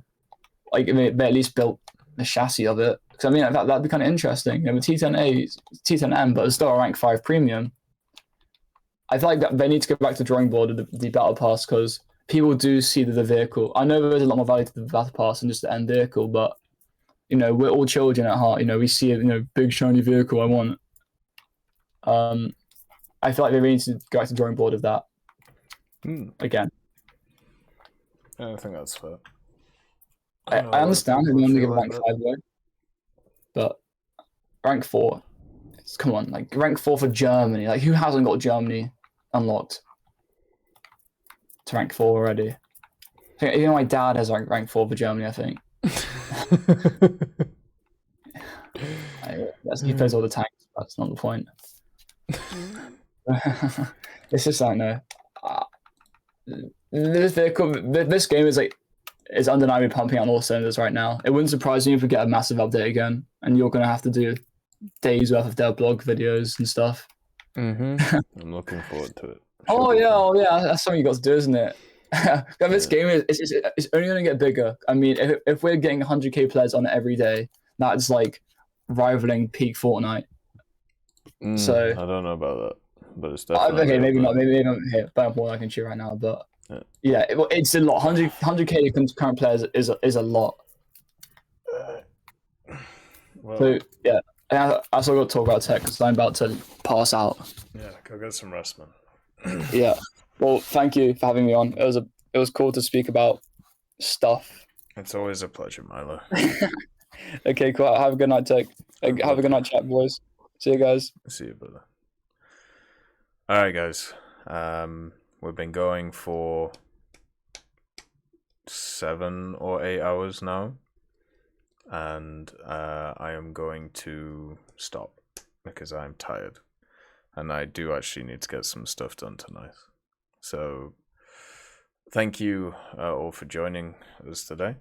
It's been a pleasure doing these